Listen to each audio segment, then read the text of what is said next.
Yep. Sad part is I didn't even realize that there was new story until I went to roll for Nefer. Yay! Well, at least. Okay. There's gonna be a few things I need to click. Okay. Okay.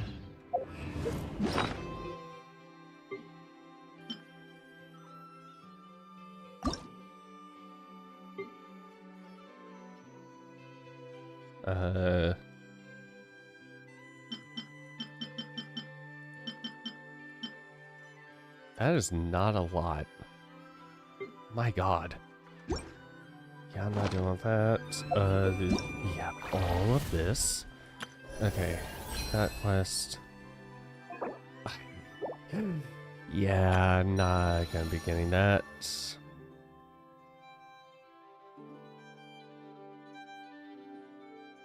New Archon quest. Yep. Oh, yay. I'm so glad they added this feature.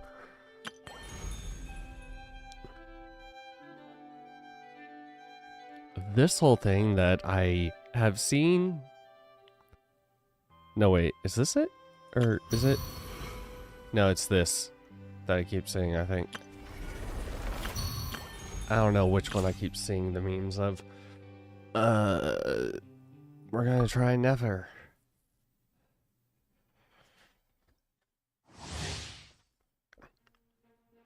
Dendro damage dealer who enables party members trigger Lunar Bloom. And who can consume burn it due to Lunar Bloom. Nefer is in the party, Lunar Bloom. Oh. Neat. Dancy. Shadow.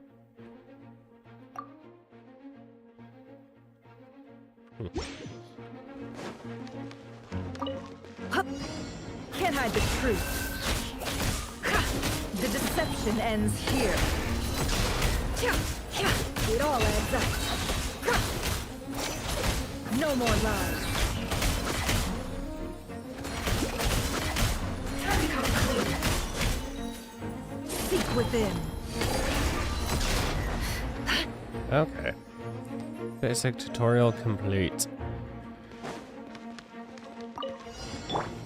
Look at you, Boozy!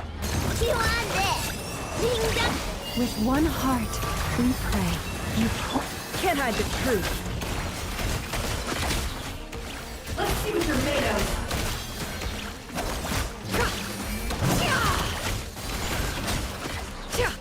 No more lies. Diana special! Leave this place for the everlasting. The deception ends here. Let's see what you're made of. Okay. What is... Where was the talking coming from during that whole thing? Is that coming from Nefer or... I don't know. Okay. Right, Aldi. Okay.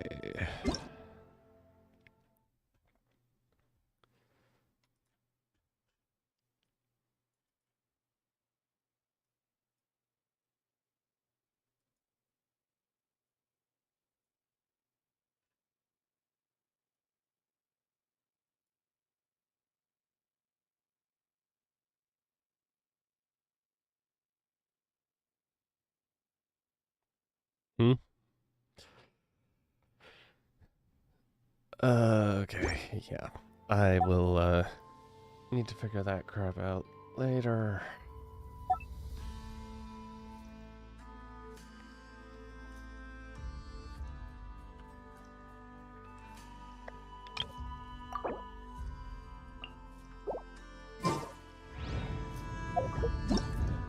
Okay. Grab that.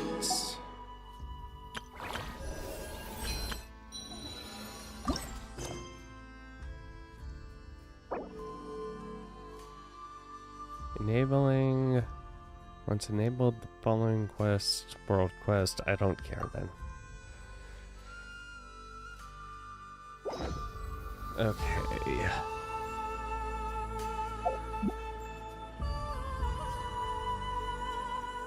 Wait until 2 days. Sweet. I also have a feeling I'm going to want to be down here.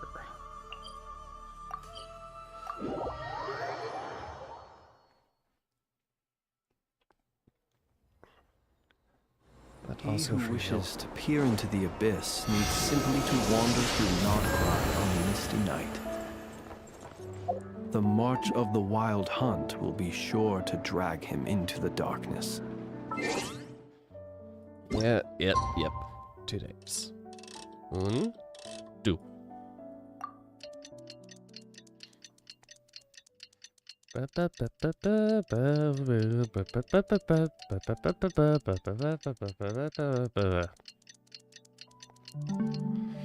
Okay.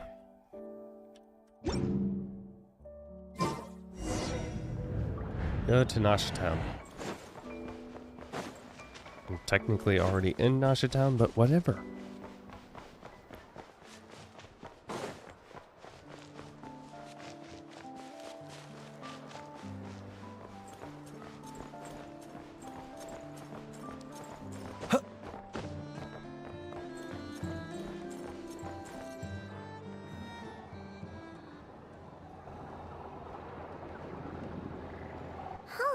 It's been a few days since we said bye to the others in Nasha Town. Yep, and then we came right Still no back, news apparently. about Rarer, though. Where could he have slunk off to? If Yeah, only he where was could gone he? for good. But with all the trouble he stirred up before, there's no way we've seen the last of him. Hello, you must be the traveler in Paimon? No. Mr. We Flint are has been just looking for you. flying pixie and Unfortunately, blonde-haired there's been a serious woman. wild hunt attack over at the quarry. He thinks it's time to regroup and figure out a plan. The wild hunt? Oh, uh-oh. We better get over there right away. Come on, let's go. Okay, fine. A nation that doesn't exist. What? Special fashion. I mean, obviously you're a part of fashion because you have sunglasses on your head. That is the cutting edge of fashion. At least you're not wearing them out at night. Or do you want to wear them out at night?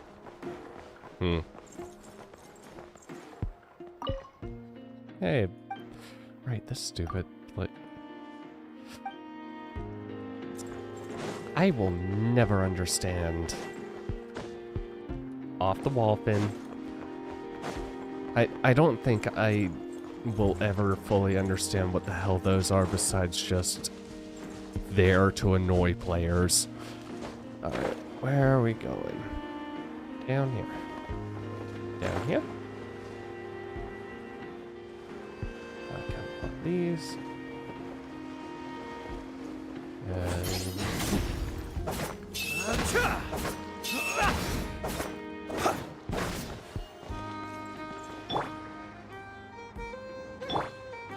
Right, she has.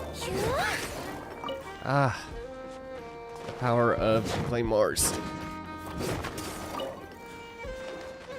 Why give the little girl a claymore? Because fun.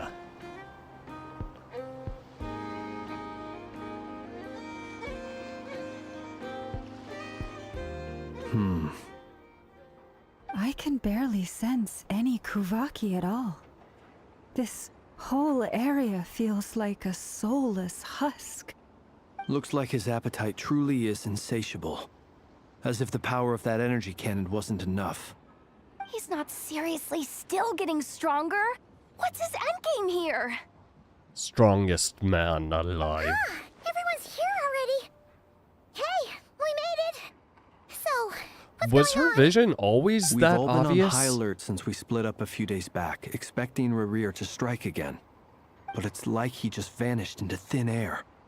No one has seen him nor found any trace of his presence. I feel like her That vision is, was not until always this that morning, obvious. When a Or ratnik I'm found just signs blind. of wild hunt activity while It's out here on probably that patrol. one, but As you can see, the Crystonite itself is physically intact, but the Kuvaki it contained is all but completely diminished. And we're sure that Rerir did this. Who else? He's the only one who could pull off a stunt like this. is he? Kuvaki loss has reached critical levels. Reikir of Solnari set to maximum threat level. Warning, unless de-escalation measures are taken soon, he will pose a threat beyond our ability to contain. The consequences could be catastrophic. Huh. Traveler, do you remember when we encountered Rerir just after regaining his body? There wasn't a shred of sanity left. Nothing but madness and rage. Yeah. And he also sounded like he wanted to kill a bunch of his old friends, quote unquote. It was already extremely dangerous even then. Didn't he shout out a bunch of names? Then he started raving about how nothing in this world mattered to him. Yeah, Ooh, we didn't. I might He get was chills just thinking about it. literally screaming the Ooh, names of But the thought that he's still out there, the fucking lurking somewhere and not other Krai, sinners. waiting for his Like they chance to strike. pissed him off. Why am I remembering this so well? Last time we fought, we were already at a disadvantage. If he has such overwhelming strength, why would he suddenly go into hiding? Yeah, if I were him and I wanted more Kuvaki, I'd just take it by force. No point staying in the shadows. Unless something went wrong. His whole resurrection thing didn't exactly go smoothly. The other thing Yeah? is, how does someone who's completely lost their mind still have the wherewithal to cover their tracks so perfectly? Maybe Beats he me. has someone helping him. According to certain medical studies, insanity does not always entail a complete loss of rationality. It may be that he is simply living in a world of his own. Actually sounds about right. He was ranting away to himself the whole time, like he had zero interest in talking to us. There are many unanswered questions here.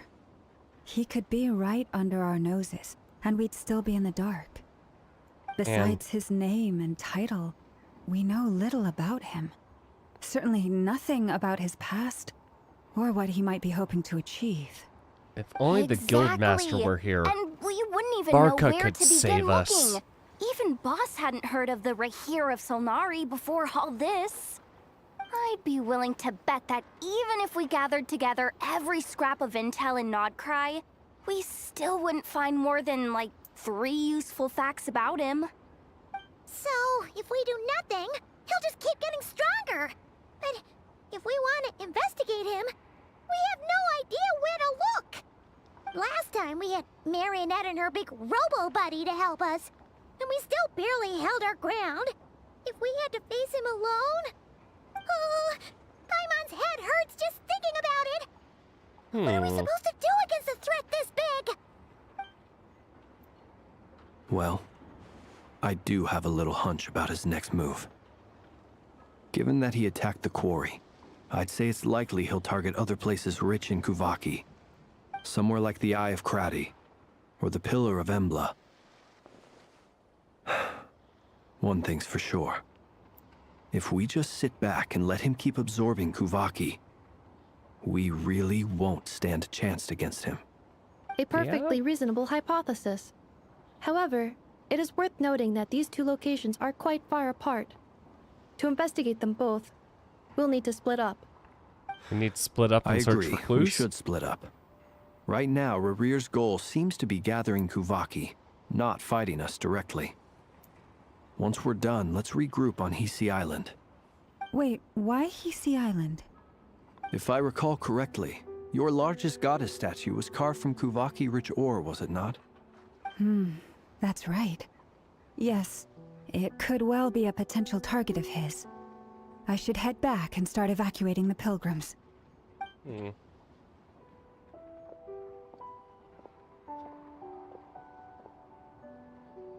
Splitting up's always gonna be risky. But I guess we don't have much choice, right? We're We in a really race don't. against time here. And if we do run into Rear, what then? Run for your life? That's when you follow the third rule of treasure hunting. Yep. Run like the wind. Didn't you say the third rule was go with the flow? I don't know. Did I? Anyway, whatever. In this situation, go with the flow means go find backup. Agreed. If anyone finds so much as a trace of Rear, do not pursue him. Get out of the area and alert the rest of us as soon as possible.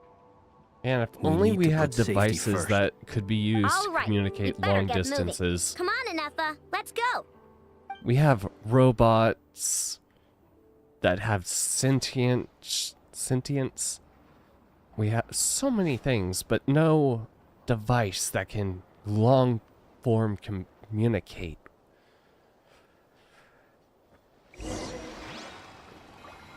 Now listen close, Rear.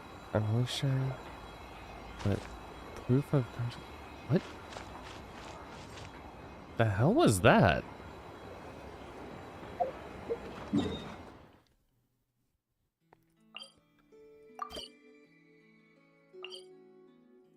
So I kind of want the antidote because you can get free things.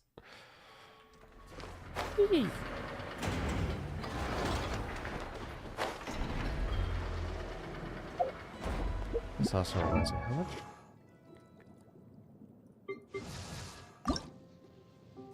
Not much. Slowly. Slowly. And also. Oh, okay.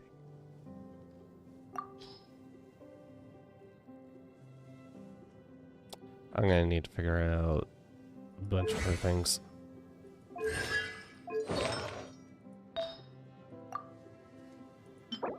Yeah, that sounds about right. Yeah, and I gave all of them to him.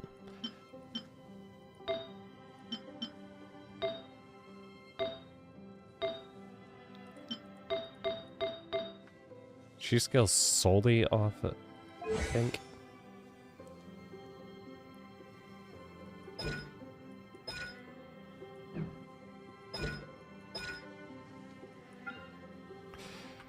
I was in a swinging chair earlier, and now I'm trying to rock in my not swingy chair. Yep, for some reason, there's a ghost feeling in my butt of swinging. Save me. Oh, it is. Is this one gonna be the, have I already seen this one?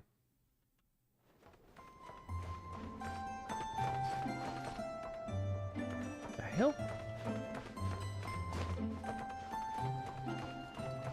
Wasn't inside? Nope. Was not inside. Okay.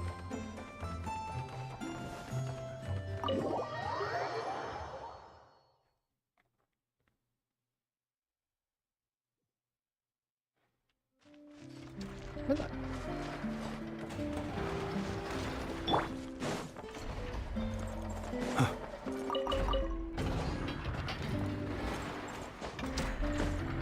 Is it because I have focus mode on? It might be because I have focus mode on. I'm going to assume it's that. Okay.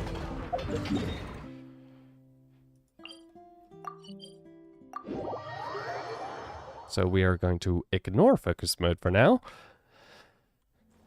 Or ignore that for now. Okay. Whatever.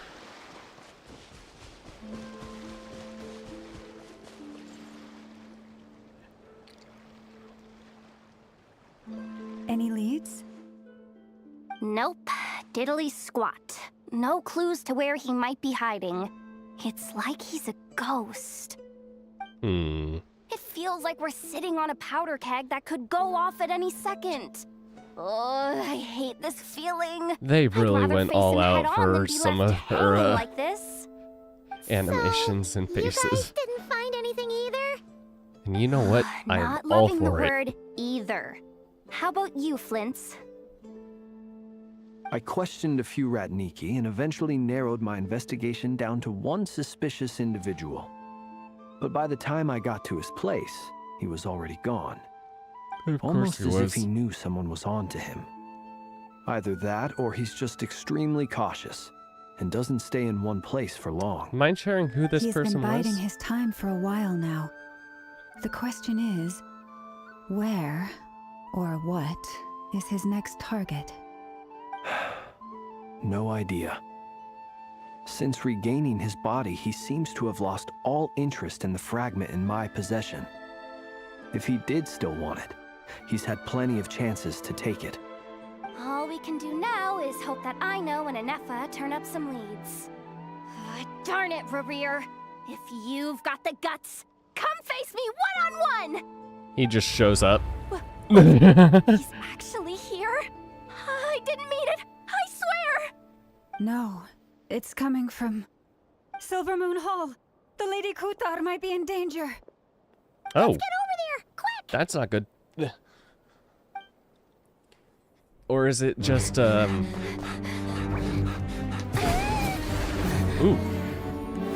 They're actually having a fight.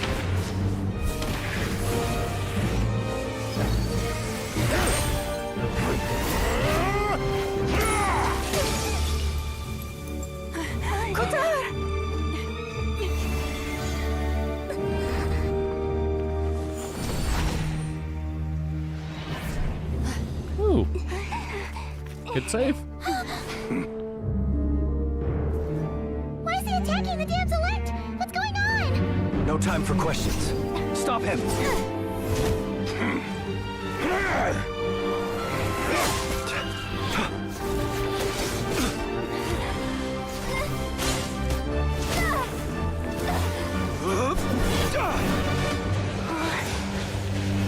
This is insane. You can get a shot in. Come on. Get Kutar out of here! Oh, okay, never mind. On it.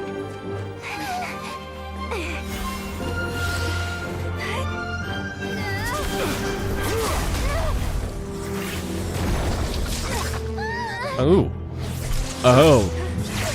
Oh, Look it's where this your scene. feeble light has gotten you. Now you shall plunge into darkness. Thalindus, soon I will find a way. Watch out!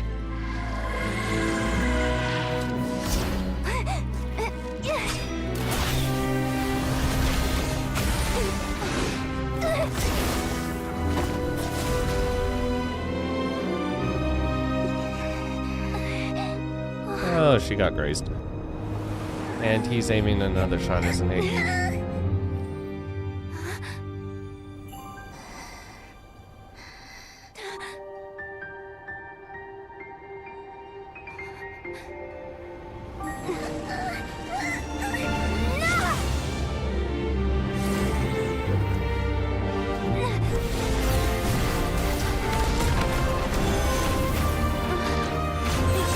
Oh, thank you.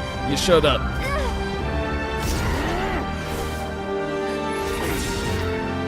Touch.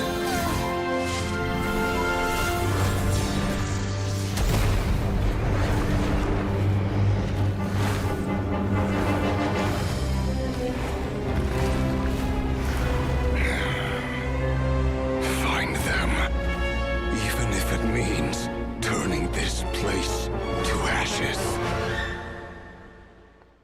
Why does he want the damselette so badly? Why does she have to constantly be a damsel in distress? That was too close. Oh, we barely made it out of there alive. What's that guy's deal? How'd he get so crazy strong? You don't know the Five Sinners. Look, the Five Sinners are kind of fucking ridiculous. He's a threat to this entire nation. I doubt his strength could even be measured by conventional standards. I have have a If question. we had to go on power levels, When me and Anefa showed up, we saw him chasing probably after he's this a nice lady guy. like he wanted her dead.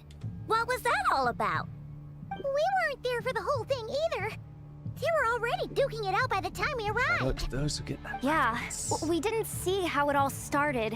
It all escalated so quickly, we had no choice but to step in. Kutar, can you shed any light on the situation? Kutar. Cross-checking database. I see. So you're the one that the Frost Moon Scions refer to as the Moon Goddess? Wait, she's the moon goddess? Oh, no wonder she looks just like all those statues. There are many reasons why people might worship the moon, and just as many why they might despise it. I've never met that person before, but there was no mistaking his deep-seated hostility towards me. Why he holds me in such contempt, I cannot say. But since he hunts the power of the moon, it's no surprise that I am a target. Kutar. There are many potential motives. For instance, you help the traveler escape his grasp. This could be his way of taking revenge. It is also possible that he covets the Kuvaki inside you, and seeks to take it for his own. The list goes on. But, right now, devising a That one counter-strategy seems should more be our number possible. one priority. I don't think The he's holding a likelihood of grudge this against location me being too discovered is close much. to 100%. A least not counter as- strategy? But we don't stand a chance against an enemy like this. If we Surely team our up and only work option together, is to we run. could. He's not gonna chase us to the end of the world, right? So Oh, as long he as we might. can sneak out of Nodcry undetected. No, I can't say that. Come on, Yehoda. This is serious stuff. You can't suggest we all just chicken out. Running is our only option. Huh? You seem surprised. But what other choice do we have? We are facing an enemy we cannot possibly defeat in battle. Well, I mean, yeah, but still. It's not too late. I can distract him, so you have plenty of time to make your escape. We aren't leaving you behind. You're gonna act as bait? We are not gonna leave you behind. Doesn't that make sense? I'm the one he's after. There's no need for you to risk your necks on my behalf. Yes, we A do. coyote doesn't stop for bypassers while it's howling at the moon. What is it, Loma? The Frost Moon Scions have already grown accustomed to life without their goddess. My presence here is no longer essential, and this is not my home, so you needn't ask me to stay. We can't just roll over and let him get away with this. That's not our style. Yeah. You're our We friend. can't just call it quits after everything we've been through together. Besides, she pretty much saved my life back there. If I just ditched her now, I'd never forgive myself. No. We can't overlook that you have saved our lives multiple times now. To talk of returning the favor would be a little crass for my liking.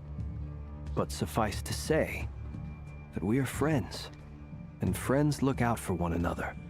Riri's true Exactly. objective remains unclear. Even if we were to sacrifice Miss Kutar, there's no guarantee he would stop.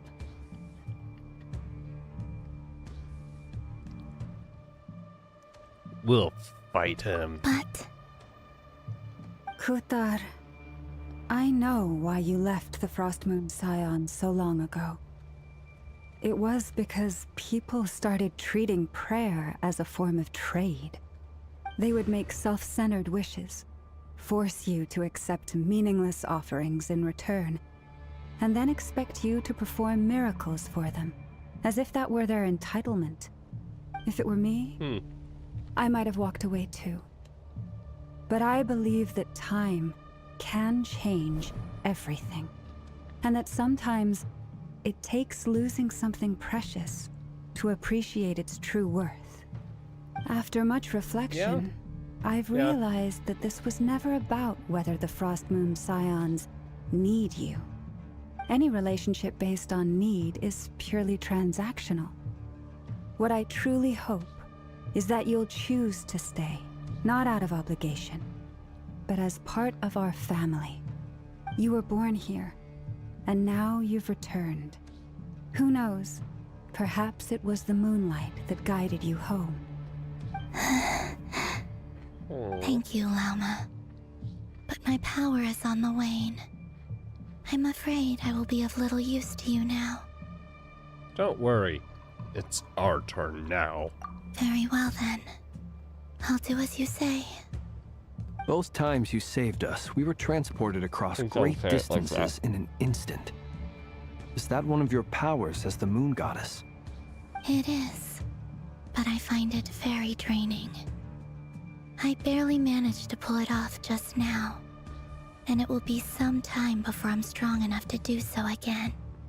Rejected by the world, my power is dwindling.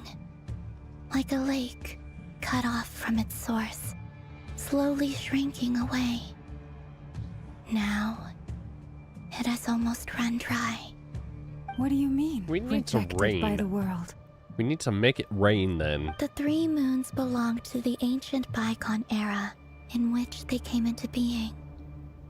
From the moment I was born, the world itself has been steadily sapping away at my strength. That's why we need the moon marrow. The 3 moons are not one and the same. As the goddess of the frost moon, I cannot wield the powers of the other 2. Yet moonlight has a way of blending together. Each can reflect the other's glow. So when our fingers touched, I was able to restore my strength by drawing Kuvaki from the eternal moon's marrow. But this method of recovery is painfully slow. If only we could find the... Ooh, great. It's the Wild Hunt!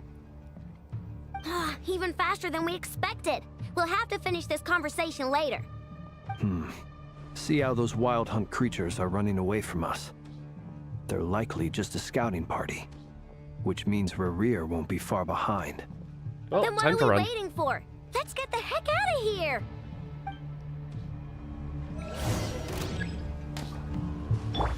Insulation chamber deployed. Flash attack! Ultimatum protocol.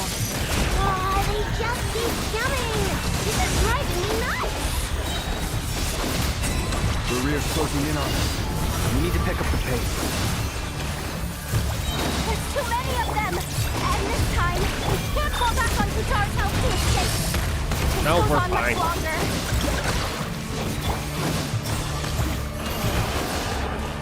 Okay, maybe not if I turn into that. Be silent. The night comes.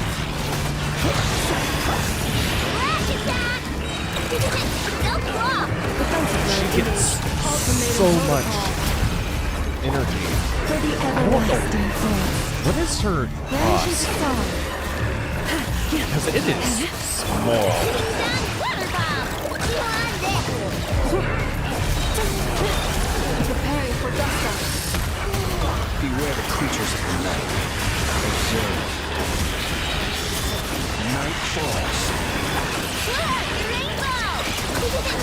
By the frost moon of old. Lashes the moon. Oops. Annihilation mode. Cleanup sequence initiated. You on this! Ratchet! The long sleep fans. Close your eyes. Feel the dark. With one heart, we play. And cold. Defensive mode engaged. Preparing for dust up. God, there are so many of them.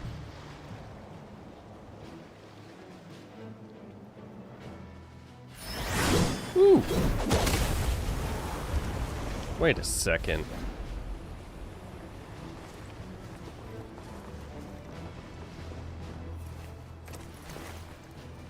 Hey, Flens. Your back seat. I found my new husband.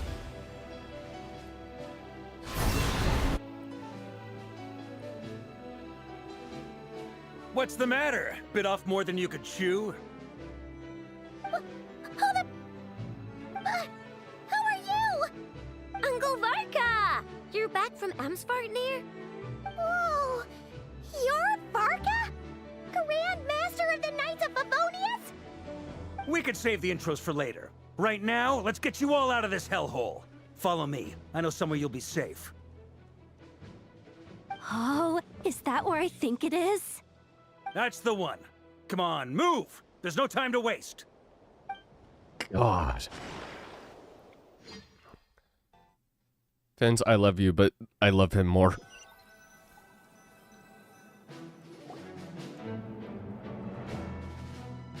Where are we? Wow! Where are we? This is so well hidden. Well, that goes without saying.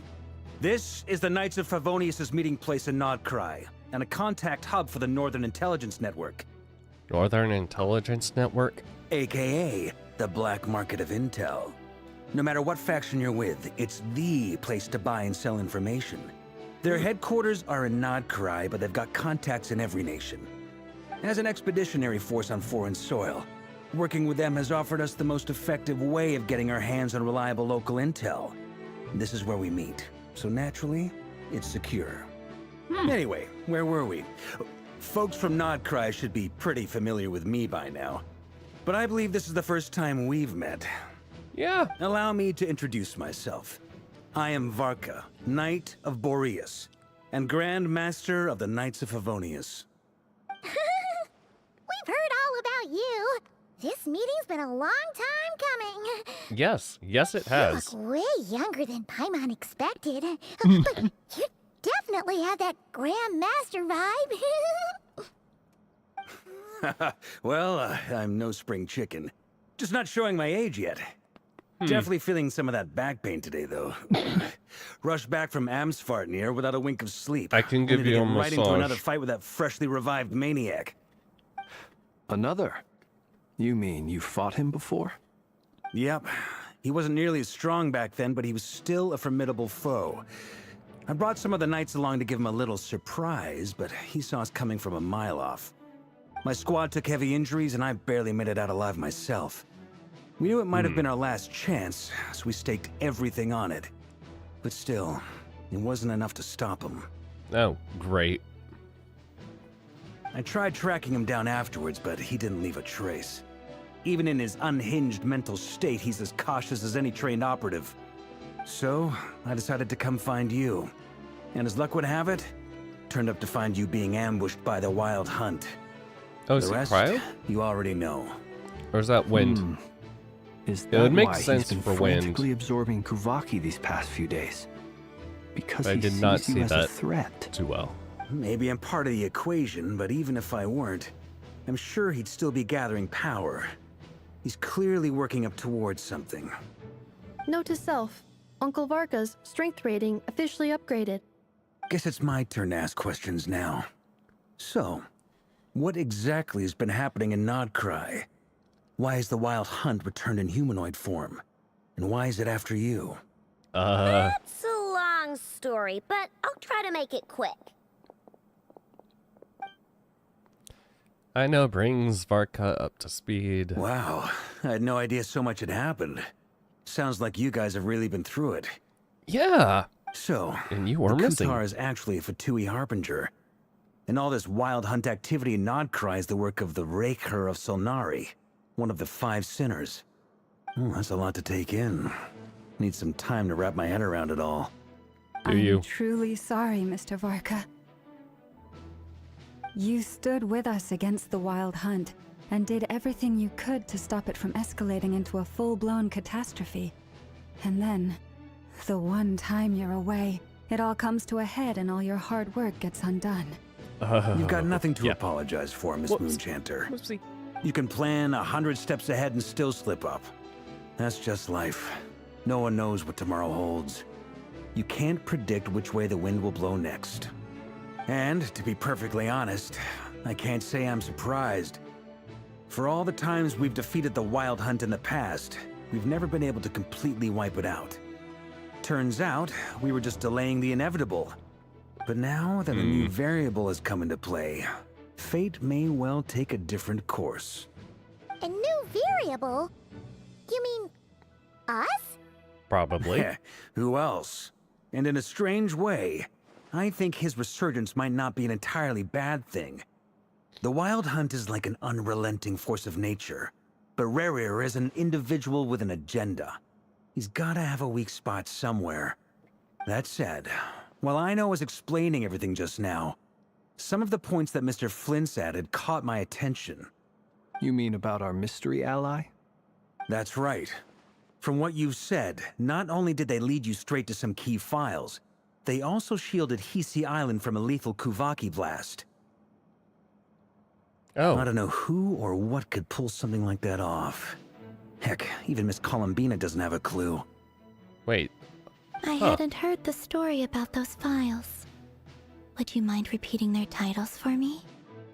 Wild Hunt Phenomena Log, a Nodkryan Ratnik's Field Journal, and Kuvaki Survey Log. Oh. No. Still doesn't ring a bell. Rip. Another dead end. Guess all we can do now is hope that our mystery ally keeps showing up when we most need them. Still, it's safest to assume they won't be intervening again.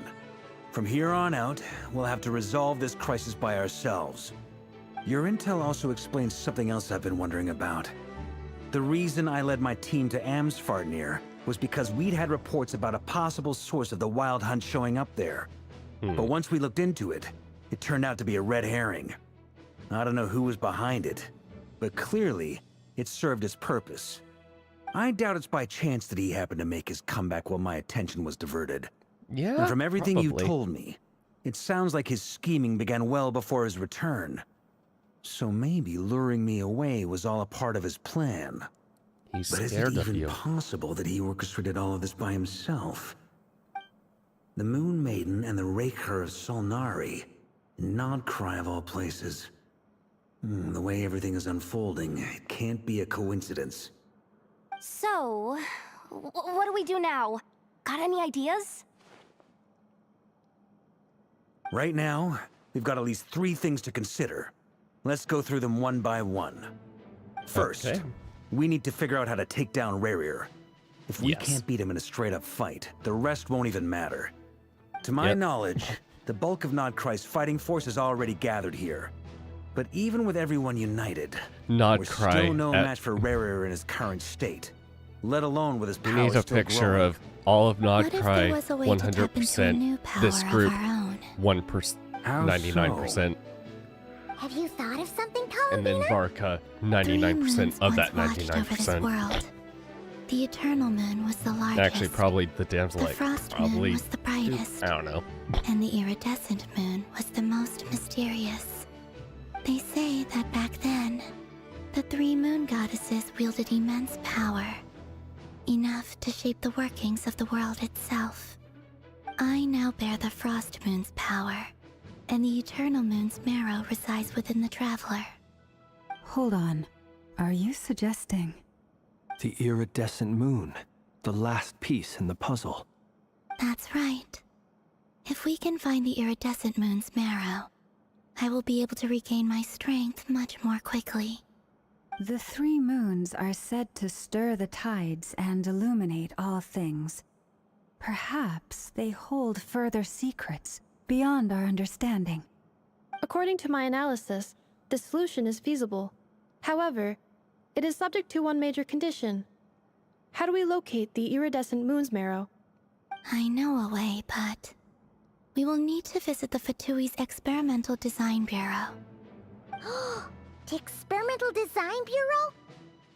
Are you saying we need to involve Marionette? Yes. I must speak with Sandrone. It's a long way from here to the Experimental Design Bureau. There's a high chance you'll be spotted. What if we You bring shouldn't her go here? alone. What if we just bring Marionette here? Actually, no, she won't. Marionette will not go. Yeah, no, we have to, okay. I'll go with Then her, that's I'll settled. escort. Next up, our second priority. Somehow, we need to figure out Rarir's end goal. As you saw for yourselves, when he was still in his Wild Hunt form, everything he did was for the sake of recovering his body and resurrecting himself. His first act since then, after laying low for a while, was to try and assassinate this young lady. People's obsessions often reveal their greatest vulnerabilities. There must be a reason why he despises the moon so deeply. Perhaps it sheds some light on his title, the Raker of Solnari. The Wild Hunt has plagued Krai for centuries now. If we want to stop it for good, we have to get to the root cause of what's driving it. It's true. We still know very little about him. If Kuthar hadn't given us that lead, we wouldn't even know his name. But where would we even start? I doubt even the Intel Queen of Krai has a clue, and she has info coming out of her ears. Oh? That's a rather hasty conclusion for someone who's so painstakingly meticulous when it comes to dealing with machines. She heard me. Rit. Did you come to bring your... What are you doing here? I'm now asking myself the same question. I received a letter from a humble knight of Favonius, requesting a meeting to discuss a major business deal. But it looks like this humble knight had something else in mind. Details. Miss Nefer, the important thing is that you've arrived at the perfect time. Since his failed ambush, I've been racking my brains trying to come up with a plan to fight Rerir. Given the severity of the situation, I think it's fair to say that our only chance lies in uniting as one. And I'm talking all the factions in Krai. We can't do this without the Curatorium, but I knew it'd be a tough job to win you over. So, I took the liberty of reaching out for a little chat. Wait a sec. How did you even hear about this place, Nefer? She's... Didn't you say this is meant to be the Knights of Favonius' meeting spot? And a contact hub for the Northern Intelligence Network? And isn't it supposed to be super You really hidden? think the Queen of You Info... really think he could have gotten settled in Krai without my help? Yeah. Besides, I'm the one running this gig. Of course I know where the meeting place is. Seriously, she is the Queen of Intel in Krai. She wouldn't know about this? Paimon. I hate these responses. I want to be like, yeah, definitely. Allow me to introduce the current head of the Northern Intelligence Network. If it's intel you're after, she's your woman. Pretty much seen and heard it all. Please spare me the flattery. Let's cut to the chase. Seems like you've run into some trouble, huh? You bring Nefer up to speed with what's been happening. Well, this certainly qualifies as an unforeseen crisis. On behalf of the Curatorium of Secrets, I wish you all the best of luck. So you're just going to sit this one out? Why should I get involved? What could possibly be in it for me? What if we told you we can't do this without you? Oh? Then I'd say, you'd better make it worth my while. I don't work for free. I can't put a price on something like this. It's just not in my nature. But then again, you and I have always been polar opposites in this regard. So I can't exactly say I didn't see this coming. If you insist on compensation, I will pay you. Consider this a formal commission. Sound fair? You just don't give up, do you? Too bad. I know you well enough to know you can't afford my prices.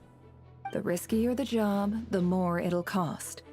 And a moon chanter's stipend isn't exactly generous. Unless you're planning to start passing the donation box around among the faithful. Boss, just a thought.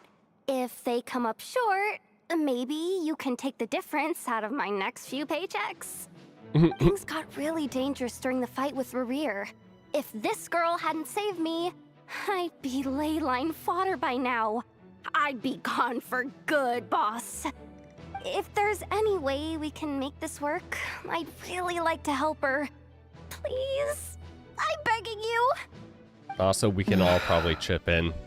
Let's be real. This is why I'm always telling you never accept favors. They are the hardest debts to repay. You have to be careful who you get involved with, or you invite all kinds of misfortune. Very well. Yehoda, I will help. But just this once. Don't count on this happening again. Flynn's, that fragment that Rerir was after, do you still have it on you? Of course. Let me borrow it. I need it to follow up on some leads. Wait, you actually have some leads? Why wouldn't she? Shh. This is top secret information. I get it. We all have things we'd rather keep to ourselves. Plus, I know we can count on you, so we'll leave the intel gathering in your hands. And that brings me to the third and final item. We need to find a way to distract him. We need time to make our move, so someone will have to stall him. I'm in for this part, no matter what. Anyone coming with? Count me in too. Come off it, you two. Quit playing heroes. I'm way ahead of you here. Nefa did a scan of the Moon Goddess's Kuvaki signature, and we're gonna use it to make some decoys over at the Kramkake craft shop. Anyone who's in, follow me.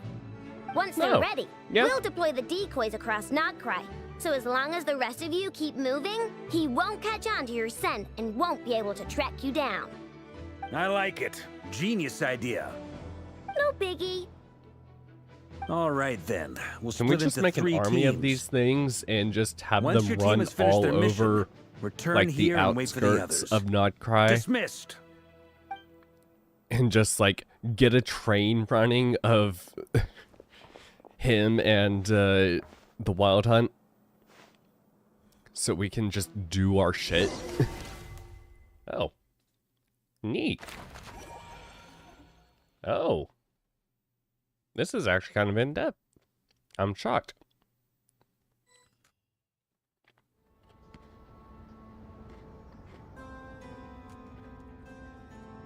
Lady Damselette.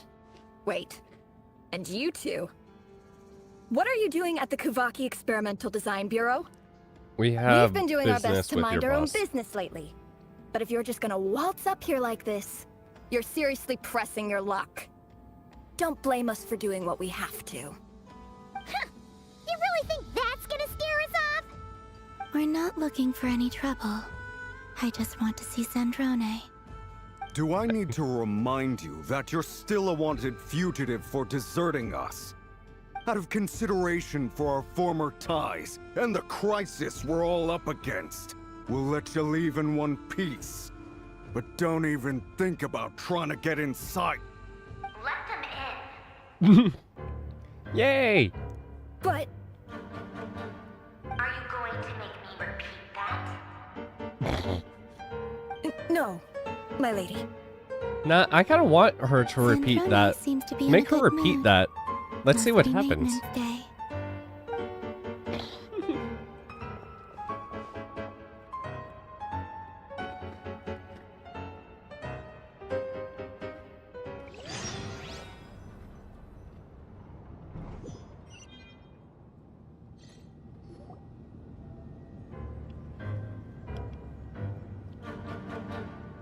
Is she gonna test us though?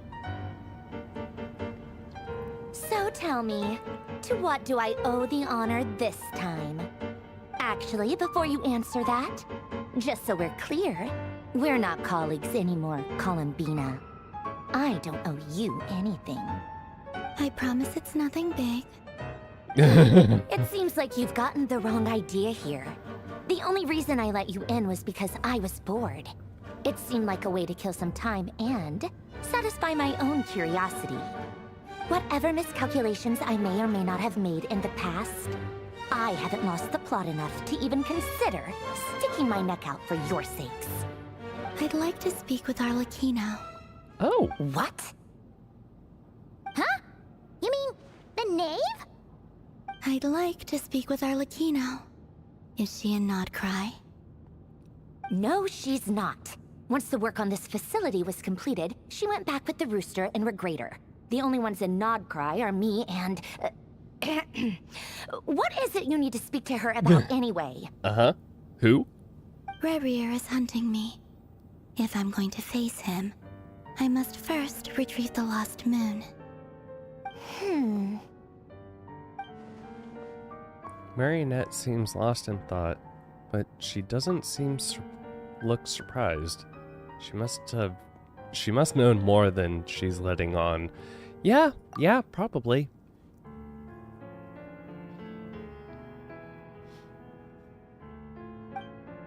I don't understand what Arlecchino. God. I don't understand what Arlecchino has to do with the iridescent moon's marrow, but at this point, I have no choice but to go along with Columbina's plan. Is that a no, then?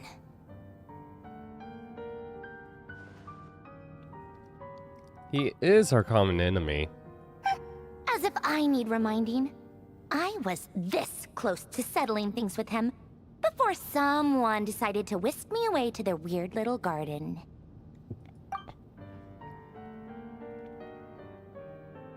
Have you held any tea parties lately? Tea parties? Yeah, obviously. You don't seriously think we'd pack it all in just because you aren't here. If anything, they've been more eventful than ever. Just me, Arlecchino, and a bunch of insolent and sensitive guests who won't stop asking where you've gone. Oh, they've been a real joy. I bet you served them the worst tea you have. Just like you used to do to me when I upset you. Oh my god. Who cares about how good the tea is when there's no one around to drink it? I keep losing people. First Rosaline, now you. I'm running out of people who can make me laugh. Honestly, what could be more ridiculous than the multi-centenarian goddess, who's only ever had the plain herbal tea she received as offerings? You'd always brew a different type of tea for me each time. Was it really just to see how I'd react? You know, probably. Well, duh. Why else? Watching you squirm was practically my only form of entertainment. Or was she genuinely trying to introduce Columbina to new flavors? Maybe all that coldness is just an act, and they actually get along. Yeah, no, they seem... They very much give, I don't like you, but yes, we're friends. Oh, yeah. And Capitano sometimes used to bring Tartaglia around, too. But I guess we won't be seeing him again. Oh, right. Sorry. Well, I guess we are overdue for a get-together. Polonia! Have Febronia pass a message to Arlecchino for me.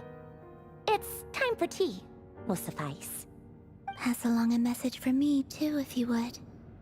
My body cannot contain the marrow of 2 moons, so I'll be leaving one of them in her care. Excuse me? Who said you were on the guest list? If my tea meant that much to you, maybe quitting the Fatui wasn't your brightest move. Back when you were under the Tsaritsa's protection, no one would have dared come at you so openly. But that protection didn't come for free. In fact, I paid dearly for it. At the end of the day, it was just another transaction. I just got tired, that's all. I never wanted any part in their grand ambitions, and I've had enough of being treated like a bottomless supply of power. It brings back memories from the old days, when I was still worshipped as the moon goddess. Centuries on, it may be a different group of people, but I see the same greed in their eyes. I figured you'd leave eventually. You didn't have as much of a reason to stay as I do. The Tsaritsa gave you shelter and protection, but that was it. Nothing more, nothing less. Meanwhile, the Fatui demanded everything from you in return, until it was more than you could bear. I get why you left. And frankly, I have no interest in dragging you back just because the higher-ups told me to. But if you keep hanging around with this riffraff, the next time we cross paths, we might be enemies for real. Oh, come on. She says that, but she's the one who caved in and agreed to help Columbina.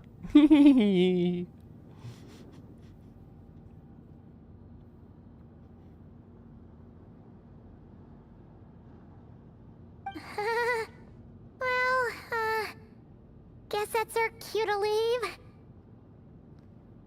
Let's go. That might be your plan. But it sounds like someone else wants you to stay a little longer. Huh? What do you mean? Listen.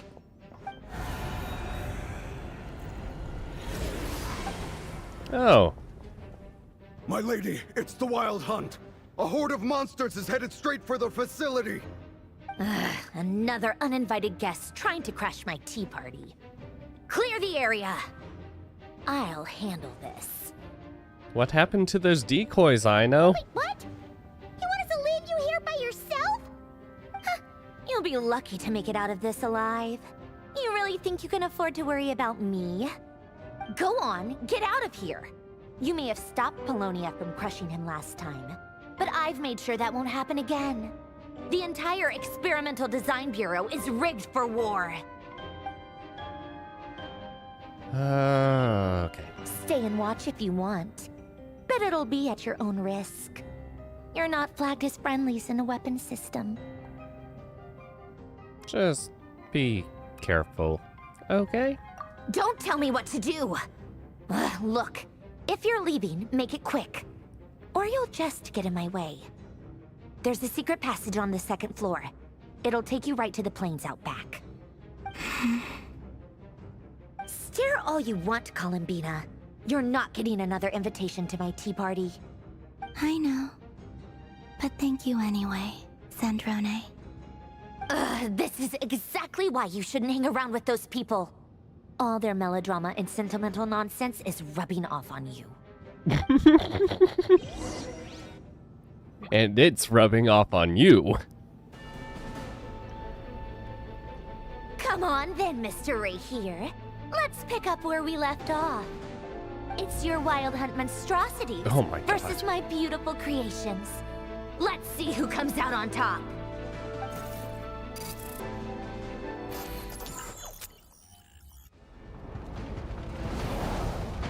Oh.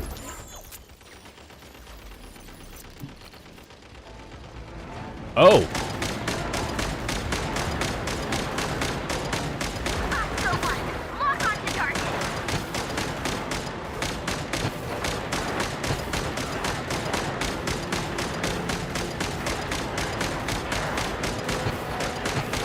Screw you. Screw you. Screw you.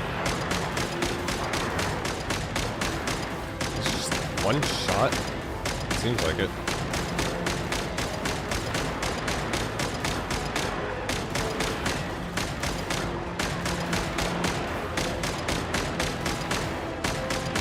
Oh my God, hit him.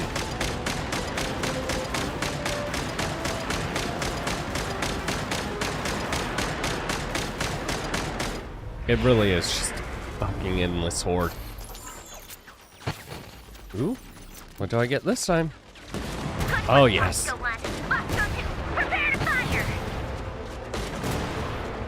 Why is it hopping?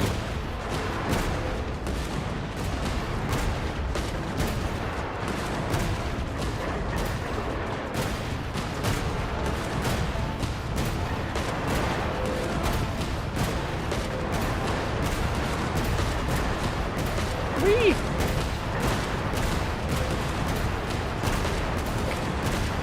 Spawn camping for the win.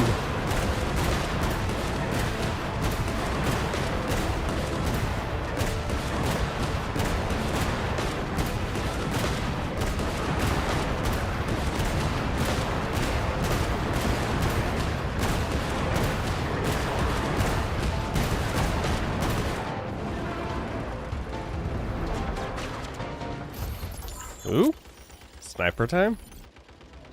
That's it. Keep them pinned down. Don't let them get near.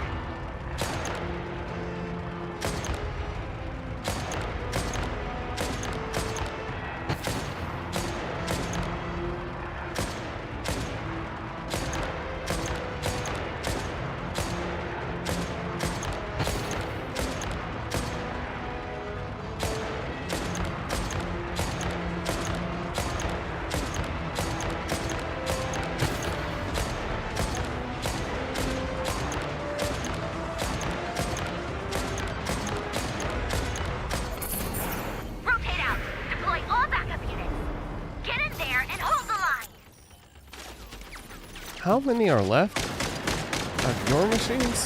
Oh, he's sending heavier ones out. They're more tenacious than I thought. Whatever. This is where the real fun begins. Do I get to fight with as you? Do I get a sneak peek of what you're gonna be like as the playable character?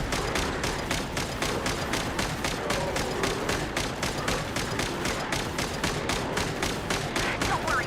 Once this is over, I'll put you all back together again. I promise. Yes, boss. But pain hurts.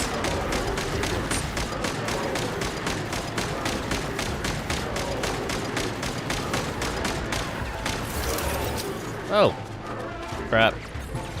Finally, the Ranger himself. Time to... Just Where'd he go? Uh-oh.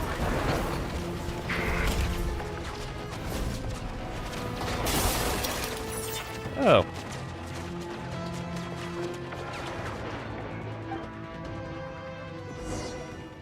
Yep, this place was definitely built for war. Just not against a sinner.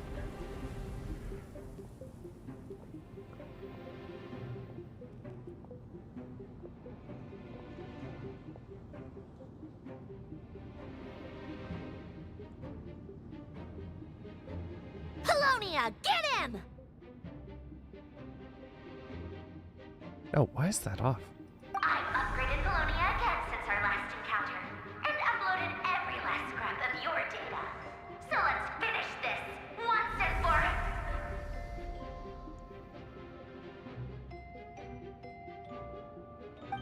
She's not here. Where did she go?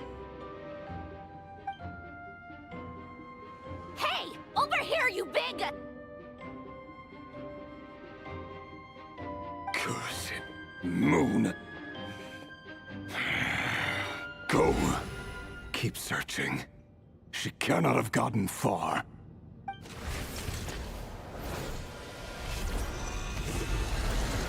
And... Well, time to see how these three are doing.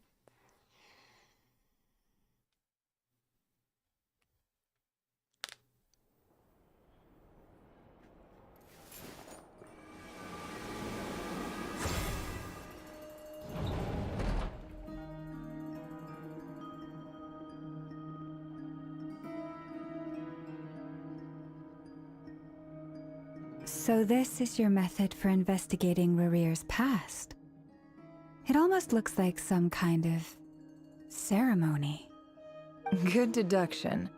But it's quite a different affair from what you're used to with the Frostmoon Scions. Whoa! First time I've ever been in here.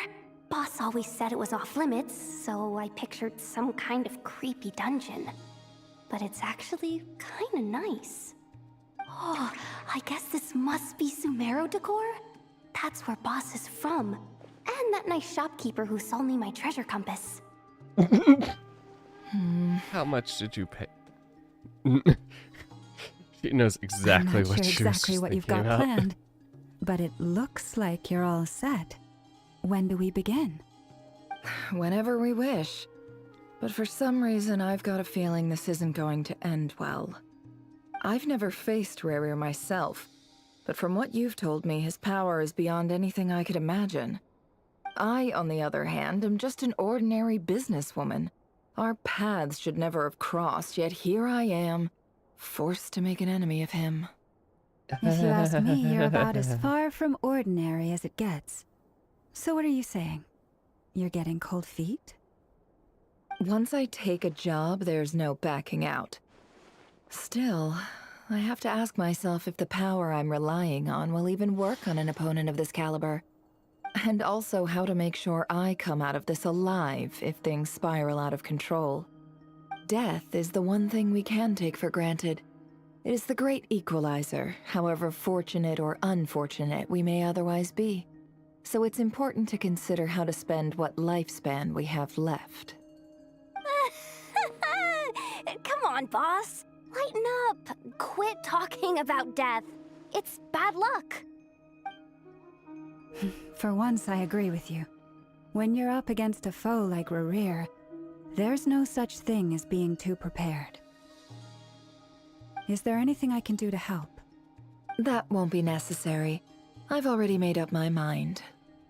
Time to cash in a precious favor I've been saving for a rainy day. Ooh. Yehoda, I need you to find someone for me. The sooner the better. Eh? Find who? That shady merchant who sold you an overpriced treasure compass the other day. Come on, boss. You're pulling my leg again. In what way is she shady? She showed up when I was completely lost and sold me a neat little gadget that was exactly what I needed. Trust me, she's a good person. Uh-huh. Anyway, I know who you're talking about. Don't go anywhere. I'll be right back. A few moments later. Quit grabbing me. I genuinely can't run any further.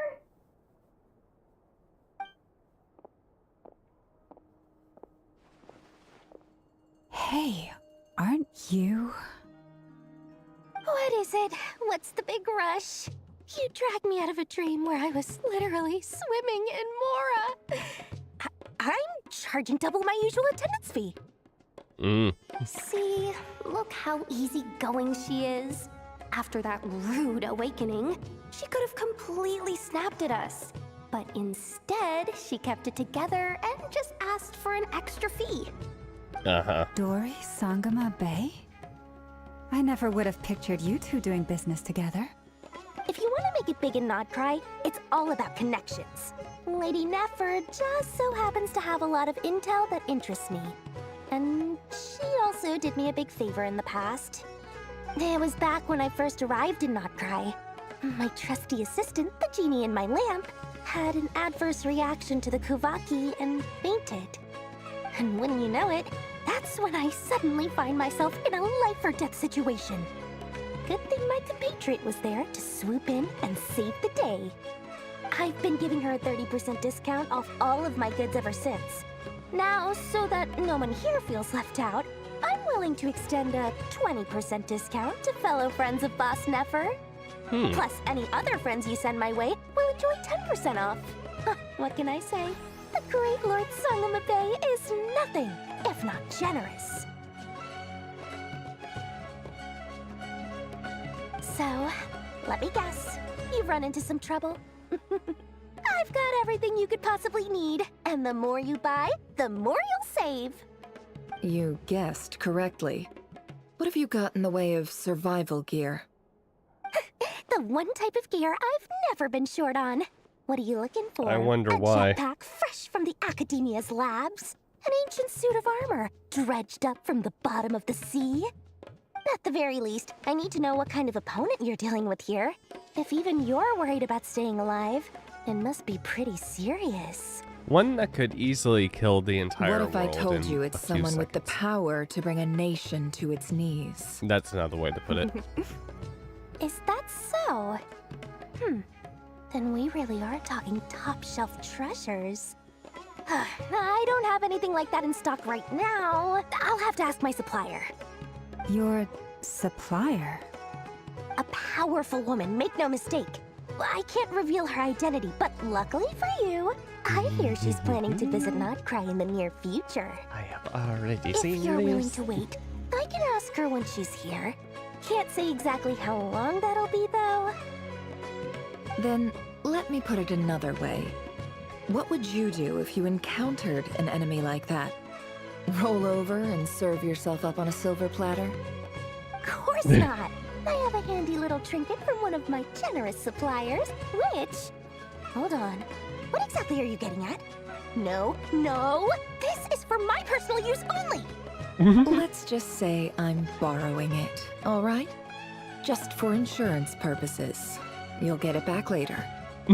Favors are the worst kind of debt to owe, and now you've got a chance to repay one. A win-win situation, don't you think? Fine. You can borrow it for 5 days. No, make that 3. And for every extra hour after that, I'm charging you 1,000,000 mora. Deal? Deal. God.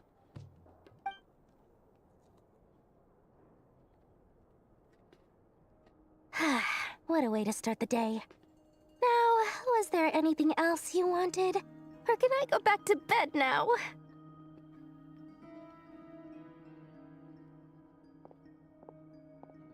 That will be all. Take care now.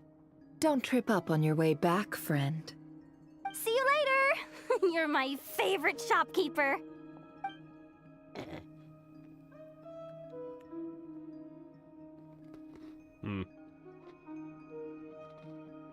Excellent. Everything is well and truly ready. The ceremony can now begin. After initiating the ceremony, your minds will follow me wherever I go. You will see many strange things in your mind's eye. So remember, don't be frightened, and don't make a sound. After laying down ground rules Now for then. everyone... Okay.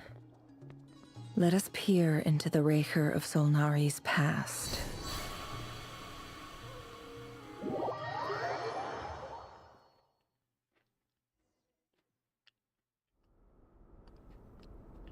I made it. I don't recognize this style of architecture. Must be Conrian. Simple furnishings, table and chairs. It's a more ordinary house than I might have expected. Looks like the fearsome Raker of Solnari came from surprisingly humble beginnings. Unless this passed for luxury in Conria. Unlikely. It was said to be a very prosperous nation in its heyday. Anyway, I'll keep exploring.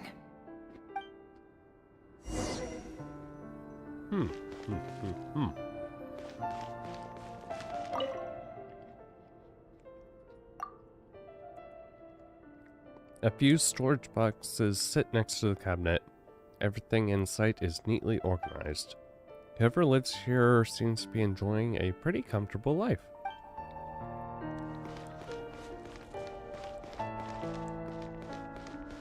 Wait, it... Oh, right, new day.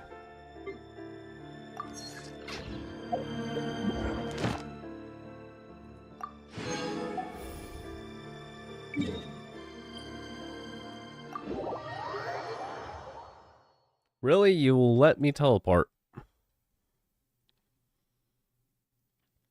Without giving me any of the warning or... Okay. Sure. I'll take it.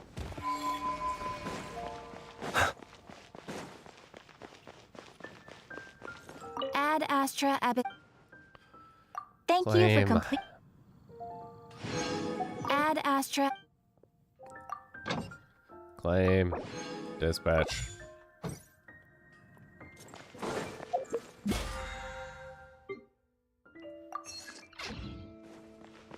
I am just going to go ahead and oop.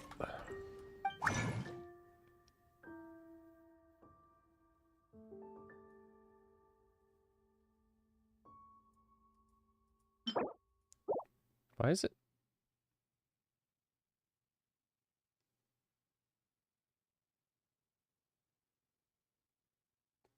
Did they?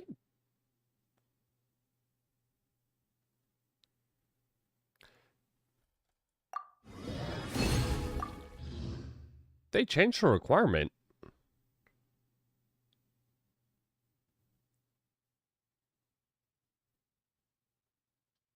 They changed the... Huh? I remember explicitly one of the updates made mention of being able to now... Huh? I am confuzzled.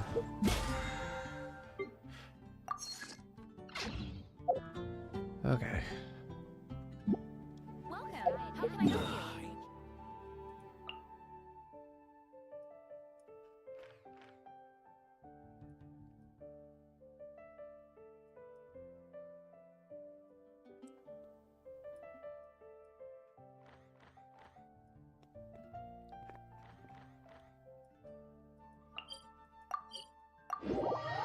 Go back. What's this?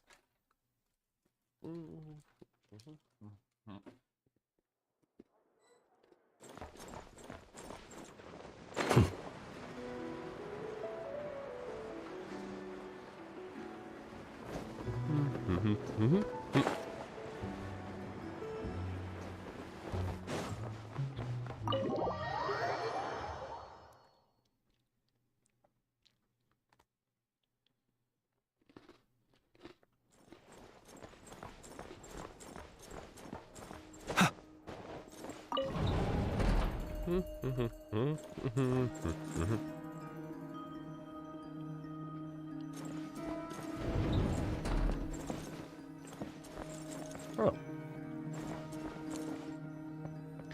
They made it seem like this room was right outside this. Okay. Well. Whatever.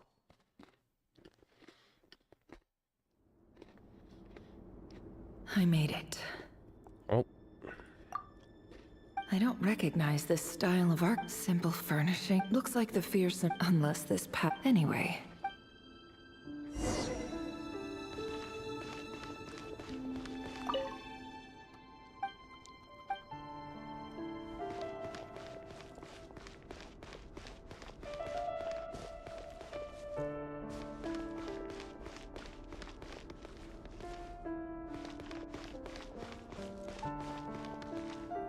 Does he have a...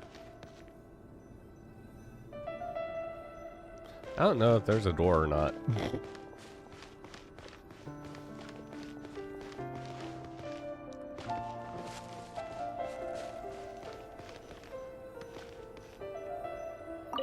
A note. A handwritten note. Hi, River. Since you're working extra hours tonight, I thought I'd keep myself busy by checking out that new kebab shop.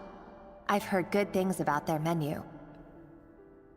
I'll test it out, and if it's as good as everyone's saying, let's go back together sometime. P.S. New stash from the Universitas Magistrorum. I brought some goodies home. A few teacups and a pin rack. Hope you like them. Oh. They didn't sign their name. But they must have been close. Sounds like they were living together. Probably a girlfriend or wife or partner or something. Journal on table. I went over to Joseph's for drinks today. They have a fine collection, but I went alone. Felindis was tied up with something and couldn't make it. Joseph asked why I came alone, but I didn't really have an answer. He then went on to ask about other things. If you ask me, someone who asks that many personal questions is too nosy for their own good. But if he invites me again, chances are I'd still go. Felindis. That's the same name Rerir mentioned. Crane imports keep falling. If things don't pick up, we'll soon be back to meat and mushrooms only.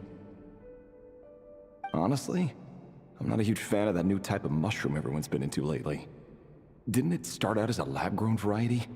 I heard it's even mildly corrosive. Seriously, why would you even eat something like that? I don't care if it's an impressive feat of alchemy. That just isn't the kind of thing I like to eat. Grain has to be imported, and they're eating a diet of mostly meat and mushrooms. Could it be because Conria is underground, so it doesn't get much sunlight? That would explain why they use so much stone in their buildings. They even use alchemically modified strains for food. Seems like the people of Conria don't have many options when it comes to dining. I've just about saved up enough now. Time to buy it and keep it somewhere safe. Making a big purchase. I wonder what it is. Most of what's written in the diary are mundane details of everyday life. It's clear that the author was an ordinary Conrian, or at least that they're passing themselves off as one. The author's handwriting doesn't reveal anything. It's neither showy nor stiff. In fact, it doesn't really leave any particular impression. He really is a professional. No wonder he's so good at covering his tracks. Despite what he's become, it seems like he's retained certain habits, at least in this regard. Near the end of the diary, you notice a page with a shallow indentation along the bottom.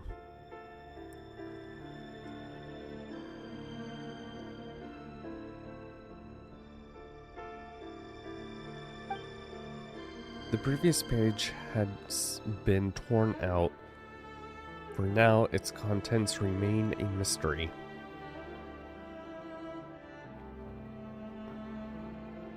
Did Rary rip it out himself? But pin marks like these leave a trace. With something like charcoal to add color, you'll just need to find the right angle.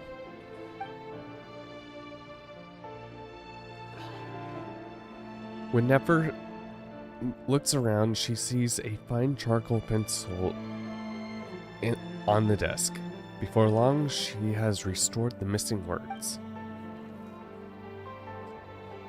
Compared with the forgettable handwriting from before, these lines have been scrawled in a rougher, more haphazard way, as if the person who wrote them was in an emotional state. Before I met you, I was convinced that my heart was nothing more than a stagnant pool. The burial place of a fallen moon. A withered, windless grove where the waters rested forever unrippled. It was you who helped me see that my heart hadn't entirely withered away. That it could still beat to the rhythm of love. This is just trivial sentimentality from the looks of it. Why would he go to the trouble of hiding that? The burial place of a fallen moon.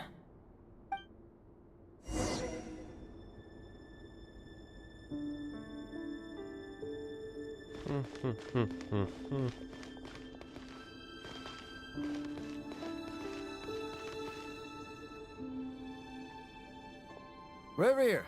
Over here. Oh. Dane! Oh, and, Vedelfin here? What a surprise to see you here, sir. Hello there, Rerir. You need not address me so formally outside of court. He doesn't get that much free time, so I invited him over for a drink. Even the court prophet deserves a break every now and then, right?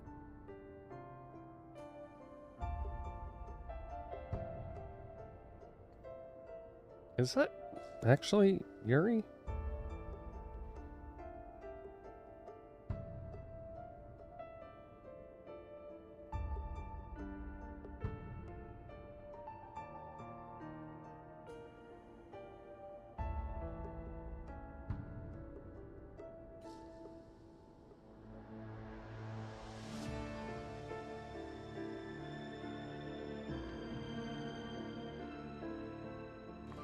I guess so.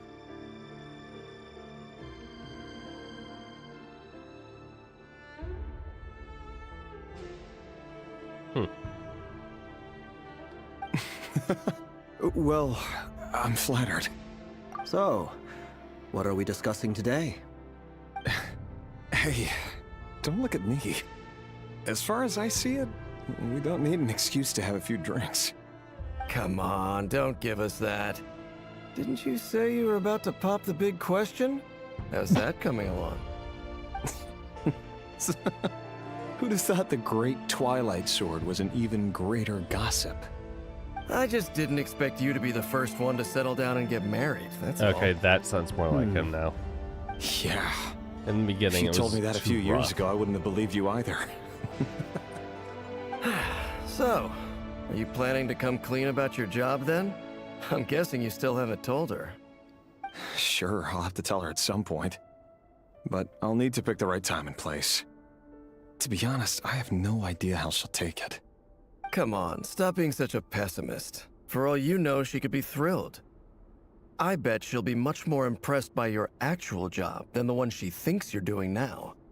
A member of the King's Guard. Quite the cover story. Does the king himself even know? Of course he does. Anyway, enough about me. How have you been? Me?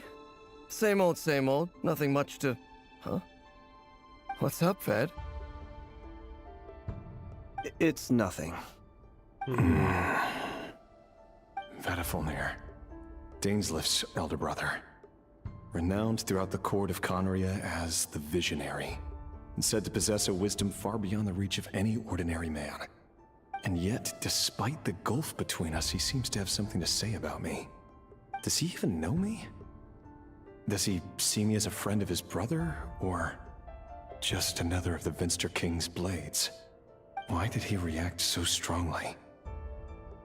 Was it really to do with what we were talking about? Brown, curly hair and brooding blue eyes. So this is what Rare looked like back in the day. More or less the same, except without the No bandages. different from anyone else. As frightening as this monster is in the present, there's something even more unsettling about seeing the human he used to be.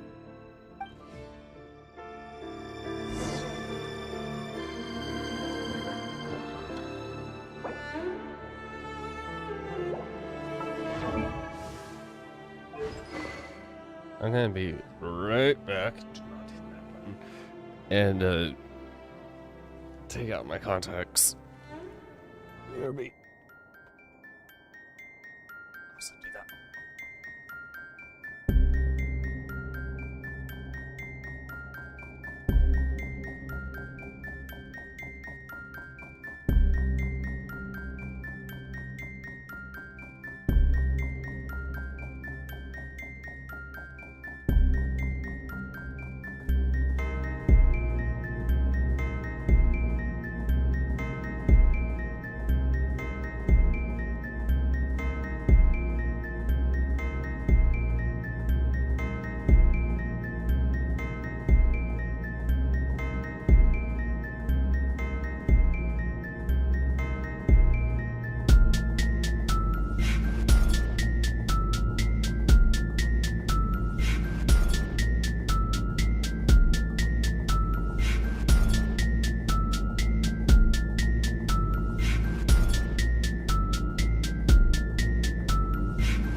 This is actually gonna...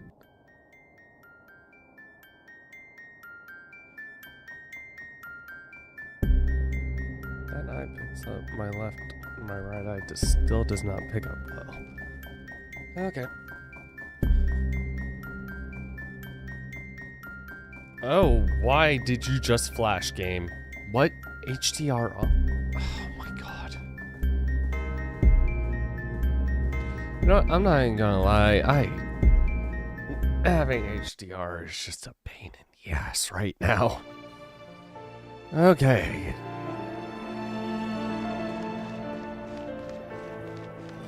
A mirror.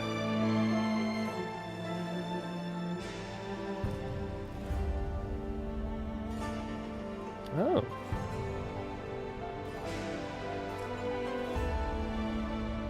Felindis? You're back early? Our equipment's being serviced today, so I got off earlier than usual. How's your day been? Aw, why the long face? Is something the matter? Has your boss been giving you a hard time again? Went for a drink with Dane and the others after work. Isn't that a good thing?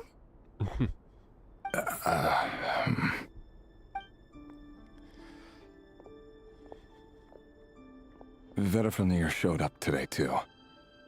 You know, Daneslif's older brother. Ah, Mr. Vtuber. Yes, I've heard of him. They say that everything he says ends up coming true. He overheard Daneslif mention that I'd recently proposed, and seemed to have an issue with it.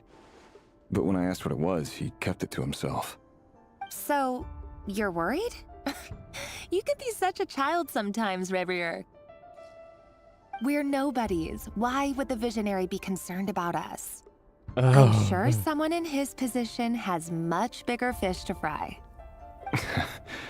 Maybe you're right. You worry too much, Revier. We've been together for ages now, and everything's been going so well, has it not? You've even proposed to me. So, you do remember. Tell me then. What's your answer? Like I said, I need some time to decide. You can't just rush into things like this. We may be nobodies in the grand scheme of things, but if we want things to work out, we've still got to plan ahead. All right. Take your time. Just don't keep me waiting forever. Nobodies. He's also a Sounds old about right. person. In the eyes of people like Vtuber and Daneslif, what do we matter? Can someone whose gaze is so fixed on a far-flung future even see the present clearly? Besides, the dynasty's fate rests with the king and his inner circle. Whatever I do, it won't make much difference.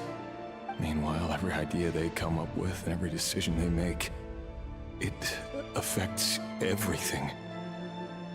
These days, the king is lost in his research, and the purge of the Crimson Moon bloodline grows ever more intense. The opposition tried to speak out, but nothing came of it. And I'm under no illusions as to why. Because we eliminated them and got rid of their bodies. A man can have 1,000 reasons to carry a sword, but there are few good excuses to use it. Yet the king has never even considered a gentler approach, and he never will. What becomes of someone who kills on another's behalf? Can he ever find true peace? Oh. Felindis?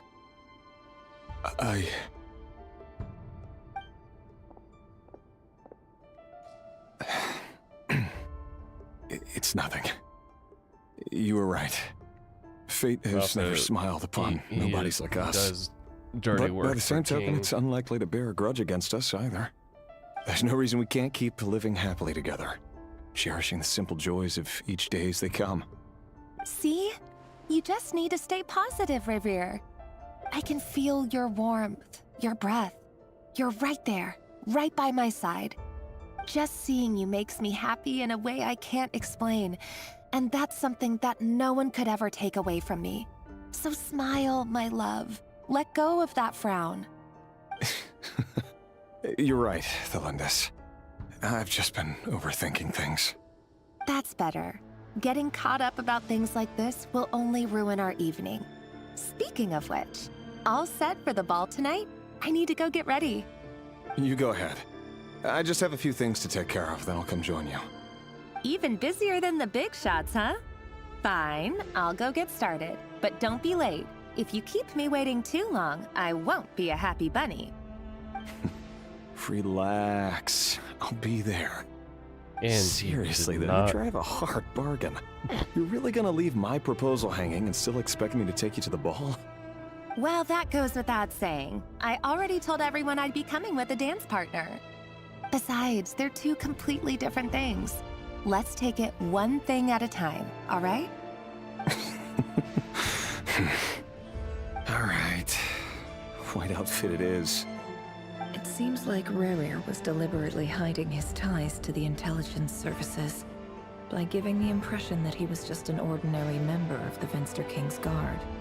He clearly doesn't want his would-be fiancée to know about his other life. Then again, that's hardly surprising. People in the intelligence trade rarely do. Who'd have thought we were in the same line of work? Let's dig a little deeper.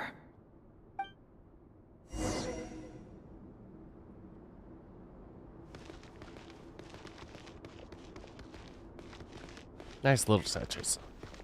Leave that. Yeah. Oh. Okay, that is a door. Very thin door, but that is a door. Our last operation was a resounding success, and all thanks to you, Rahier of Solnari. In total, we apprehended 32 dregs of the Crimson Moon, and 67 accomplices. After all these years since the dynasty's fall, so many of them still linger on. Indeed, it cannot be denied. Yet it was destiny that the Crimson Moon should be overcome by the eclipse, and that His Majesty, the all-seeing Vinster King, now guides our nation on the path to prosperity. Conria has no further need for a dead moon. But alas, there will always be those who refuse to see the truth, choosing instead to romanticize the past. That's not entirely true.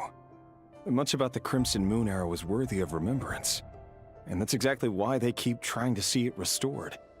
Many of its secrets remain unsolved to this day. As it happens, that's precisely the field of study my partner is devoted to. You still haven't told her what you really do for a living. Where would I even start? How do you tell someone that you're one of the king's hand-picked executioners? That your hands are steeped in blood? You didn't choose this life, any more than I did. Orphans like us don't get a say. But I'll sure as heck be the one to pay for it. Speaking of which, we need to be more rigorous in the way we identify direct descendants of the Crimson Moon. Someone, it seems, has strong opinions about my future plans. Most likely my marriage in particular. I have a feeling that we may soon become targets of the Crimson Moon's retribution. Your concerns are not unfounded. They've taken out many of our colleagues these past few years, and for that very reason. These are no helpless lambs we're leading to the slaughter. They're wolves in sheep's clothing. Take care, Yeah, Rahier wolves of that Solnari. y'all are trying to I kill look forward off to toasting you at your wedding. because Thanks, the Thorkel. king doesn't want them. You look after yourself, too. And see why he was kind of considered a sinner. Thelindis, I never wanted to keep this from you. You're the last person I would ever want to lie to. But that's exactly why I can't tell you everything. There are things you shouldn't know. Things you cannot know. The moonlit dynasties are a thing of the past. Yet even now, with the sun shining high in the sky, there are those who would call forth a dead moon's ghost. Could that be why Vedalfnir held back? Or was it because of some court secret he's not at liberty to share? I have to get a clear answer from him. No matter what happens, I will protect the Lindis. Rarier seems to be very concerned by Vetterfenir's reaction. Vetterfenir and Dainsleif, the Visionary and Twilight Sword. So that's what they were really like. I've investigated this whole area now. There doesn't seem to be any other memories here. Should I try somewhere else? Wait a second. What's this black smoke? Probably not a good idea to touch. But you will touch anyway. Yeah, this will end well. So, he's late after all. Just you wait, Rarier. You're in for it. Big time. Are you waiting for someone, ma'am? Could I tempt you into buying some flowers? Oh, sure. Pick me out a pretty bunch if you would. Thank you. But I'm afraid none of them are as pretty as you. For someone so young, you sure have a way with words, don't you? I'm only telling the truth. Look me in the eyes. You'll see I'm not lying. You're...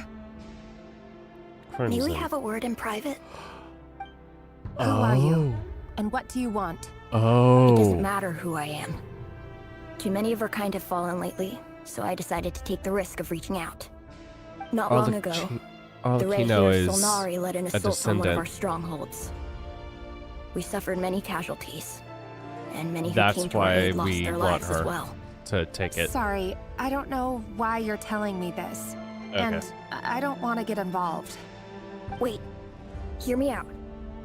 This time we finally got a clear look at his face and learned his true identity. His name is Rarier, and he claims to be one of the King's guards. Oh no. What did you say? A cruel irony, isn't it? The man you're set to marry leads a double life as a brutal executioner. But surely, you must have caught a whiff of the blood on his hands. Why are you telling me all of this now? Simple. It's because... How strange. Rarier was nowhere to be seen in that memory. It clearly belonged to the Lindis. Rarier couldn't possibly know what happened if he wasn't even there. Why would her memories appear in his fragment? The ceremony won't last much longer. I think it's time to call it a day.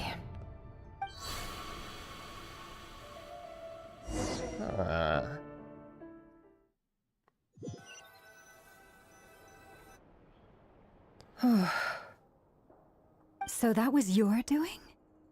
Did you just pull us inside Rarier's fragment to spy directly on his memories? Any more questions, and I'll have to start charging.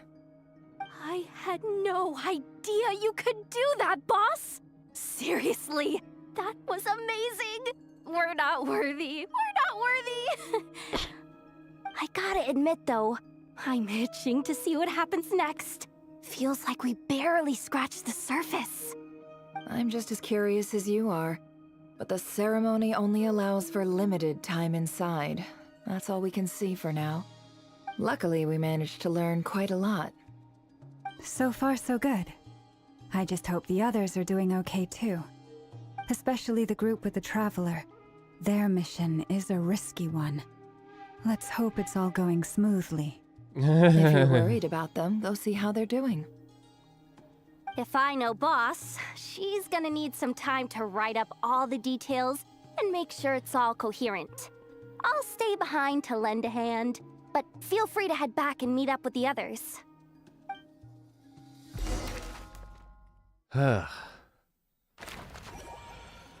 Thunderclap Reef. Why are we over here? Also, my god, those are adorable. Oh, they've been prowling around for nearly 2 days now. These things just won't quit. Oh, they might not have seen us yet, but them constantly sweeping the area, our way out is completely blocked. We need to be very sneaky. Oh, that's never gonna work. One little slip up and it's game over. We'll just get a cardboard box They'll and run we'll be straight back fine. to Rarier, and once he knows we're here, it won't be long before he's breathing down our necks again. Be that as it may, we still have to try. Paimon, act as bait. Oh, guess you're right. Alright, time to zip it. Oh boy, stuff section. Quick, hide! We almost got spotted!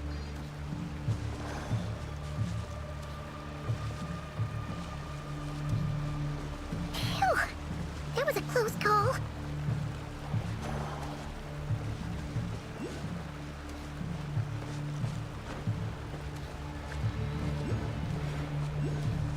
Huh. Watch out! He's coming this way! What? Oh, fuck you, game. Keep going. We're nearly there. This is the final hurdle.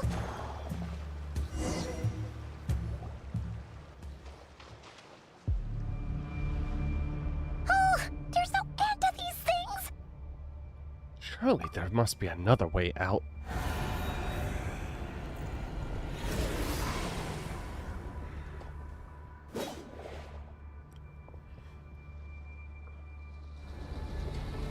We're surrounded.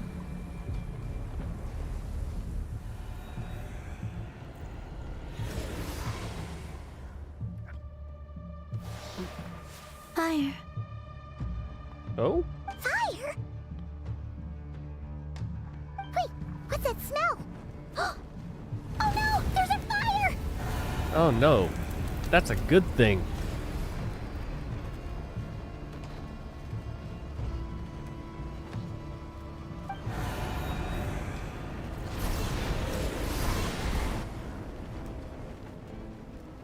That was quick. Ah, Father.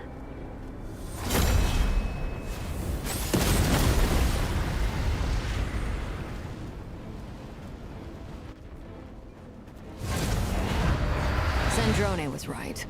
You look weak, Columbina. You also got here real The quick. old you would never have let such lowly creatures bar your way. Word has it that you did something for the Tsaritsa, and that's why you've lost most of your power. Freedom comes at a heavy price, doesn't it? It's Arlecchino! You came! Hello again, Columbina. And greetings, guests of the House of the Hearth. It's been a while, Arlecchino.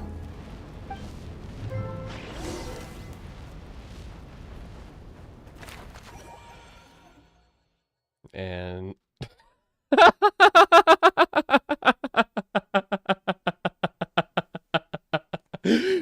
oh my god, I love these drawings.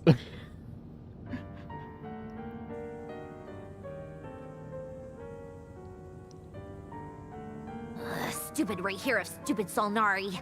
Ugh, whatever. I've got all the data I need. Next time we meet, you're finished. Mm-hmm. He sure doesn't pull his punches. Excuse me, do you need a hand? Oh my god. You can do me a favor by staying out of my way. Can't you see I'm busy? Wait a minute.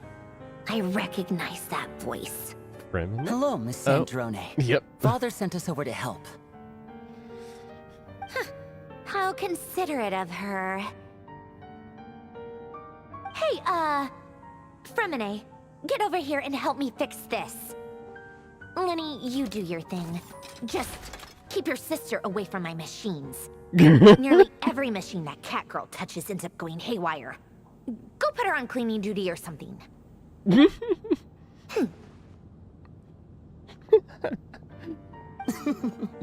Then let's start downstairs. Fremine, we'll leave this place to you.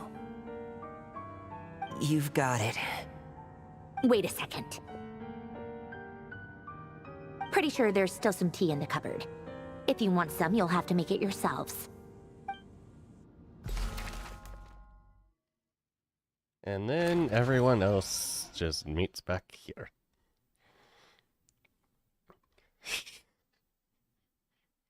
Yeah, yeah.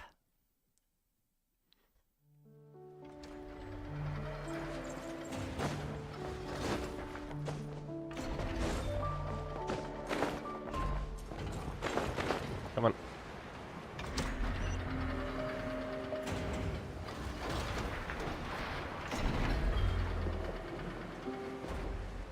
I just realized that looks like an old man fishing. Okay, I'm not gonna deal with you right now.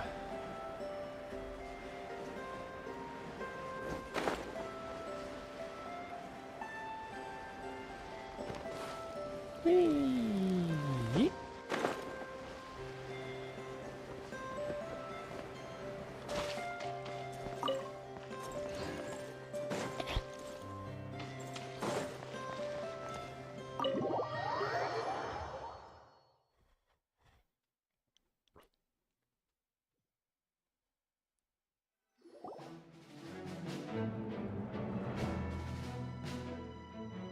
It's a relief to see you all made it back in one piece. Huh? Feels like there's quite a few people missing. Where's Flint's and the others? And what about Nefer? I returned ahead of them. Flint is helping Ino and Anefa to set up the decoys and buy some time. As for Miss Nefer... Boss is still wrapping things up on her end. She sent us back to fill you all in on the top secret intel we've been gathering. I see. Then let's get right into it. Oh, we also have a But guest. first, who do we have here? You brought someone else in to help? Greetings. I was invited here to help as a longtime Tea Party companion of Columbina's. You may call me Arlecchino. Surely it can't be. Those eyes. Oh, where have I seen them before? Wait, of course. In those memories we just saw. Yay! The only Arlecchino I know is the fourth of the Fatui Harbingers. So either you share a pretty uncommon name, or you're more than just a Tea Party buddy. You're well informed, Grandmaster. A man from Mondstadt living all the way out here in Krai, and yet the people and affairs of Snezhnaya seem to hold a special place in your heart. Oh, the feeling's mutual. Sounds like you know all about who I am, too. A Fatui Harbinger. Don't worry, she's chill. The atmosphere in here just got really tense. Guess we can't just start trusting Fatui Harbingers, even at a time like this. Don't worry, I must she's admit, chill. though, I'm a little curious. Seeing as the moon goddess no longer belongs to the Fatui, what makes you so willing to put your neck on the line here? Nor does Krai belong to Mondstadt, Mr. Varka. Yet still, you're fighting for it all the same. Things don't always have to have a tangible payoff. Sometimes, stopping things from spiraling out of control is a higher priority than chasing the spoils of victory. Of course, I can't say there's nothing in it for me at all. But that's between Columbina and myself.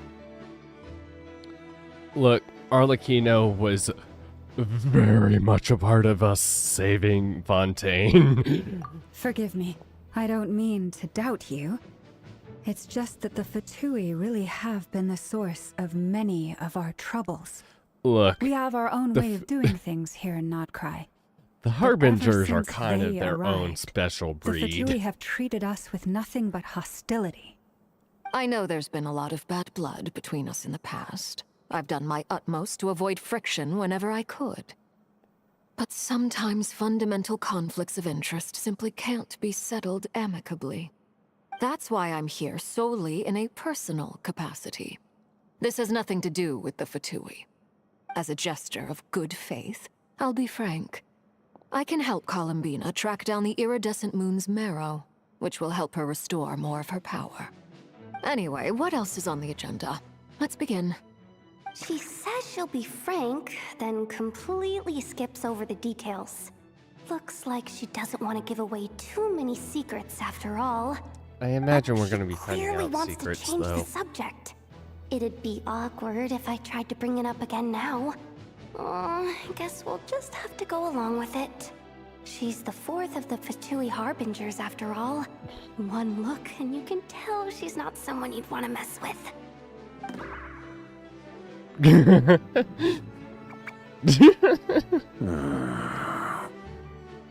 Well, since Miss Arlecchino sounds confident in her ability to handle that, we'll proceed to the next topic. Yehoda, time to share that top-secret intel.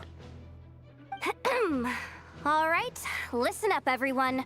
First, we now know that Rerir was originally a Conrian secret agent whose primary mission was to hunt down and assassinate the so-called Dregs of the Crimson Moon.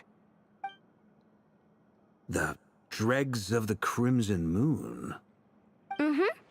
In the memories, there was a lot of talk about the Crimson Moon and eclipse, and a whole bunch of other stuff Palabina from knows the time all of of this Conria. and knows full well. To my knowledge, those were the names of 2 different Conrian dynasties. Long, long ago, it is said that the people of Conria worshipped the Crimson Moon, drawing a mysterious power from its reflection. But one day, a coup saw the Crimson Moon eclipsed, hence the name of the new dynasty that replaced it, and how it became the new emblem of Conria.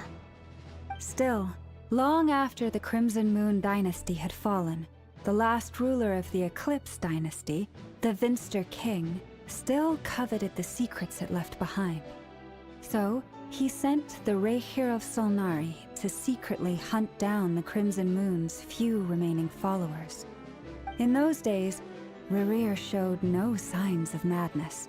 In fact, he was as normal as any other person. Oh, and he had a fiancé, or at least a would-be fiancé, called Tholindis. Tholindis?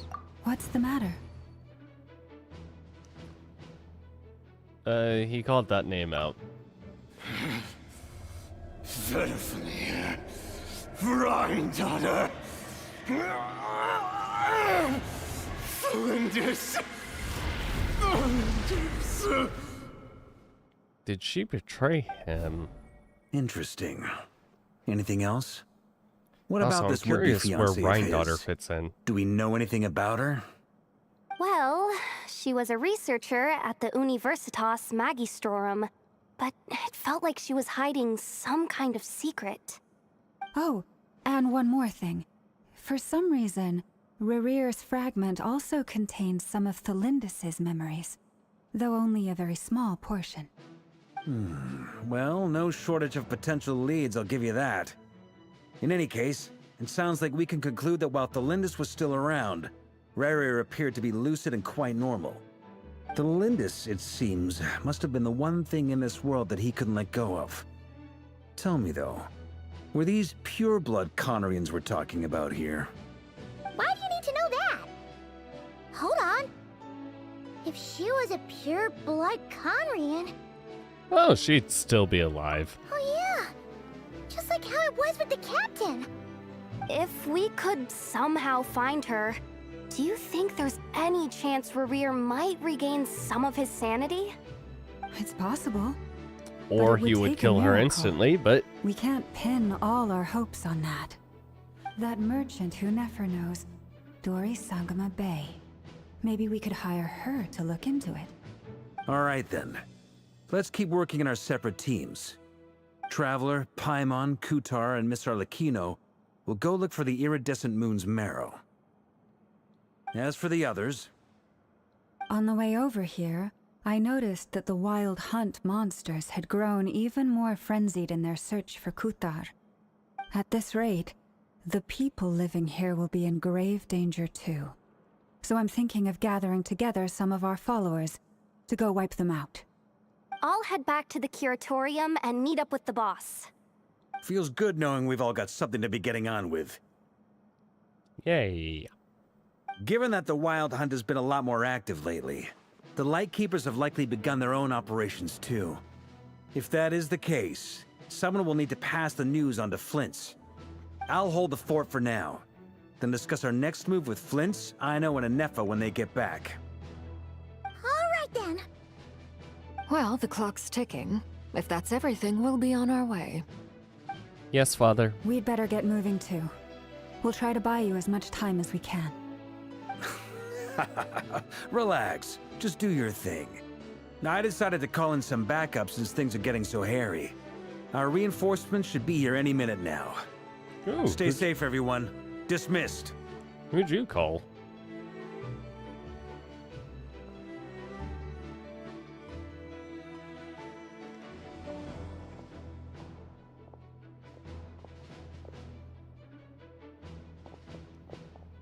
We're back. Did we get here a little early? Or a little late? A little late. A tad late. The others have already set off. To summarize, our resident moon goddess has found us a new ally, and Boss Nefer has uncovered some promising info. Everything going smoothly on your end? Not great. I don't know how long we can stall them for.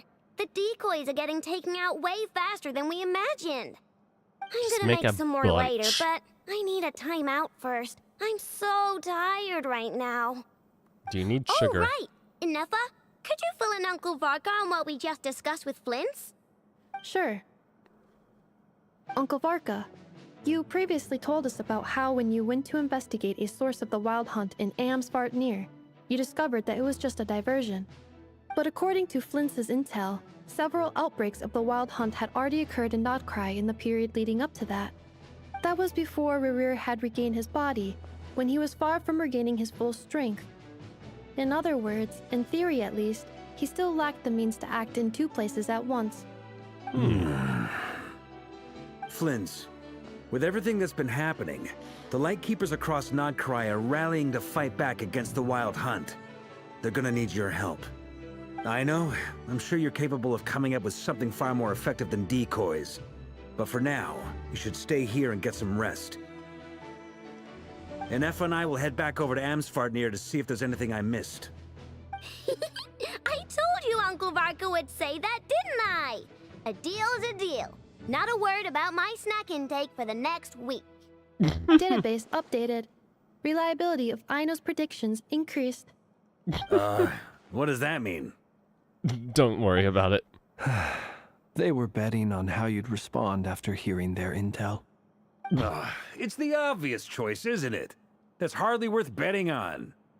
We already decided that Inefa should go investigate the situation over at Amsvartnir on her own. You might as well stay here and keep watch. Someone needs to hang back and oversee our strategy meetings. And besides, you still haven't fully recovered from ambushing Rerir. So I've ended up with the easiest assignment. Well, I appreciate it, everyone. See you when you get back. But you're also our rear guard, just in case everything goes to shit. Just remember that.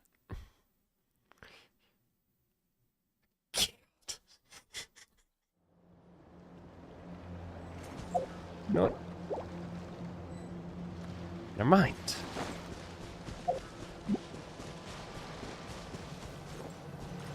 Go to the place the knave mentioned. Here, this will serve as a good spot to cross over. Arlecchino, hold up a second. Since you brought us all this way, would you mind telling us what you've got planned? We still haven't got the slightest idea what's going on here. And if even Columbina doesn't know where the iridescent moon's marrow is, how do you? Simple. Because I am an inheritor of the royal bloodline of the Crimson Moon. And one of the last surviving embers of the two worlds' flames. Huh? Are you serious? Isn't you're a descendant of that Crimson Moon dynasty we were just talking about? The one from ancient Conria? Your surprise is understandable. I was also taken aback when I first learned of it. Wait, but the is more that... I thought about it, the more I realized the signs had been there all along. Is part of the curse when I was young, for her I discovered hands? I could wield a very special kind of fire. It coursed like blood through my veins and smoldered away inside my nerves. What's more, whenever I experienced strong bursts of emotion or drew too deeply on this power, it was like some kind of presence within the fire would begin to gnaw away at me, consuming me from the inside out. Your hands? Exactly. That is why my hands are like this, too. At first, I saw it only as a curse, but once I became a harbinger, the jester apprised me of the truth. Together with my own investigations over the past few years, there are several things that I have gradually come to understand. For instance, take the so-called Crimson Moon. In truth, it is nothing more than the shattered remnants of the iridescent moon, fused with the abyss to prolong its lifespan. Oh. Since this blood flame was bestowed upon me by the Crimson Moon, it is a fusion of the iridescent moon's former power and the corruption of the abyss. Oh. You all understand the nature of the abyss well enough. Yes. I draw upon its power, and in return, it hungers for my soul. This strange blackness is the mark of corruption it has left behind. If I recall correctly, you once told me that if the corruption ever made it to your heart, you'd become a completely different person. Yes, and that's the reason I'm always careful not to push my power too far. It's essentially a never-ending tug-of-war. Whew. Sounds intense. Anyway, the rest of my story can wait.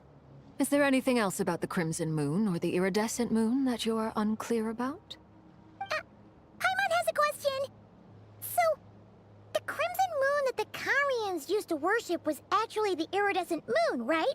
Which was one of the three moon sisters.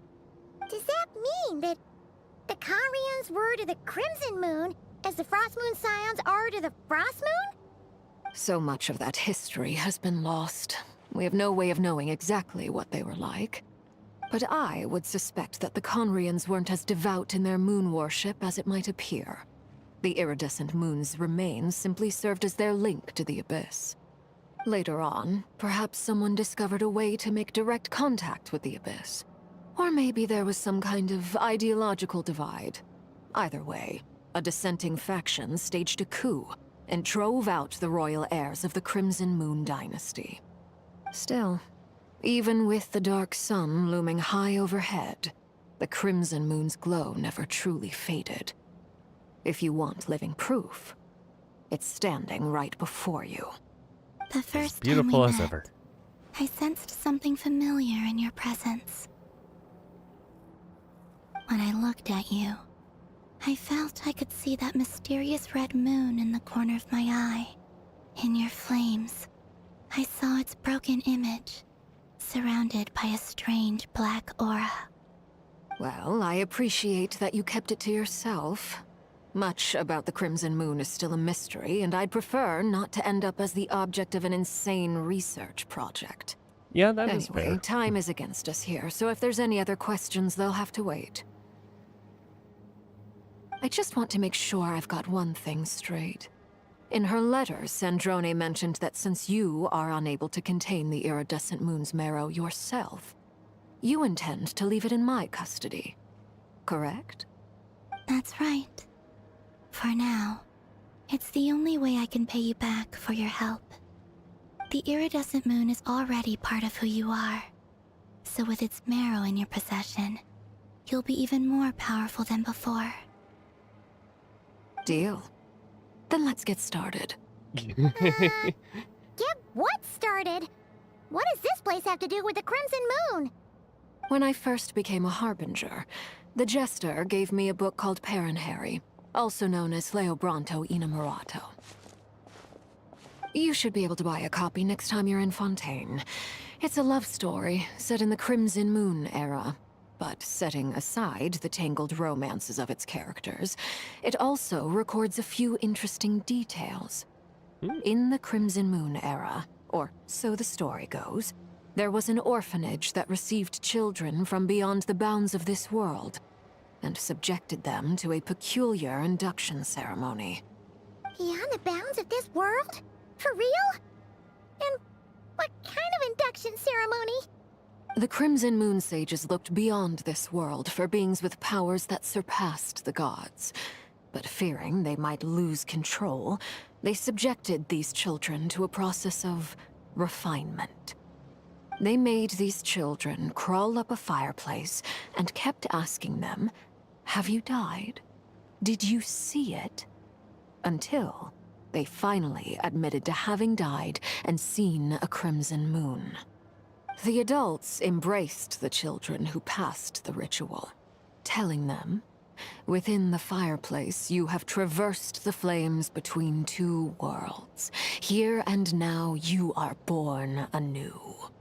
The book leaves much unsaid, but I suspect that this was their way of branding the children they had enrolled, leaving an indelible mark upon them so that they would forever live in the Crimson Moon's light.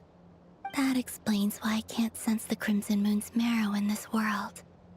It makes sense that it would be sealed in a special space that can only be accessed temporarily through some kind of ritual. But there's no fireplace here. Do you see a chimney anywhere?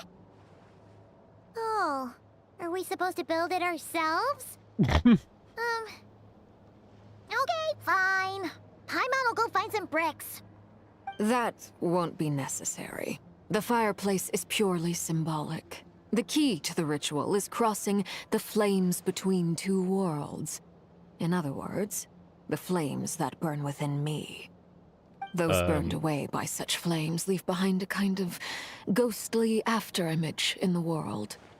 In the days of Conria, people believed they could be used to bridge the gap between the two worlds of life and death. In short, I can open a passage to that space for you. That's the easy part. The catch is I'll need to stay on this side to keep the passage open, so I won't be able to come with you. Once you're inside, you'll have to find your own way. Understood. Very well. Then I'll open it up. Traveler, spare me a little more moonlight if you would. I may need it.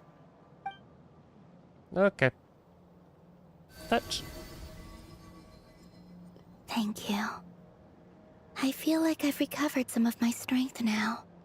It should be enough to move us across short distances and confront whatever dangers might await.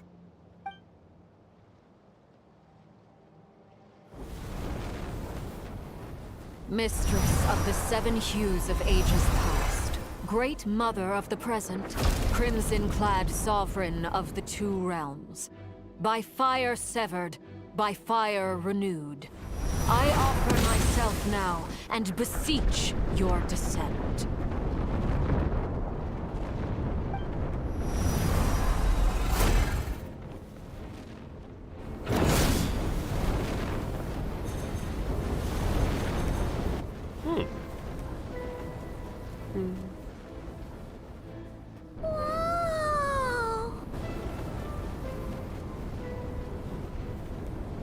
One word of advice. As you're crossing over, no matter what voices you hear, do not answer. Got it. Paimon, maybe you should Sinister stay gloom out. inside, but also the familiar light of the moon. I feel that I am about to meet an old friend who has changed beyond all recognition. All right, let's go.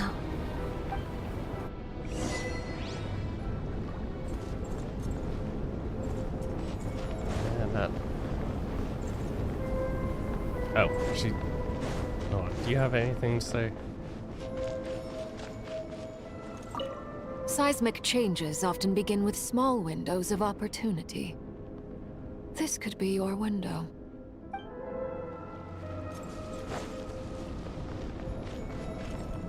Also, she is letting us walk on water. Thank you, Father.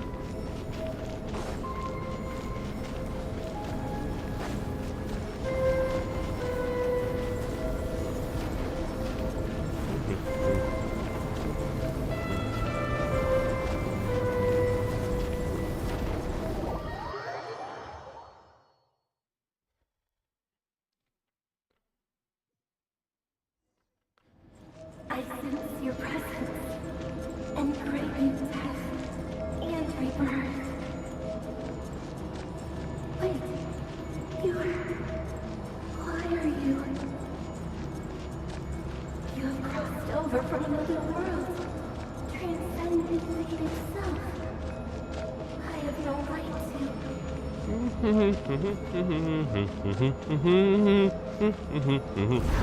Not answering them. Hey, look up at the sky! A red moon!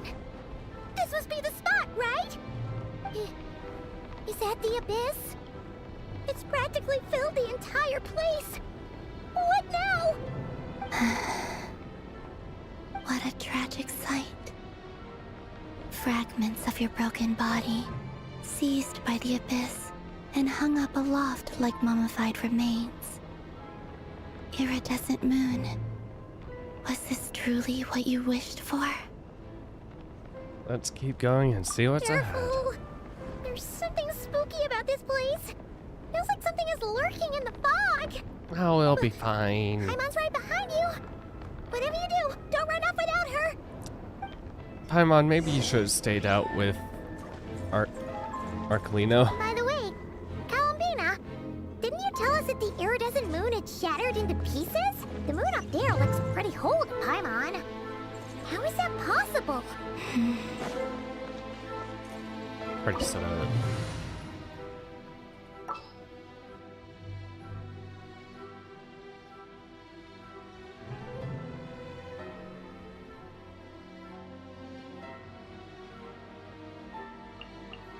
Honestly, alright,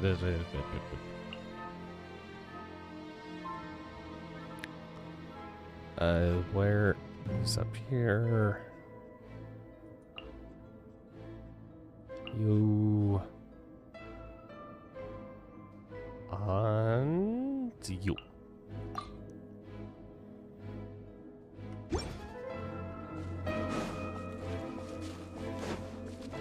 If she can't come in with us, I will bring her in myself. Let's light it up! Overruled!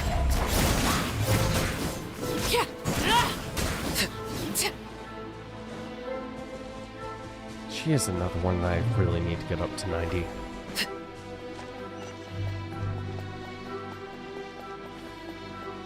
Just like I thought. It was only a facade. Oh.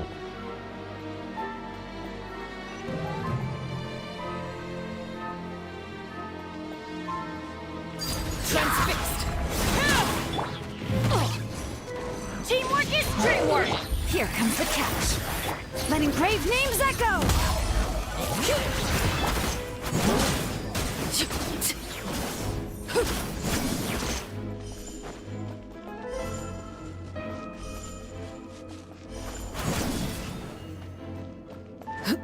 Doop-a-doo-doop-doo-doop-doo.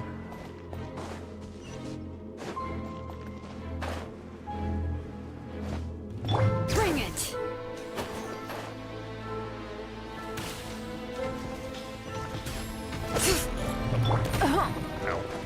Quietly now. Overruled! Everlasting as the moon!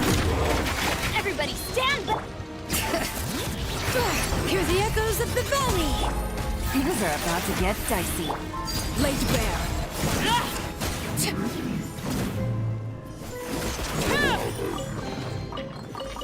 Doop.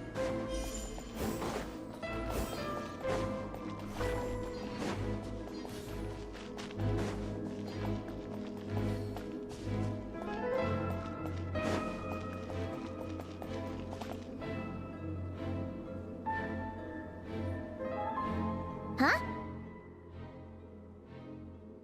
So the iridescent moon's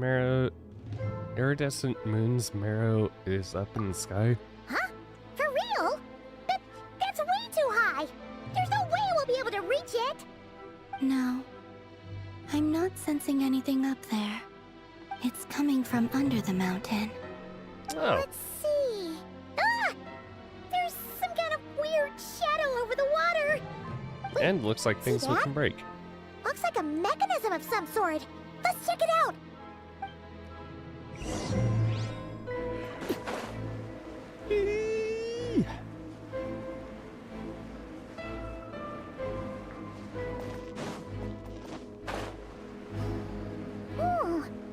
Looks like a device from the time of Kalia.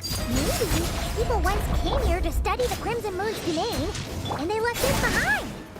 Oh, if we can activate it, we might find some clues. So activate.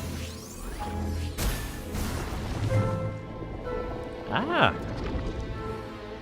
We press thing to break thing. We need to break in total. We have broken 1, meaning we have at 3, Now that 2 the left. mechanism's running, the shadow in the water looks different. Do you think these mechanisms might be the key to unlocking the secret? Let's try to find more of them! Thalindis, we'll leave the rest of the research in your hands. I hope this isn't ruining date night.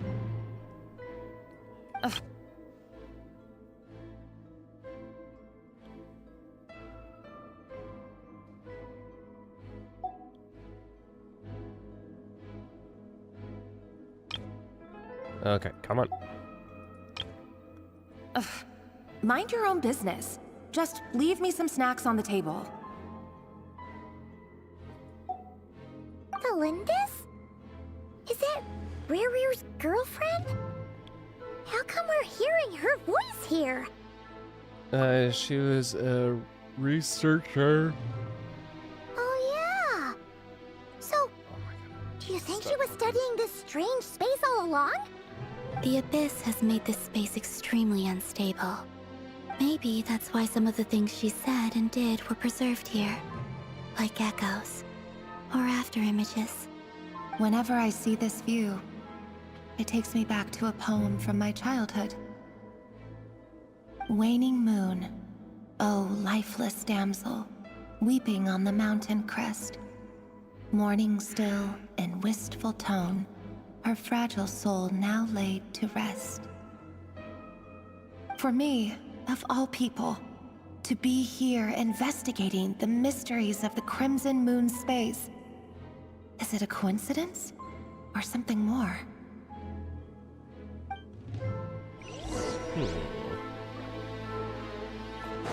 On to the next.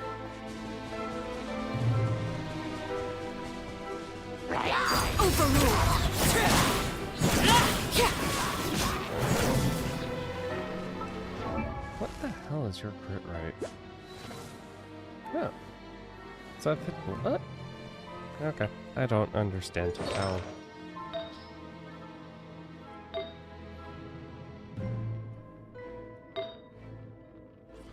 Right, you still have the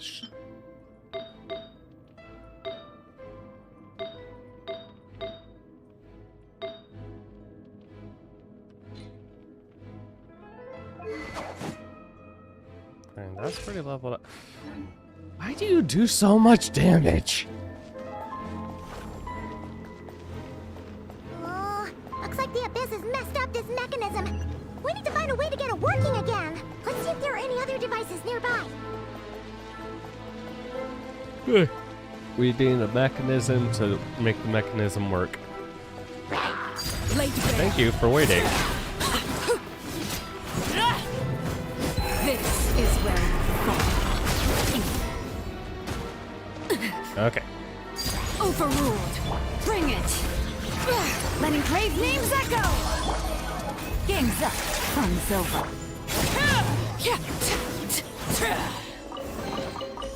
Oop.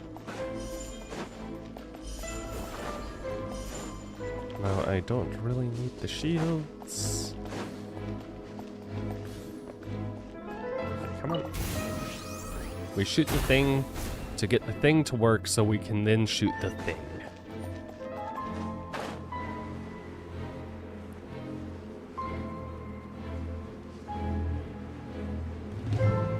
And we shoot thing.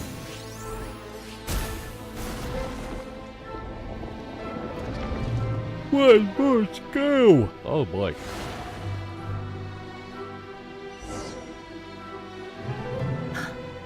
I see.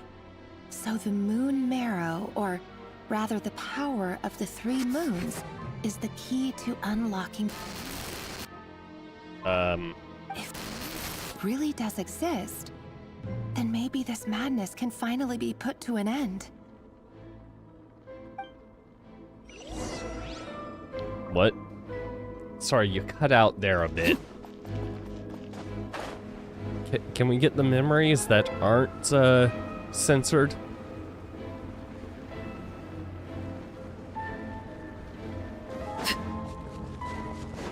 Take cover behind the rocks!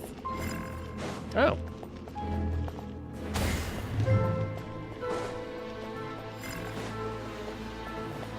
It's fine.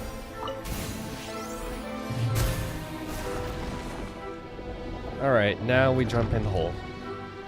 I think, probably. Oh, it's the reflection of the moon, which means... probably... With the Abyss inhibitors in place, I should be able to access the chamber with the moon marrow. Oh, Revier, with every step you take, you're drifting further from what you truly desire. But you're not the root of the problem.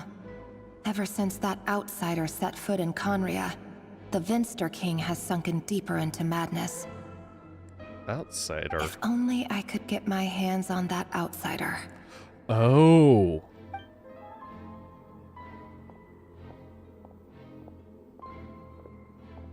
Oh. Hey, look! The moon's reflection is back to normal! Would that outsider happen to be, my Voice brother? mentioned a chamber with the moon marrow. Do you think maybe it's hidden in the moon's reflection? It must be. For within it, I sense the fragile aura of a dying soul. Then there's no time to lose! Let's go! What is...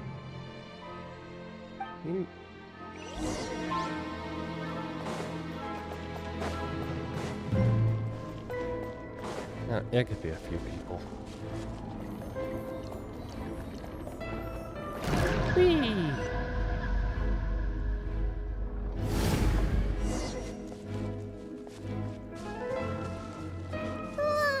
These things are so creepy! Oh, looks like we'll have to destroy them if we want to get to the iridescent moon's marrow!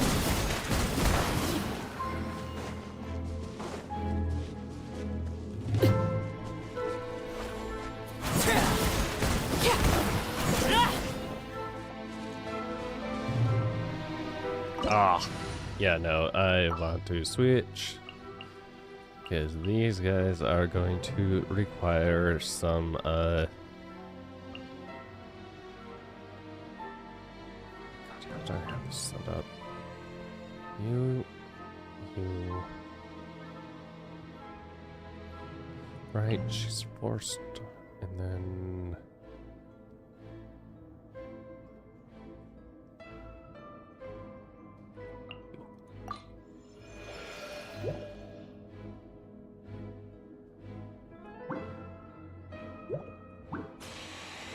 You there, you there. That must be the iridescent moon's marrow! Oh, but we'll need to destroy these things before we can reach it! Accelerating. Insulation chamber. Animal hypostasis and... Being done! Be silent. The night cometh. Ultimatum protocol. Okay.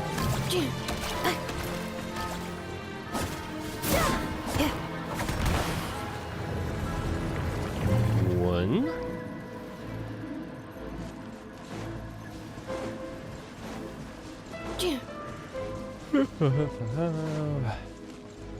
Accelerating. Cleanup sequence initiated. Close your eyes.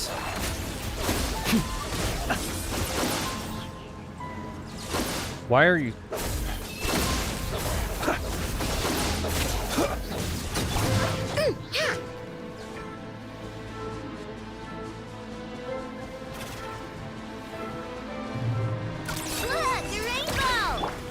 Insulation chamber deployed. Beware the creatures of the night. Observe.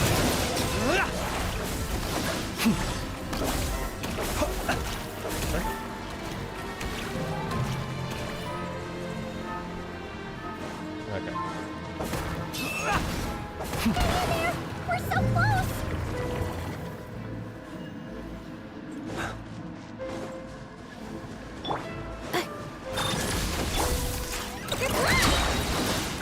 Lash attack! Animal test 6308. Annihilation mode.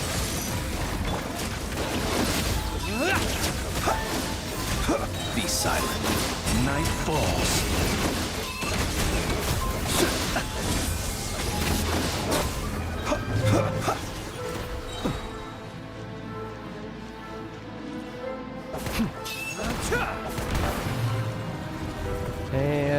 3.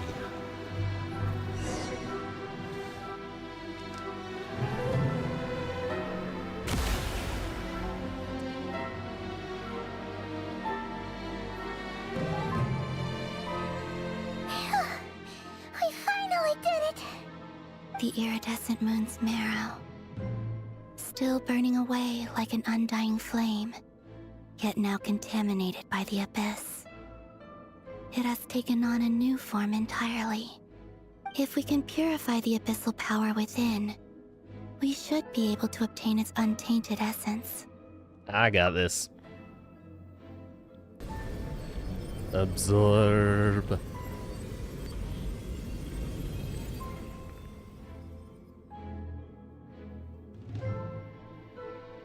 It's so cold. Hmm?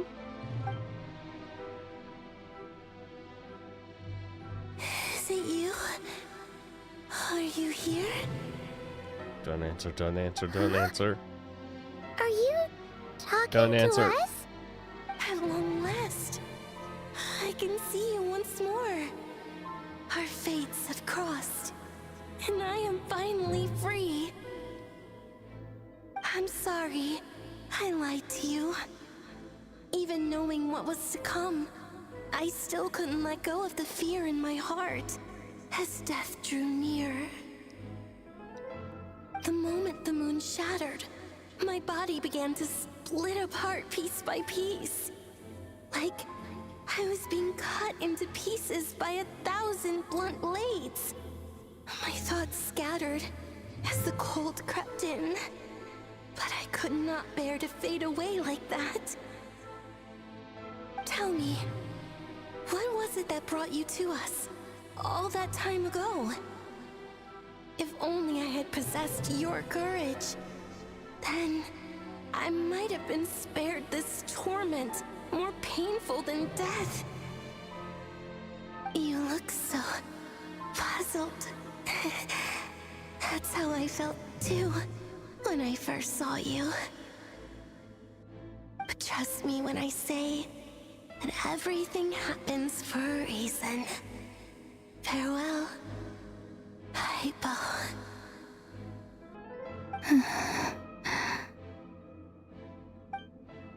What was that all about? Was that the goddess of the iridescent moon? Oh, it sounded like she was speaking to a long-lost friend. But none of us have ever met her before, right? Perhaps. She took me for the goddess of the frost moon she once knew. Yeah, For a probably. fading soul like hers, our auras must be too similar to tell apart. But anyway, we've got the iridescent moon's marrow now. That should help you regain your strength, right? Alright, time to leave this place and meet back up with Arlecchino. Let's go!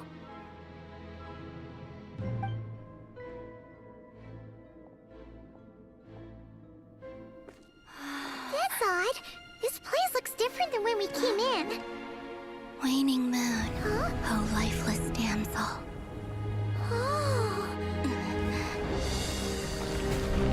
Oh. Why are we being attacked? Hurry! The place is collapsing! It wants to trap us here. Who's it? The abyss? Now we've taken the moon marrow. All that's left here is a dark will. It will show us no mercy.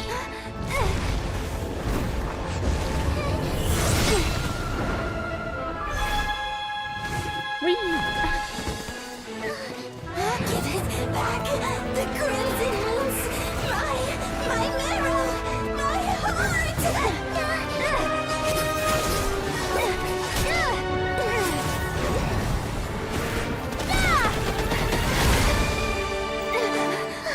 Finally! Huh? Oh no! The exit's blocked! Breakthrough. They're back! Now what do we do? This is where you fall. Witness my rise. What are you waiting for? Thank you, Father.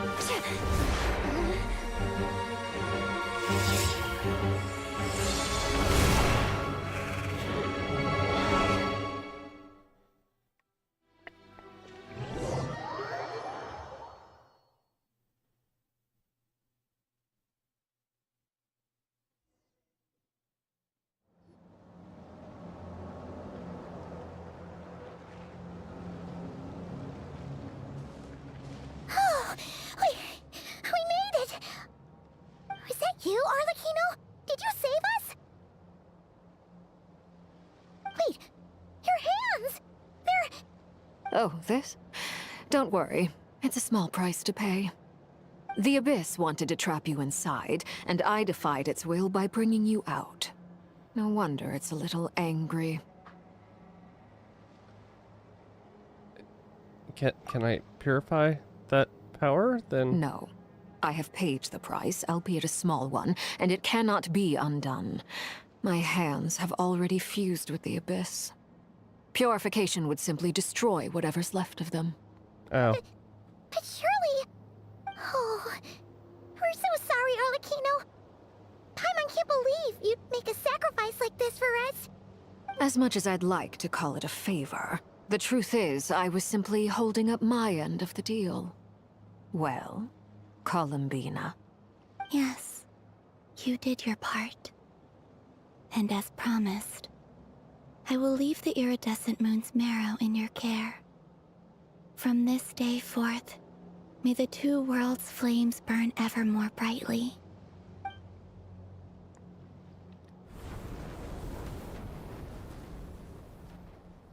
I'll take that as a blessing. Now, Columbina, give me your hand. Accept this moonlight I offer in return.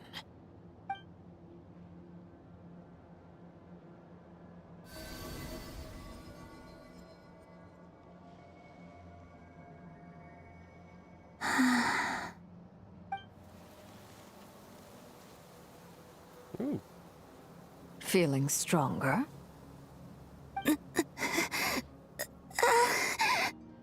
Too much power at once?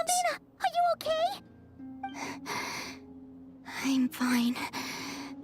Our powers are a little at odds, that's all. By the Frost Moon's authority alone, wielding the power of the other moons was always going to be a stretch. Still, I think it's fair to say that your strength has returned. At least to the level it was at as Third Harbinger. It's still not enough. There's no way I can hope to challenge Rayrier like this. Just one more ray of moonlight, if you would.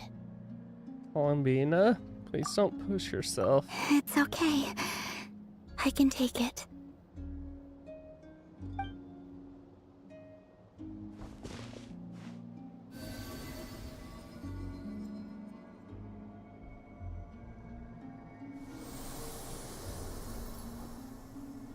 Arlecchino and I are tag teaming her.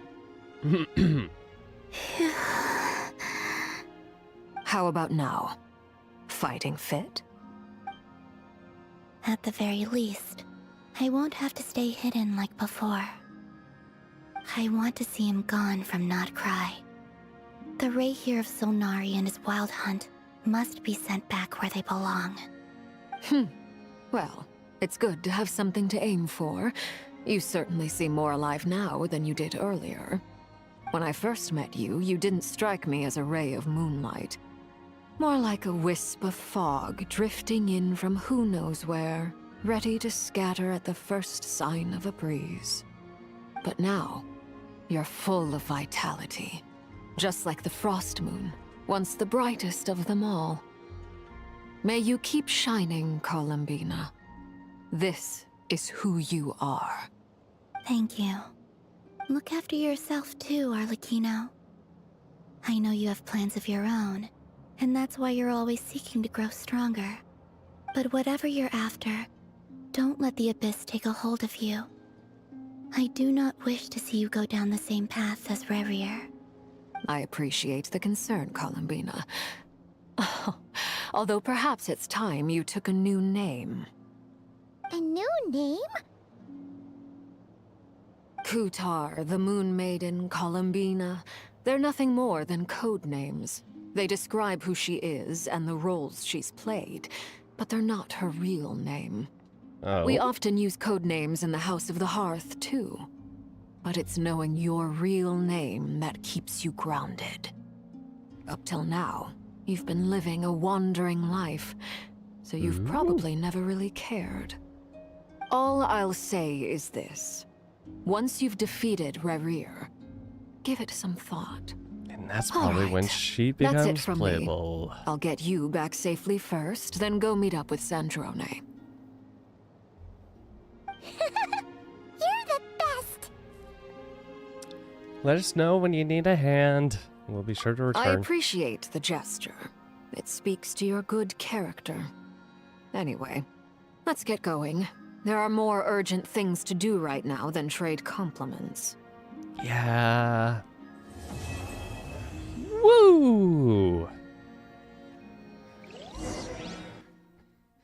Was this just a short one? Completely? It was a close call, or but we got the iridescent moon's marrow and restored Columbina's strength, and that's all that matters. In other words, mission accomplished. Paimon wonders how everyone else is doing.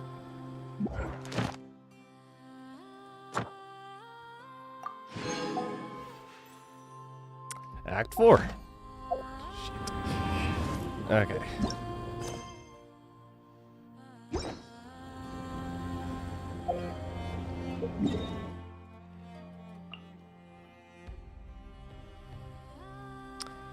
Why can they not have a freaking teleport point by it?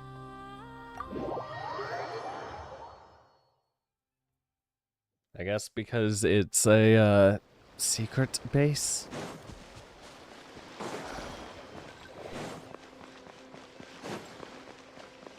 Doop, doop, doop, doop.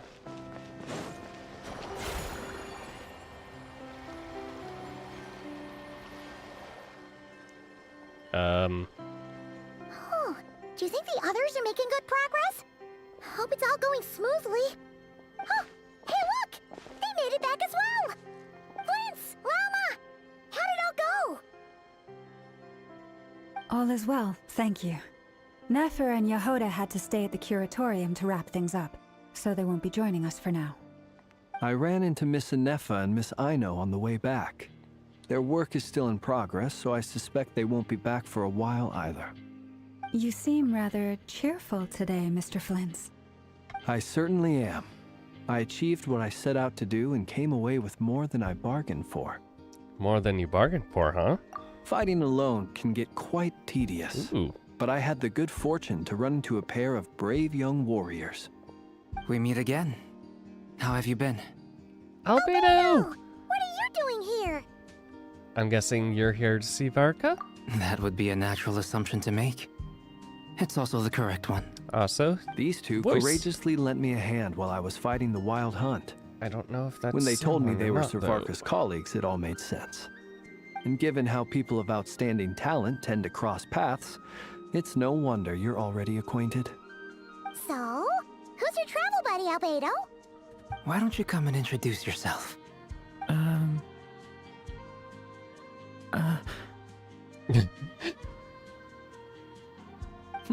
Kingdom a Hearts gentleman of looking few guy. words, I see. Hey. And a rather stern Not too bad. countenance. I presumed you were acquainted with him. Is that not the case?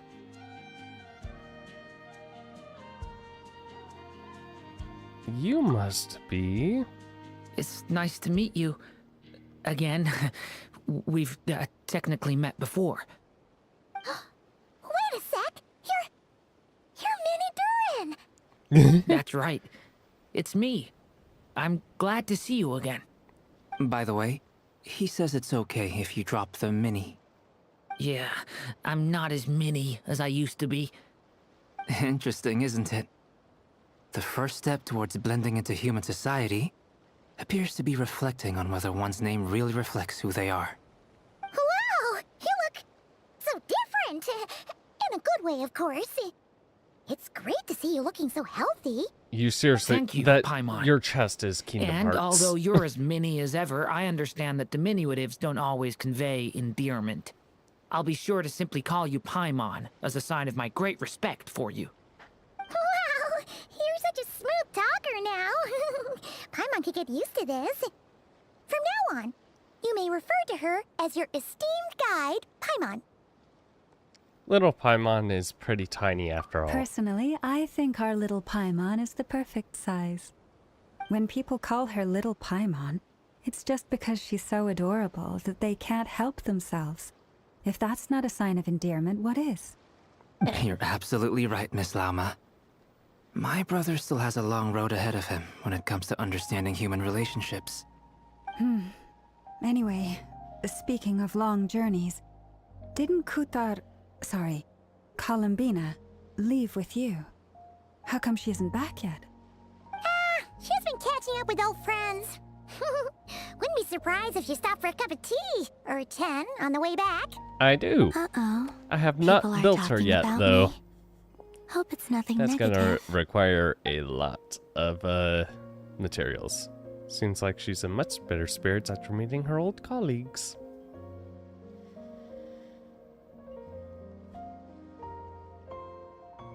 Judging from your expressions, I'm guessing it all went well? It's getting crowded here. I'll go grab some chairs. No need. This is a job for an alchemist. I'll whip some up momentarily. Thank you for your hospitality, ladies and gentlemen, but I was merely escorting my friends back. I'll be meeting Sandrone shortly, as we still have some things to discuss. It's been a pleasure, I'm debating if I everyone. want her weapon or But not. this is where I'll say goodbye. We really appreciate your help.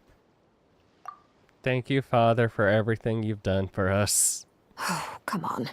Spare the formalities. I'm just glad I could help out some true friends. I understand. Also, say hi to the kids Wow. for us, please. Bye for now. It's been a while. Arlecchino.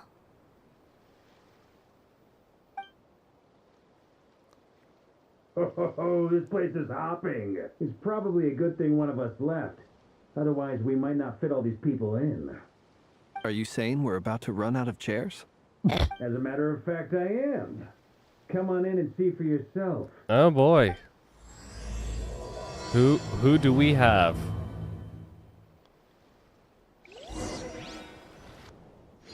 Who do we have? Are we getting Alice? Finally? Maybe? Nope. Dane's left.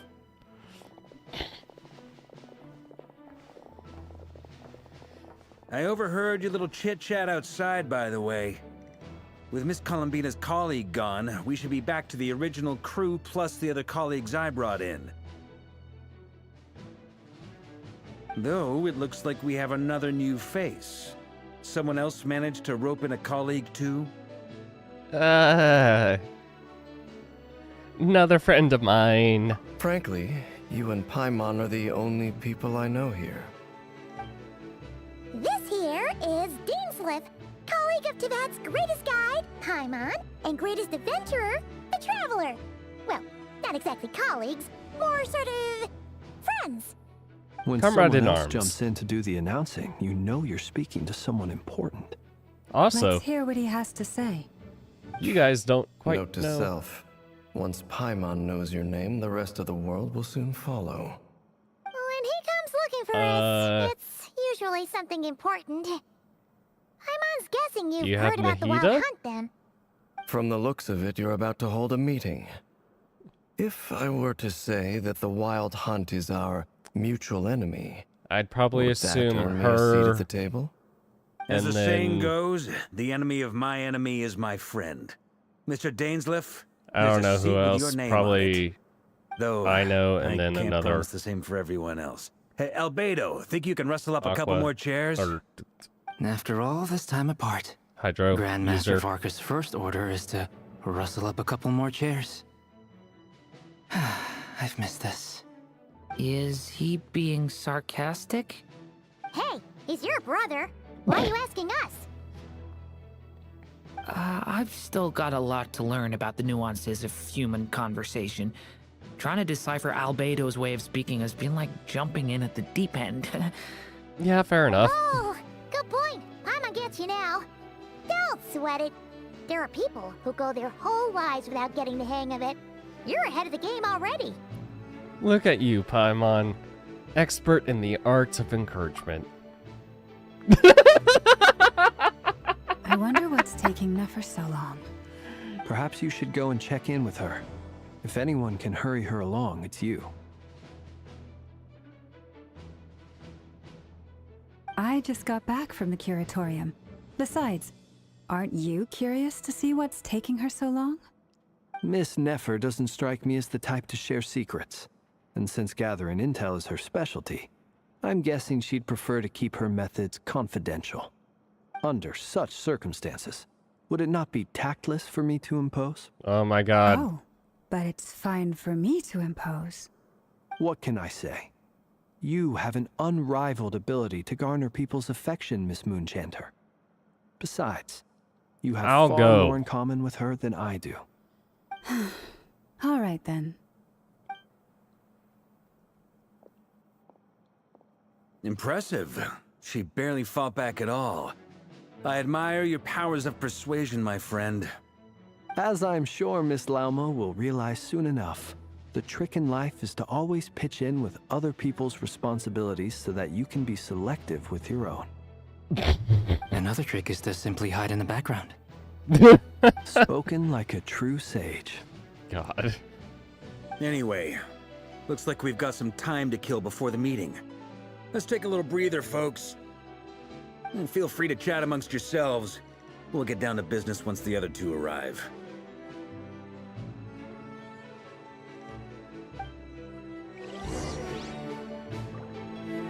Chat with everyone. Okay. Dane, I want to talk. Is there something you'd like to say to me? Yeah! For starters, why'd you just show up here without even giving us a heads up? He never gives us a heads up. If you think back to our previous interactions, you may recall that that's hardly out of character for me. Exactly. You have a point there. Sorted out your accommodation yet? Oh yeah! You'll need to find somewhere to stay the night too, right? Want to tag along with us? You never know.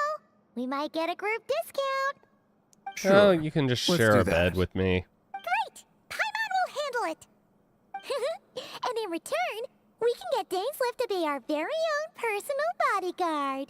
Paimon, you're thinking out loud again. If He that's can what you just had be in my mind, body you should have said pillow. so sooner. I'd be happy to help. Oh, okay then. Paimon was only kidding, but good to know. Anyway, since we're all here together, we might as well watch each other's backs.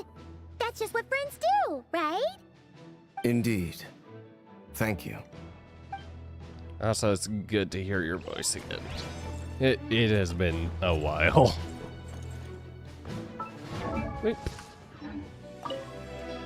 You're both awfully quiet. Why don't I start us off with an icebreaker? Much obliged. Have either of you ever had your portrait painted? If not, I'd be glad to help. That sounds like a lovely idea. You know how to paint, then? I dabble occasionally. He's an excellent painter. Tables, chairs, people, dragons, you name it. He'll paint it for you. Oh, you're a I'm pyro. flattered. Okay. If I ever get the chance, I'd like to give it a try myself. I'll bear that in mind. Anyway, how about you, Durin? What sort of portrait would you prefer? Oh, I'd be fine with anything. Whatever Chibi. style feels best to you. Chibi. Very well. Then I'll play it by ear. You can replicate any style I want? I can try. If you show me a sample, I'll do my best to match it. Thank you. In that case, I'll dig up some reference material for you.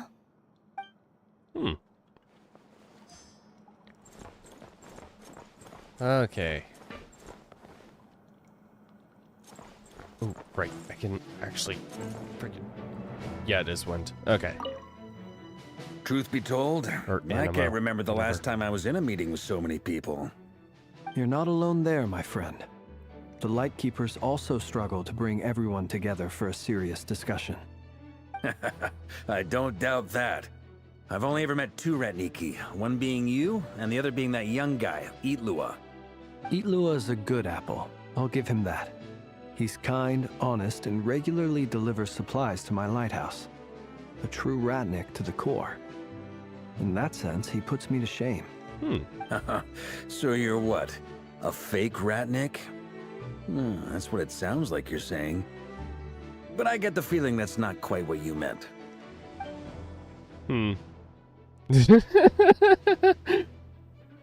Uh-huh. Yep. Come on, why the awkward silence? Sorry. I'm not even gonna bother trying to hide it. You've known all along, haven't you, my friend?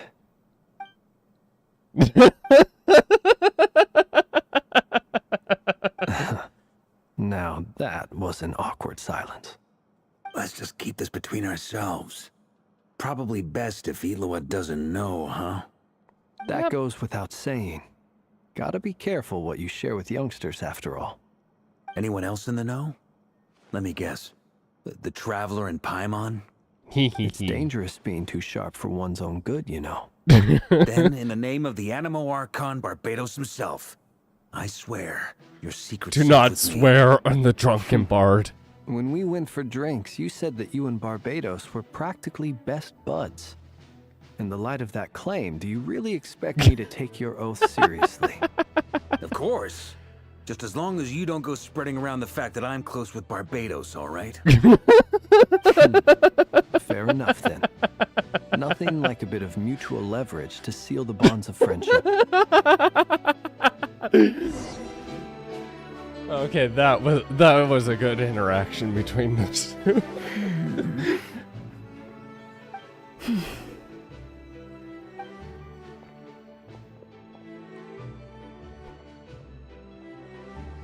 Ah, Miss Nefer. You made it after all. But what about Yehoda? I'm here to give you an update on how things are going on our end. Once this is over, I'll be heading straight back to continue my work. I left Yehoda back at the curatorium to watch over things while I'm gone. Huh. So much for just this once. Not so loud! We're on a roll here. What if she remembers and suddenly decides to back out? You think she'd forget? Did you say something, Mr. Varka? Huh? I didn't say anything. Right, Flint's?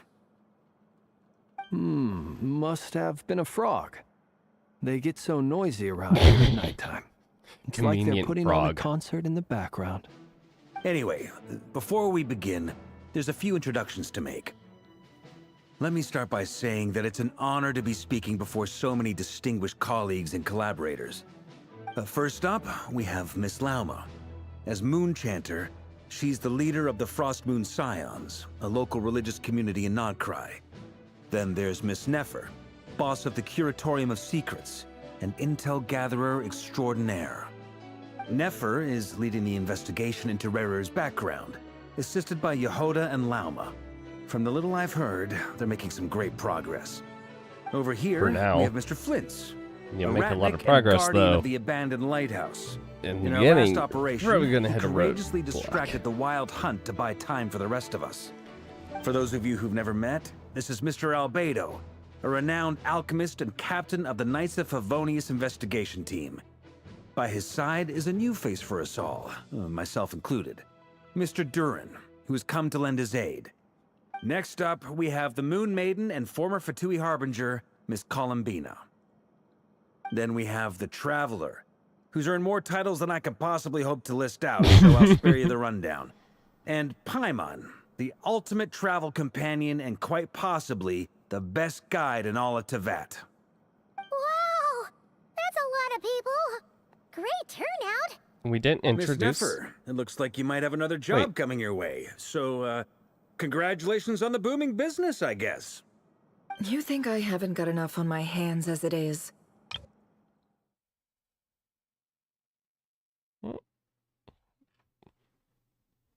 We don't introduce Dane. That would be me, Miss Nefer. I have a commission for you. And you are? Who I am doesn't matter right now. What does matter is that I'd like you to gather more intelligence about the Recher of Solnari. Well, it's not as if we never take on anonymous commissions. But in your case, I'll have to decline. I'm gonna take a wild guess and say your job's probably more hassle than it's worth. Something about you seems like bad news. You're not wrong. It's my eyes, isn't it? Conrian, I assume. And what's with the mask? Are you trying to hide your identity? In any case, the fact that you're even still alive raises an awful lot of questions for me. My name is Dainsleif, and yes, I am from Khanria. As I'm sure you're aware, the Raker of Solnari's real name is Rerir. He was once an acquaintance of mine.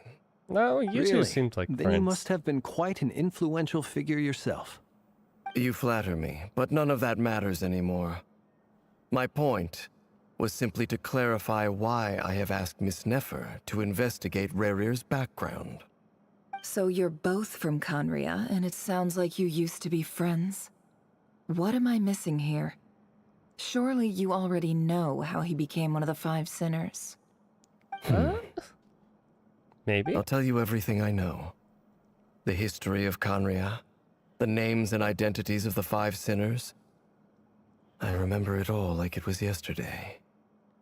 I have never spoken openly of this before.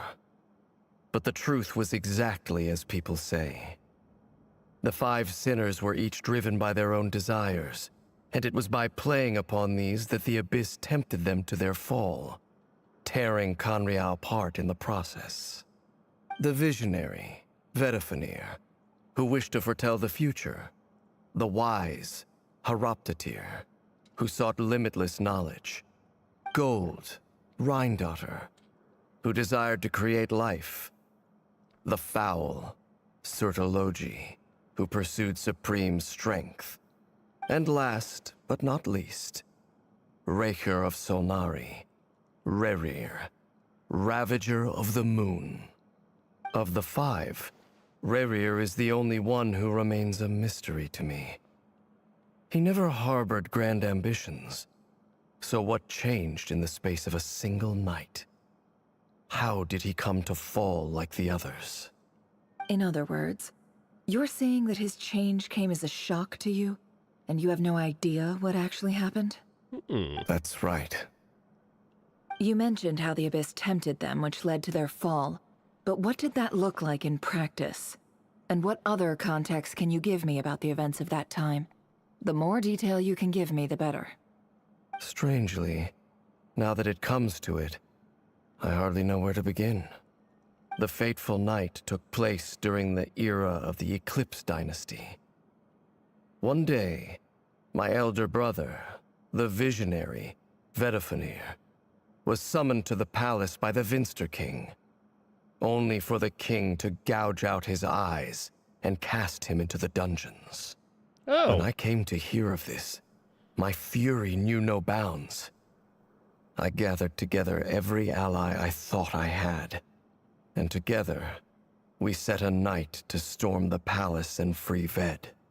Centuries on, the memories of that night still haunt me, like a never-ending nightmare. We broke through the palace gates, just like we had planned, each striking towards our separate targets. But then, I was betrayed. Even Vedifenir, the very person I had come to rescue, abandoned me and partook of the Abyss's power. So, it's personal after all. Then tell me, Mr. Dainsleif, what price are you willing to pay? You, of all people, must know that nothing comes for free. I cannot say what price would be worthy of such a commission. But know this. Rerir was not always a madman. Believe it or not, there was a time when he was just an ordinary man.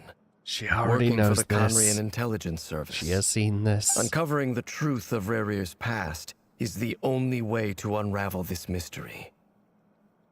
But before you decide if you will accept my commission, I will tell you more about him. Enough, I hope, to help you plan your next move. Sounds pretty good to me. Feels like we just flagged down a random passerby, only to discover he's actually a master strategist who has a score to settle with our enemy. Who knew having a Khanrian friend would come in handy?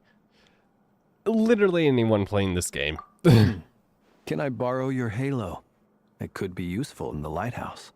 Hey, enough with the wisecracks! Besides, isn't that lamp of yours bright enough already? Relax. It was meant to be a compliment.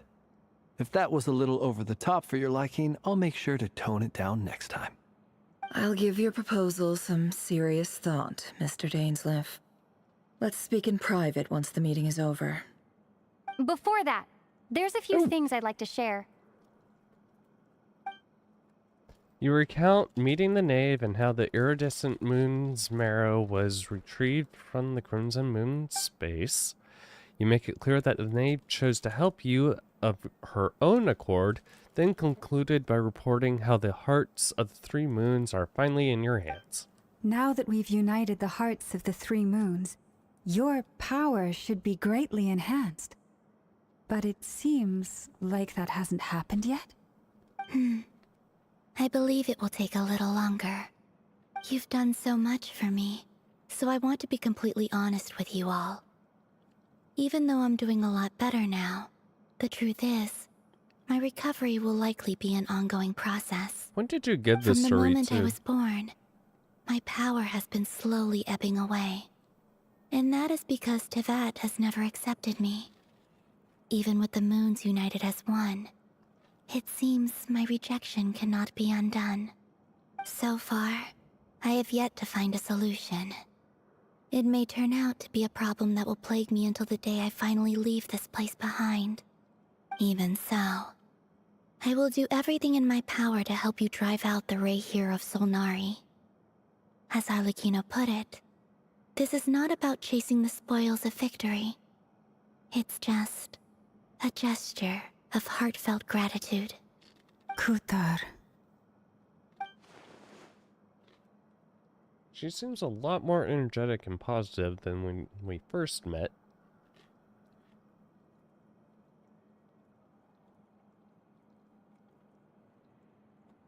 Defeating the Rayhir of Solnari will be no easy task. While my strength slowly recovers, we'll also need to gather more intel. Naturally. We should take all the help we can get if we hope to defeat him. We've considered several viable plans now, but our choice hinges on the answers to a few key questions. Is it even possible to kill Rayhir?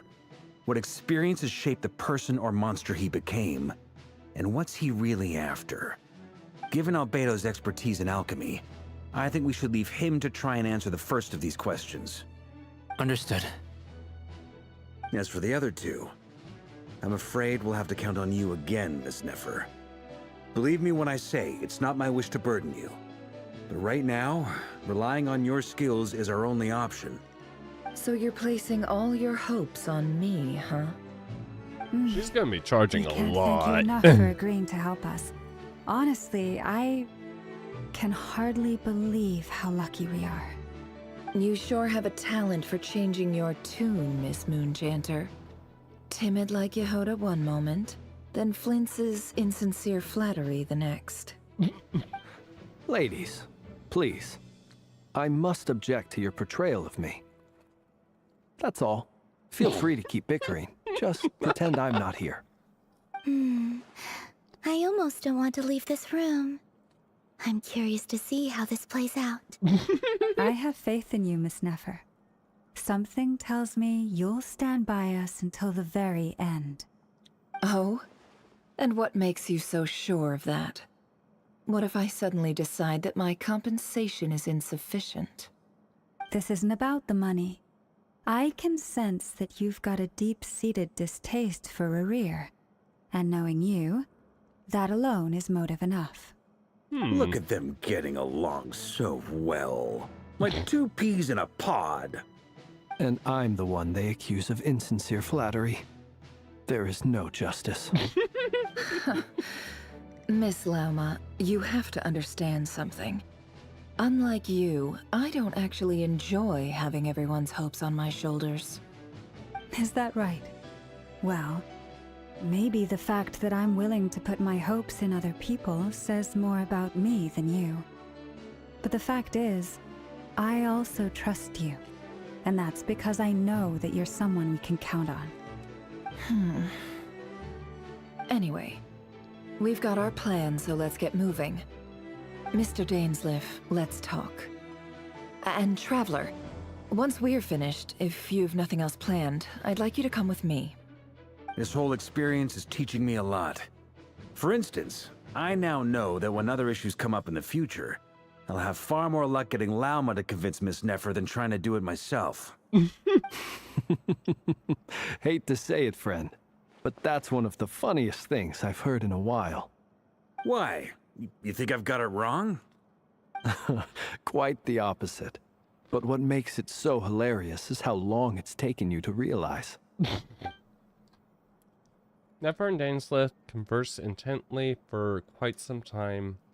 From the gravity of their expressions, you can tell how heavily the next stage of the plan weighs upon both.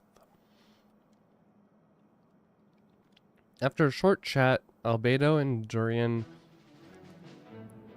head off with Varka on what they describe as a sample finding mission. Lauma steps out for a while, then comes back loaded with emergency medicine. She tells you that while people rarely expect to get hurt, it's her duty to be ready when they do. You and Paimon wait patiently for Nefer, content to see how well everyone is working together. Once Nefer is finished, you follow her and Lauma back to the curatorium.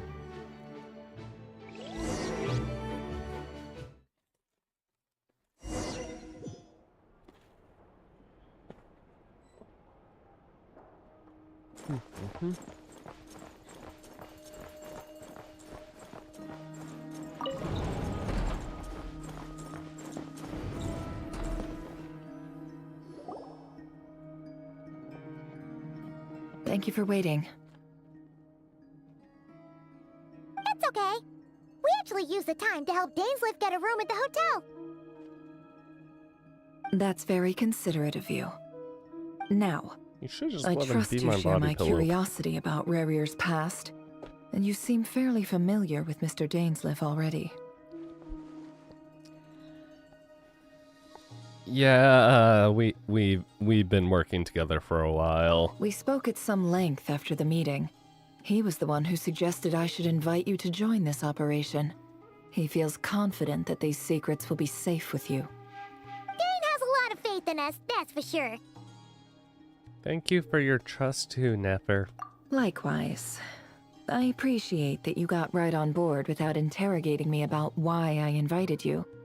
It shows that you trust me to explain everything in due course. That's because we know what you're capable of. We appreciate you too, Nefer. You might have been forced to help in the beginning, but this time, it was your choice. That's one way to put it. Another is this, that once a decision's been made, it's set in stone. After that, my only goal is to see it through. Alright, so here's how it is. I'm going to access Rarier's thoughts again using my confidential method. Now, I'm sure you've seen things like this before on your travels, so you're surely well aware of how dangerous it can be. Yeah. The reason I've gathered you all here is to ensure my safety during the proceedings. I plan for us to enter the fragment of his consciousness together, and once inside, I will focus on searching for information. Think of this as a diving expedition into someone's brain. If I'm the diver, you are my safety equipment, tasked with keeping me alive while I'm under the surface. Once the ceremony begins, we will all be spying on privileged information. But in the interests of safety, you must remain absolutely silent at all times. We will discuss our observations after the ceremony has concluded. Lastly, any individuals of a weaker constitution are advised not to partake in the ceremony. In any case, Paimon has her own job to do, which requires staying in the room, but not joining the ceremony. Nefer conspicuously left out the details of her confidential method. I guess her brain diving techniques are a trade secret. Well, good luck, everyone. Sounds like all Paimon can do is cross her fingers and root for you guys. There's a little more to it than that. I was being serious when I said you have a job to do. While the rest of us are inside Rarir's mind, it's imperative that we have a team member on the outside. In the event that something goes wrong, you will be our first responder. I don't anticipate any issues, but the extra level of safety will be greatly appreciated. Oh, I knowing second me, that. that's probably going to be real important. This is a dangerous operation here, and you're our whole rescue team. That's pretty much the most important job in the crew. So, Paimon's like the lifeguard? Yeah, that makes sense. All right, got it. Good. Please, take a seat. We'll get started momentarily. You might want to leave some snacks out. But, like, put it in, like, those did Mr. timed Dainsleif eaters. tell you anything else? He told me that he believes Rarir kept some big secrets in his life. He's not sure that they were the cause of his eventual downfall, but he's asked me to uncover what those secrets were all the same. But surely you're not planning to go through with this, no matter the cost. If you think that, you'd be overestimating me. I'm a businesswoman, not a mercenary. But I do have my own professional reasons for taking this job. You think I'd turn down the opportunity to get a first-hand glimpse into Conrian history? No chance. Well, as long as you don't let morbid curiosity get in the way of safety concerns, we're good. We'll do whatever we can to help you. You're such a killjoy.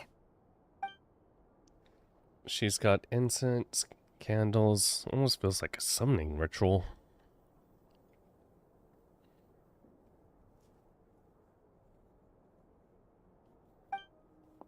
Seems like Nefer has no intention of sharing her trade secrets. But now's not exactly the moment to pry.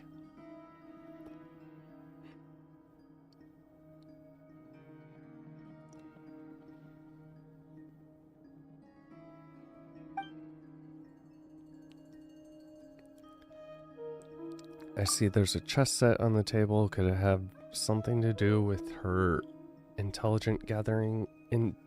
gathering methods? All right, I'm good to go. All set over here, too. Really? Promise, Paimon, you'll be extra careful. Pinky promise. All right. Let your whole body relax. We're about to begin. Close your eyes. I'm not closing them because I may not open. I should stand back up. Stand back up. Phew. Could this be his office? Pretty standard setup. Bookshelves, paperwork, files. According to Dainsleif, Rarir used to be an intelligence operative. Chances are there's plenty of top secret intel stashed away in this room. Is this where you keep your secrets, Rarir? Can't say I'm not looking forward to this.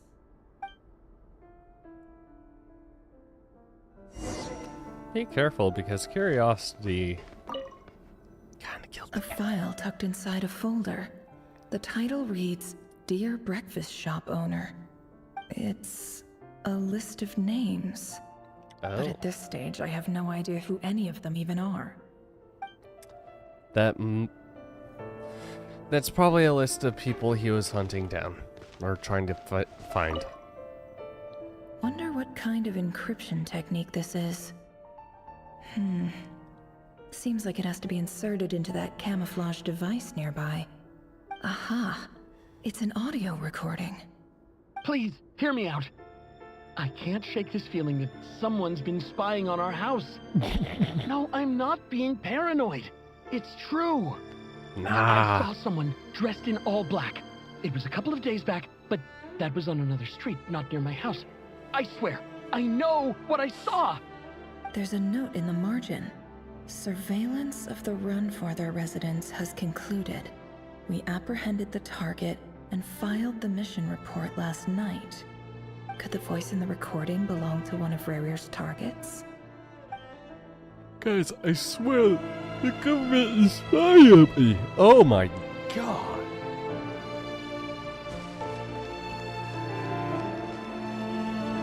It has been a long day for me, but... Oh, I just realized I have...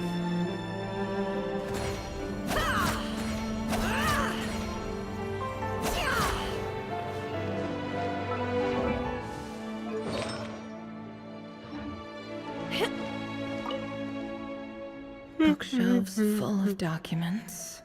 Looks like these are all files, packed with the personal details of individual Conrians. The Crimson Moon dynasty preceded the eclipse. Since Rerir worked as a secret agent during the latter, it stands to reason that he was tasked with purging remnants of the old dynasty. Yep, lines up exactly with what Dainsleif told me.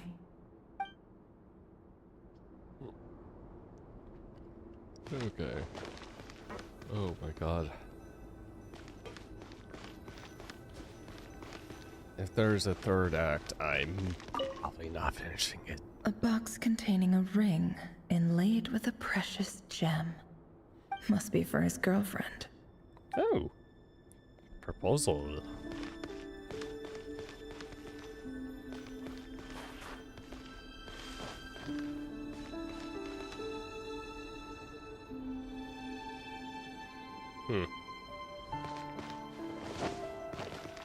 He looks even gloomier than last time.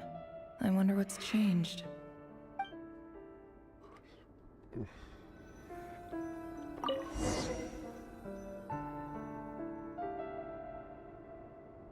Today's files are in. Time to wade through them, just like usual.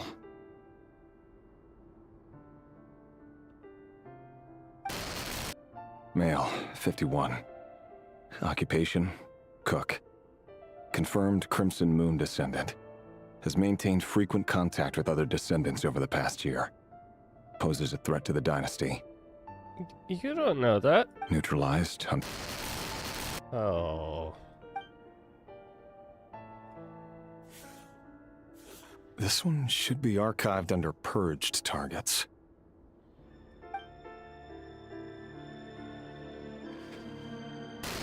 Female, 23. Occupation, office clerk. Confirmed Crimson Moon descendant. Has maintained frequent contact with other descendants over the past year. Poses a threat to the dynasty. Neutralized.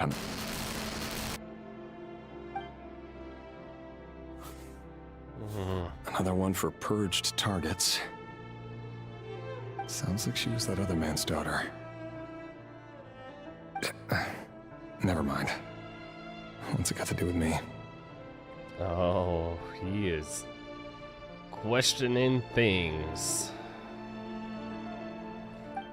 Not good for this line of work. Male, 40. Occupation, teacher. Confirmed Crimson Moon descendant. Has been neutralized on...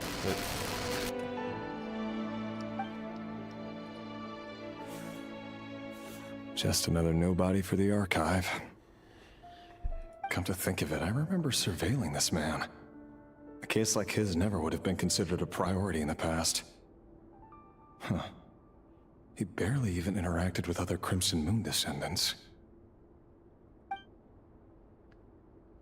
We're basically committing genocide here. My god. Female, 16. Occupation, none. 16. Orphan and confirmed Crimson Moon descendant. Has been observed making contact with other descendants during the past year. Poses a threat to the dynasty. Oh. Neutralized on... Yep.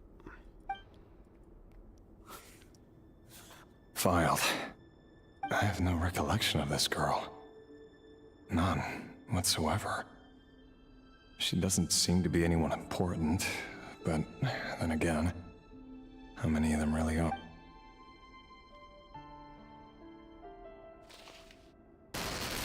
Female, 13. Occupation, none. Orphan and confirmed Crimson Moon descendant. Has been observed making contact with other descendants during the past year.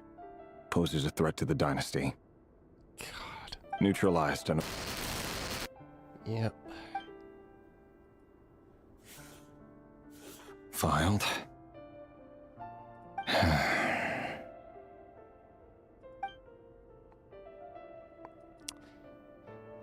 Not it. Oh. Male, 11. Occupation, none. Orphan and confirmed Crimson Moon descendant. Keep getting Has younger. not been observed making any contact with other descendants during the past year. Poses a threat to the dynasty. That's not. Oh my god. Neutralized and... Yep. Pure genocide.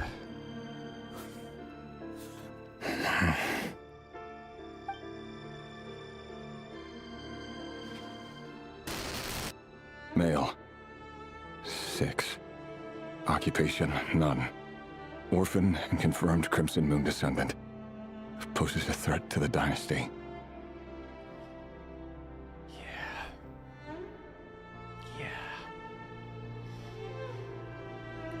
Yeah, this kind of shit will make somebody lose it.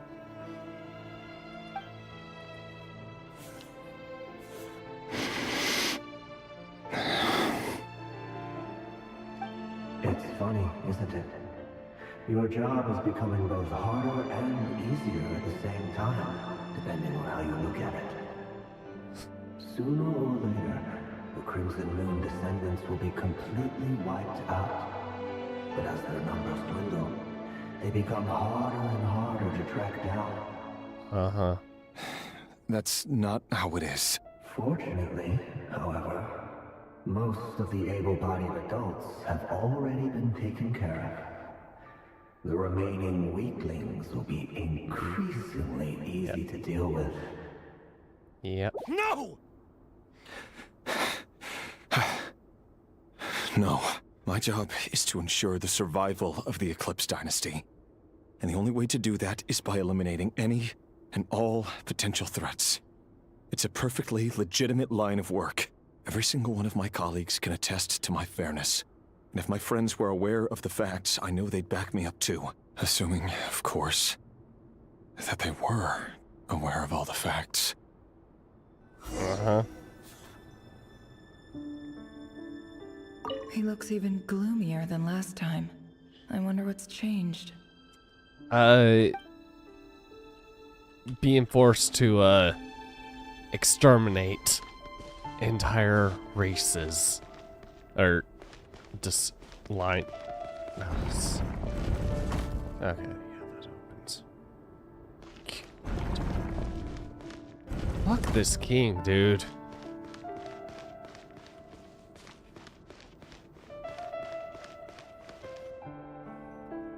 Mr. Vedifalnir, it's been quite some time since we last met.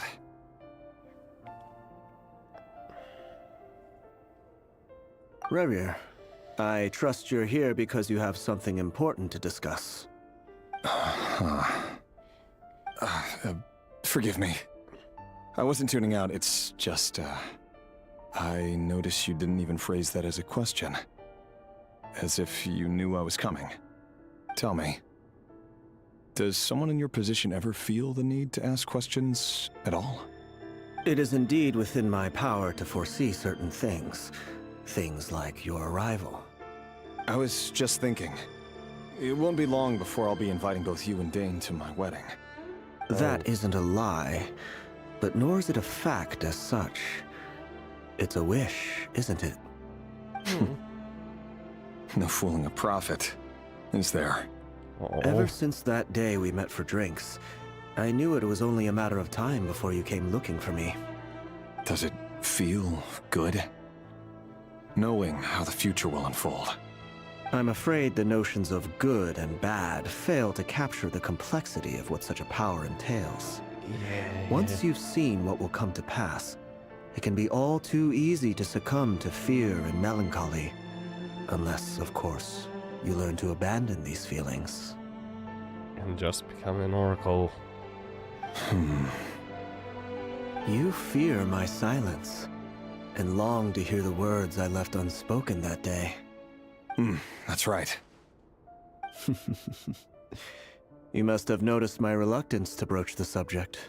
And the reason is simple. because the truth could never have lived up to your hopes. For both our sakes, such words are better left unsaid. The burden of prophecy was never meant for your shoulders. So who exactly do you deem worthy to hear your prophecies? None but our exalted king? Or rather, our king as he once was. You're closer to his majesty than I am. You must know better than anyone how much he's changed. You say that as though it is to my benefit. Yet precisely because of that, I dare not speak rashly.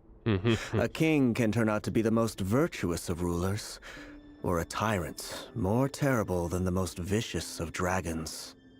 You are so wise and far-sighted, yet still you would have me live in fear of the unknown? You make a fair point. Especially given my silence alone was all it took to send you spiraling downwards. Surely you foresaw Very this, well, though. then. Let me offer you some advice. And I say this not as a prophet or a visionary, but simply as the brother of your friend. For many reasons, there is very little chance of your marriage ending in happiness. If happiness is what you seek, you should find another fiancé. And the thing is, Hold on. There's that same black fog again. Could this memory belong to Thelindus? Guess I'd better tread carefully. He definitely loved Thelindus. Like, it definitely seems like she was the one thing kind of keeping him grounded through this whole thing. And, Wait. she Hear me out. may have... This time we finally got a clear look at his face and learned his true identity. His name is Rayrir, and he claims to be one of the king's guards. What did you say? A cruel irony, isn't it? The man you're set to marry leads a double life as a brutal executioner. Why are you telling me all of this now? Simple. It's because I want you to kill him. You are the only person he would never suspect. Oh. No, absolutely not. I would never dream of doing such a despicable thing. So you'll just stand by and watch him slaughter us to the last? Do not forget that the blood of the Crimson Moon flows in your veins too. The blood of the Crimson Moon? What does that matter now? The dynasty has long been dead and gone. You think that alone is reason enough for me to throw away everything I have? Why wouldn't it be? You two were once a child of the Crimson Moon, just like me. Don't tell me you've never felt so much as a flicker of fury for the way we were trampled into the dust. As long as you promise to abandon this pipe dream of restoring your dynasty, I can try to persuade him. Or have him persuade the Vinster King. Persuade the Vinster King? Do you even know why he's so obsessed with hunting us down? Why he keeps trying to force us to hand over our secrets? Over and over again? Or why we refuse to give up on restoring the dynasty?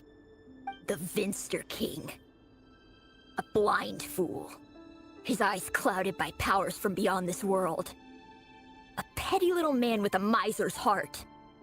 And he dares to sit upon the throne? Mark my words. Sooner or later, Conria will fall.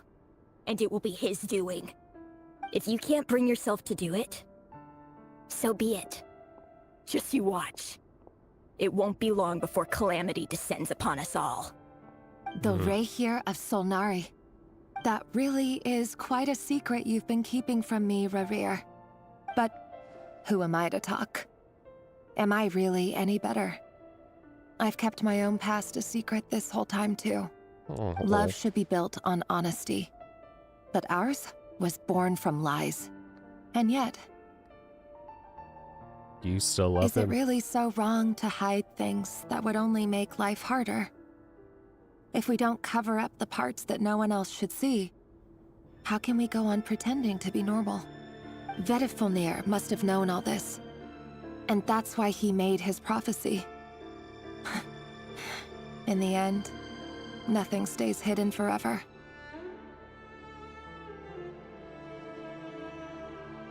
But I won't just sit by and watch this disaster unfold.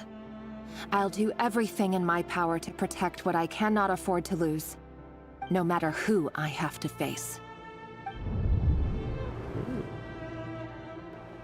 Does she actually feel full love for him the way he does for her? Huh? Was that Rerir who just walked past the window? Doesn't it give you the chills that he still takes the same road to work every day? As if nothing ever happened. Ooh. Those people at the deli. Enough already. They're clearly pretty taken by their own disguises. Just smile and play along. Pull the rug from under beasts like that, and you'll risk having your throat torn out. God. Deli? Oh. They're talking about those people from the opposition. Right. I'd almost forgotten they used to run a deli. Oh. People of no consequence always vanish so easily. And no one even remembers them.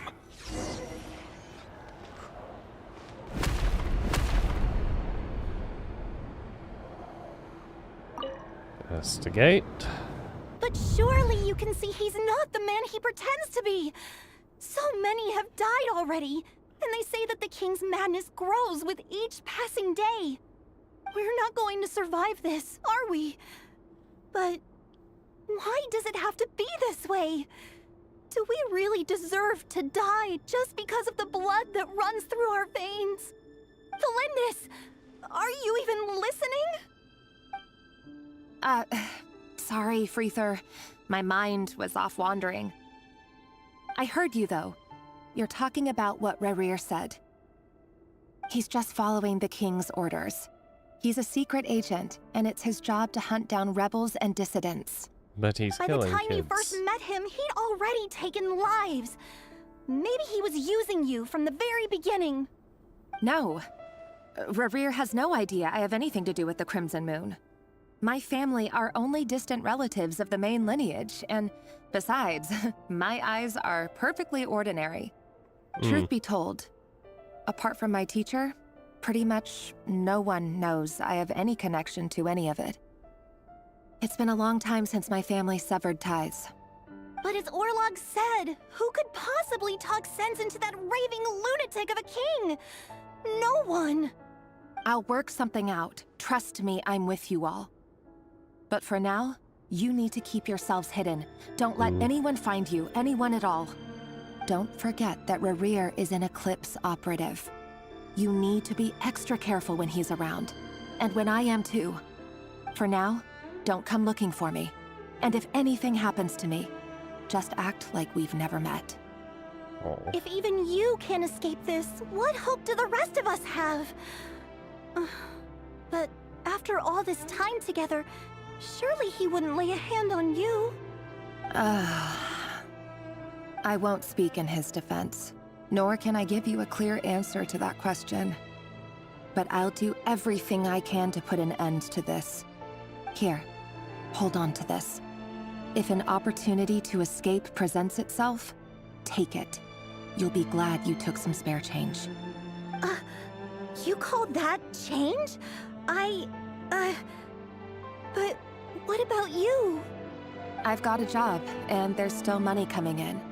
But you can't go anywhere right now. Please think about yourself for once.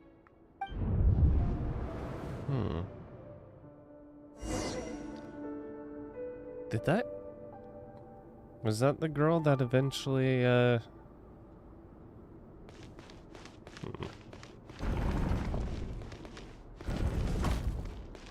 would leave and, be part of, go to the training room.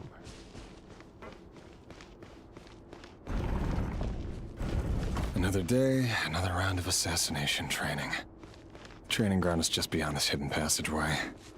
When you kill a person, doesn't it bother you when you end up covered in their blood? Why would it? Aren't we all just walking blood bags? But not everyone is accustomed to hunting down others like prey. You've been a hunter for so long now, you seem to have forgotten that most people don't just go around killing one another. Leave me alone.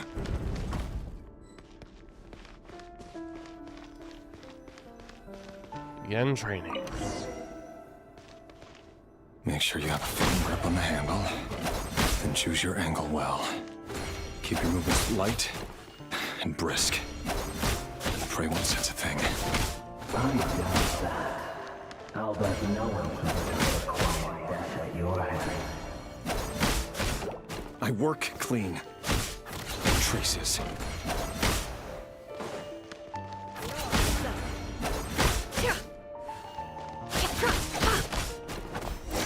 That doesn't make it open and above board, though.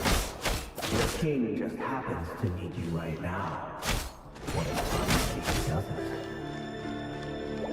That won't happen. What's changed? Ever since you studied the spell of that power. In the beginning, you only had to take out a handful of the guilty. But now... The ones I've dealt with have always been guilty. And I've carried out my work flawlessly. Mm-hmm.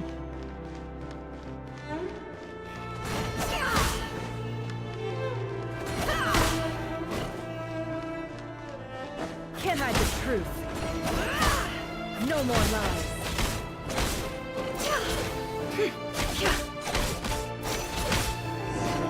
You know why Felinda accepted your proposal, don't you? Was it because she didn't trust you? Or something else? Oh no. Enough! Oh.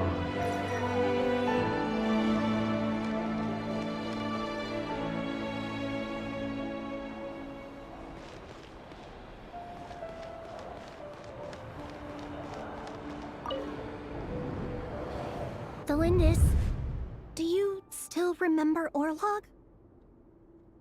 Orlog. The boy who was pretending to sell flowers. You spoke for quite a while, didn't you? Yes, we did. What about him? He was arrested 2 days ago. Chances are he's already dead. He... I just don't get it! After everything he's done, why do you still stand by him? Or does it mean nothing to you that people keep dying? No, that's not... Just hear me out. I need to go now, Thelindis. They're looking for us. You take care too. If you ever need a place to hide, come find us.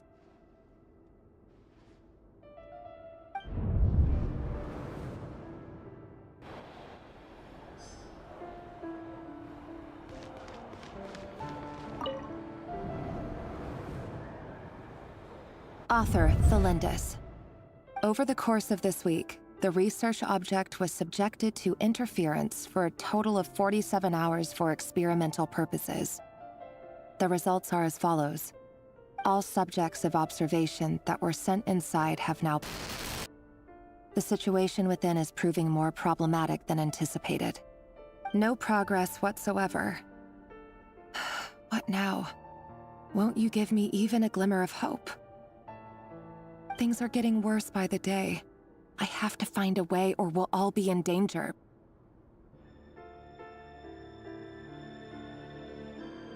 But I...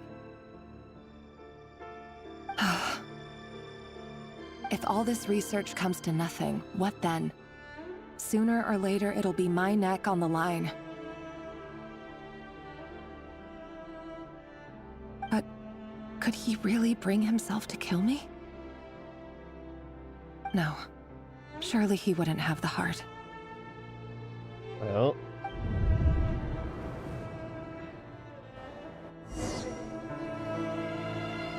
About to find out.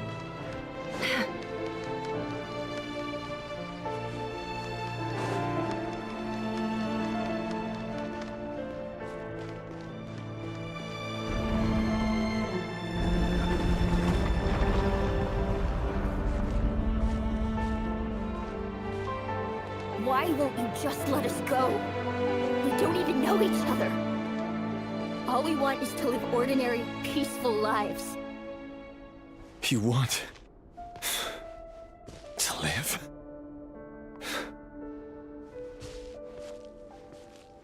Yeah, that's kind of a natural Yes. thing. I just want to go on living. Is that really such an unforgivable crime?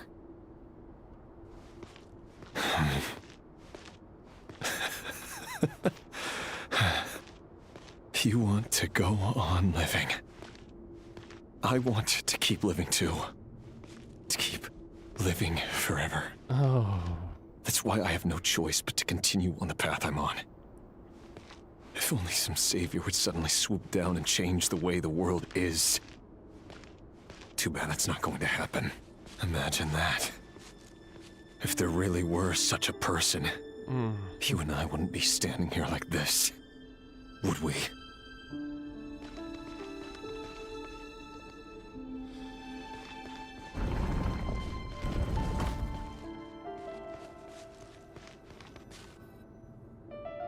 Today's files are in. Time to wade through them just like usual. No, I don't get tired of it. It's my job. And not only am I lucky to have it, I'm good at it too.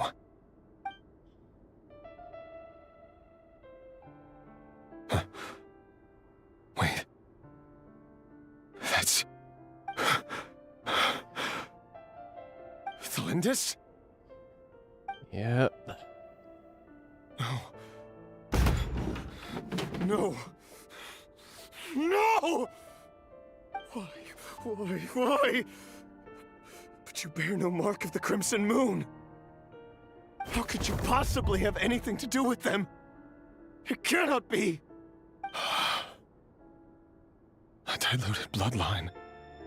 Carefully concealed. I see it now. You've been living in the shadows just like me. What a fool I've been. Numbing myself with talk of justice. Even imagining my friends would back me up. But in the end, Irminsul. Finster King! How far are you going to take this? From the direct bloodline to secondary offshoots? And then what? Today it's the descendants of the Crimson Moon. Who will it be tomorrow? Will you not rest until everyone down here is dead? No. This cannot go on. An internal rule. This is where it ends.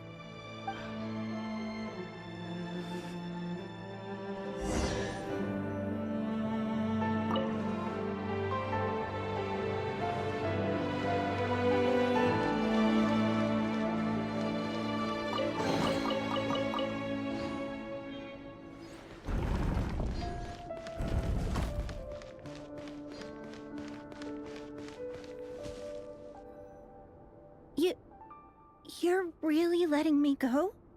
I am. As long as you can guarantee that no one will find you. Don't worry, I'll be extra careful. No one will know I was here. But... what about you? He can't. Me? If you let me go, you won't be able to complete your mission, will you? Good point. In that case, maybe you should stay. No, please! I just want to see the outside world again. To... Go on living? Yes. I know you're a man of your word. So please, just let me go. If I let you leave, what will become of me? Just kidding. Go, now. But remember, don't let anyone know you were caught. We'll be seeing each other again very soon if you do.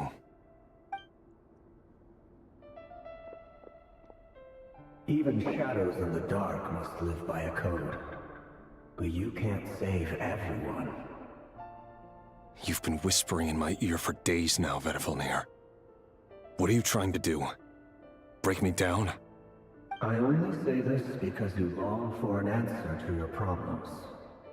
Let her go, Rerir, or you risk losing everything. He's not I going will to. not abandon Thelindis.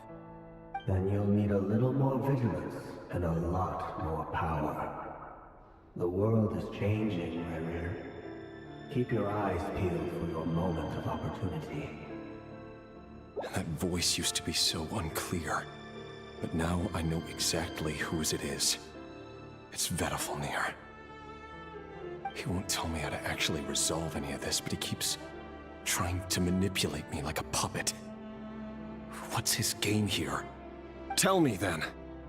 What will this moment of opportunity look like? And no answer. He's like a ghost. Always disturbing me when I'm on edge, but never answering when I need him most. So, the Eclipse Dynasty was purging, well, massacring the descendants of the Crimson Moon.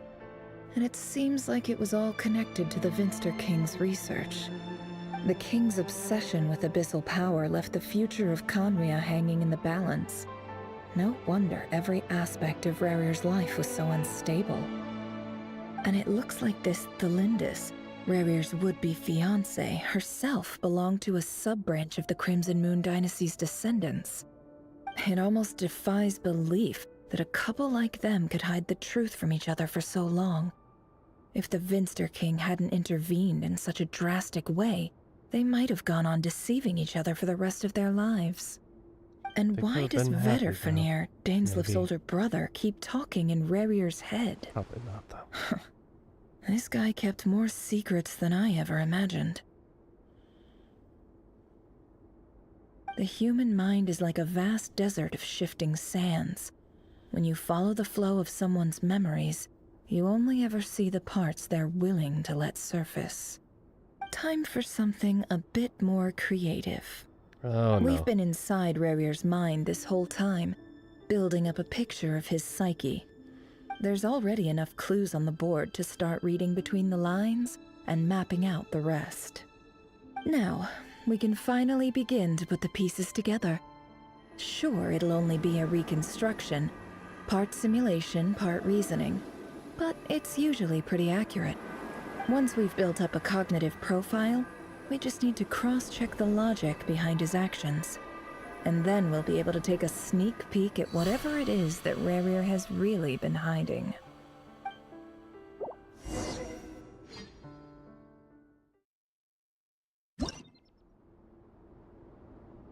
Curious if the academia has any research related to her Rerir, equipment. Are you there? Moving.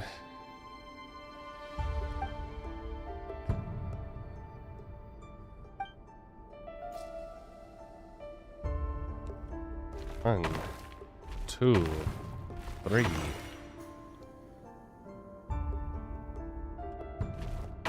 No. Shit. 1, 2, 3.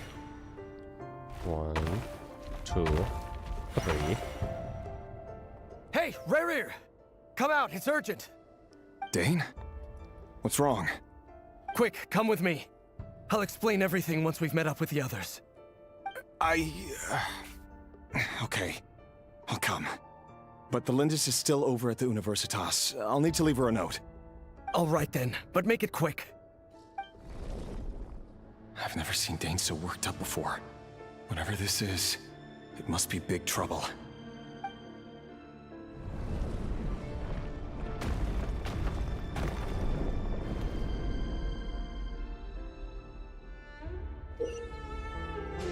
These movies.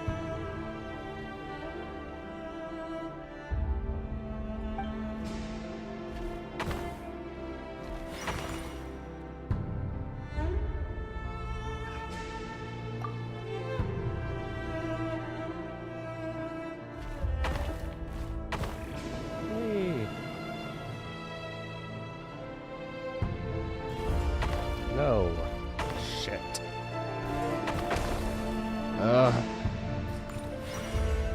Stupid controls.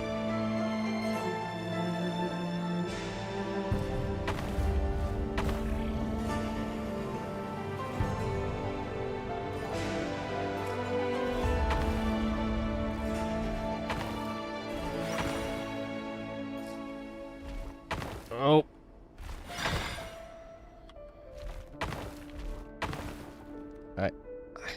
That camera angle sucks right now. 1, 2.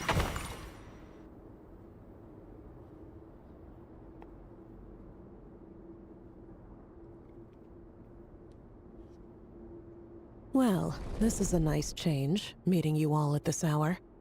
When men and women of ambition can speak face to face in broad daylight, I say that's a big step forward for our dear Conria.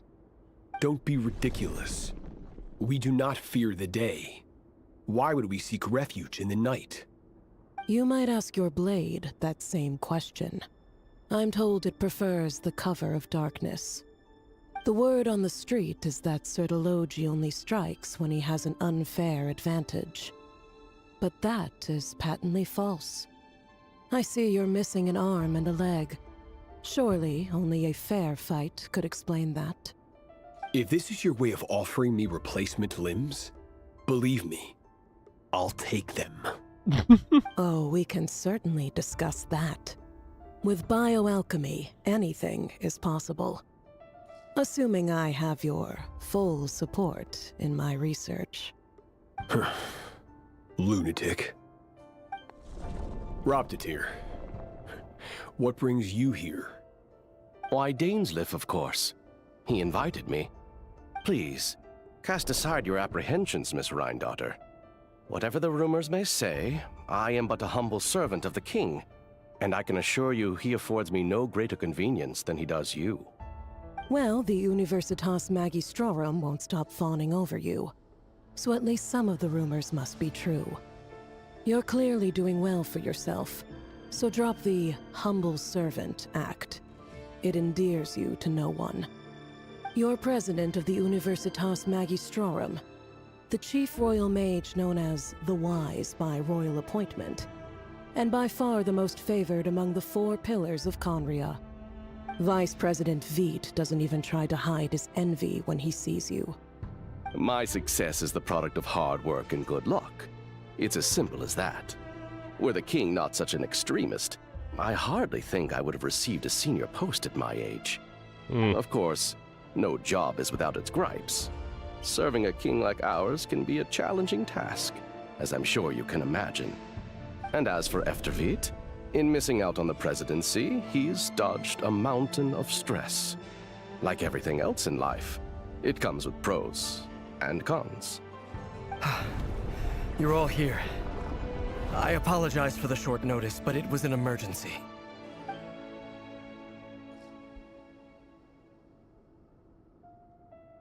You must be Rerir.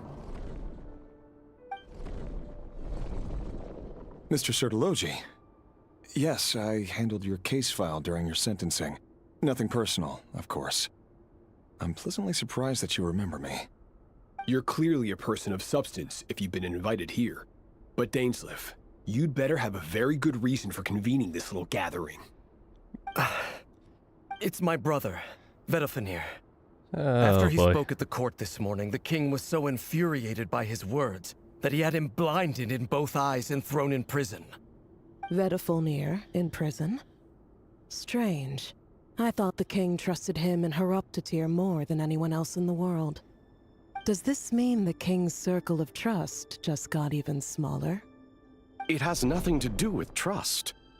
It's about what the king wants, which is as clear as day to anyone paying attention. All the power. I simply appease him, because it's in the best interests of the Universitas Magistrorum. And also because you're slimy. Vtuber, perhaps less so. But still, a visionless visionary? It rather inclines me to think that qualifications are not what get you ahead in Conria. Do you honestly think this is an important discussion to be having right now? Dane, what are you planning to do? Rescue Vtuber, I assume. Correct. It will mean storming the palace by force. Tonight. I need all of you on my side. That's far too dangerous. And don't forget, Dainsleif, you're captain of the Royal Guard. You swore an oath to the throne. You've been planning this for a while, haven't you? I have no desire to commit treason. But whatever critique the king may have of Vtuber, disfiguring your most loyal subject for putting the best interests of his court and nation first, this is not the conduct of a wise ruler. My blade will force the king to see the error of his ways. So, Vtuber's prophecy enraged the king.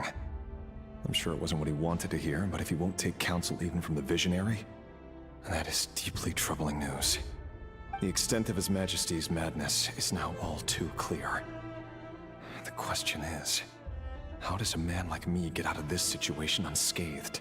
You have noble ambitions, Dane. But I'm afraid they don't do much for a guy like me. I'm not interested in saving the world. All I want is a letter of pardon. A letter of pardon? For whom? Thelindis? Probably. The chances of the Vinster King issuing a pardon for anyone connected to the Crimson Moon seem vanishingly slim.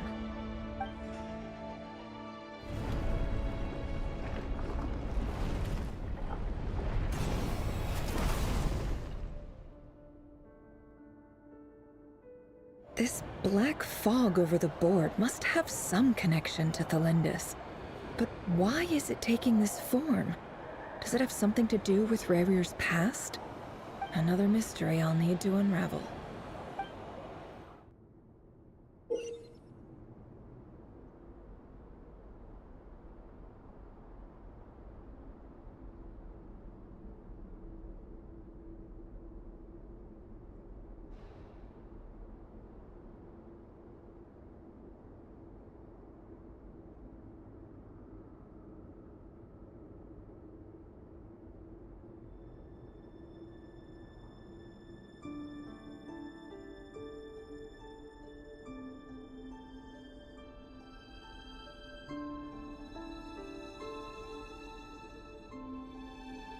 Not the best time to readjust my mic, but I did.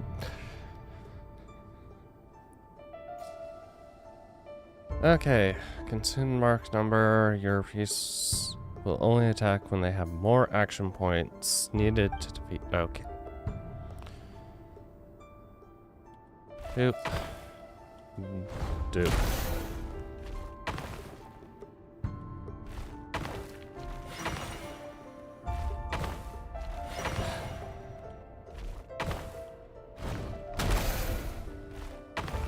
Shit. Nope.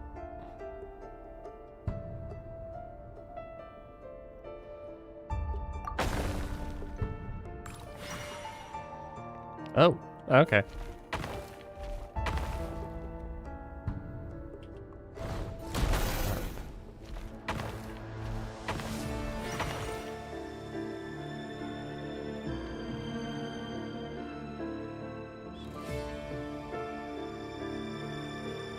Down.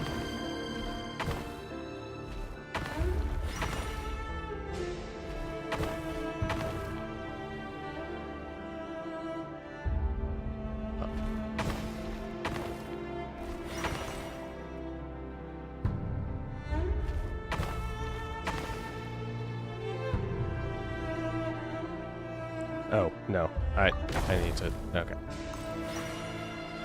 Okay, so up, up, up.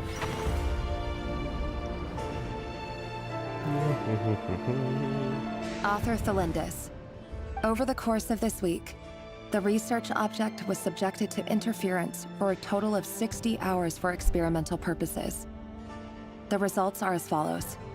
Research dating back to the Crimson Moon Dynasty has established 2 points regarding moon marrow. Firstly, its origins have something to do with a god's power. Secondly, it serves as a portal to an as-yet indeterminate location. Moon marrow can thus be defined as a spatial gateway. However, there are a number of hurdles to overcome before we can answer the question of where it leads to. To start with, opening the gateway requires a specific power source, which the relevant literature indicates. An enormous amount of power is then required to keep the gate open. Currently, the total power output of our instruments remains in the single digits. To make matters worse, I am now the only staff member remaining in the Moon Marrow lab, the Universitas Magistrorum recently decided to move most of its personnel into abyssal energy research, which has stymied all Crimson Moon-related projects. This is not a wise move. I have always maintained that placing all our hopes in a single source of power is risky, especially one as poorly understood as this. As well as making ourselves overly reliant on a single resource, we are neglecting other promising technologies. I apologize if this comes across as disrespectful. This whole but thing as a Moon Marrow researcher, I desperately want to see the world feels beyond like the some gateway. commentary. If we really made it there one day, what would we find? And how would we go about taming the unknown? My imagination is endlessly fueled by questions such as these.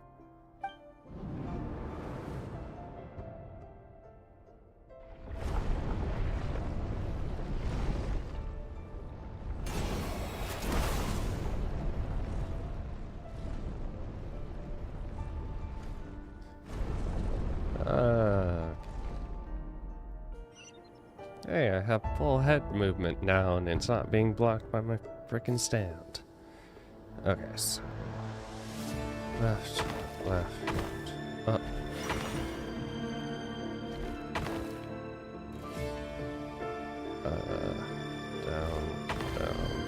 Down.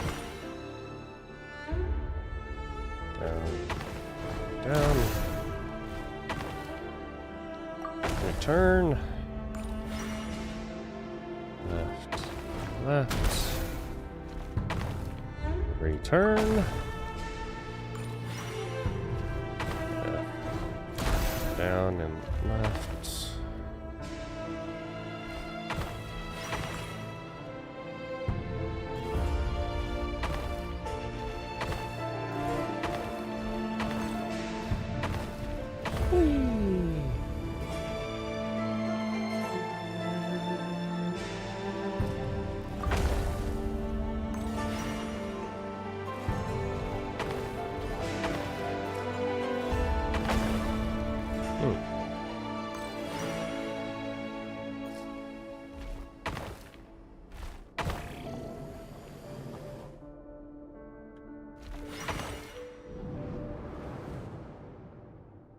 This is for you.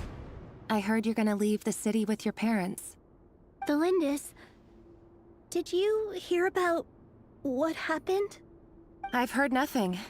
Rerir got back very late last Friday, and he was acting a little unusual, but he slept pretty well, so I'm guessing whatever he did was a good deed. You never saw him, and I don't know what he did. And this conversation never happened. You understand? What if he finds out that you pried into his secrets? Don't be silly. I don't know what secrets he does or doesn't have. All I know is he's just a normal guy who happens to run some errands for the king. Are you scared of him? I don't know. The Rerir I know doesn't match the person you all describe. Logically, I should be scared of him. And yet, I don't want to lose him. You love him. Enough about that. You should get going, and be careful with the package I gave you. Keep it secret. Keep it safe. What's in it? A piece of the moon. All you need to know is that as long as you keep it safe, then in the future, everyone will be able to see a red moon. A red moon? You mean our moon? That's right. Our moon. Promise me you'll look after it. I promise, the Lindis. The Crimson Moon bloodline will never die out. Its light, the color of blood, will become like a fire that flows in our veins, no matter how long it takes.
Hmm.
Hmm.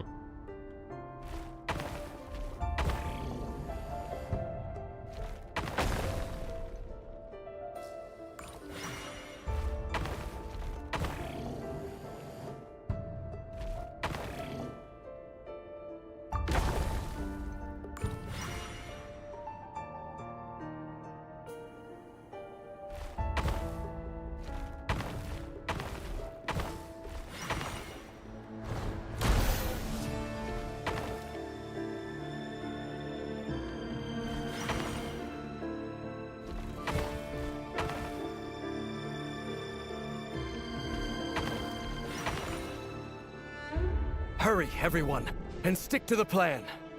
Sir Dainsleif, what are you? Is this treason? You know what happens to those who betray the throne. Please, don't do this! It is the king himself who has betrayed the throne. He has betrayed all of Conria. If you have any love left for justice in your heart, you should join me.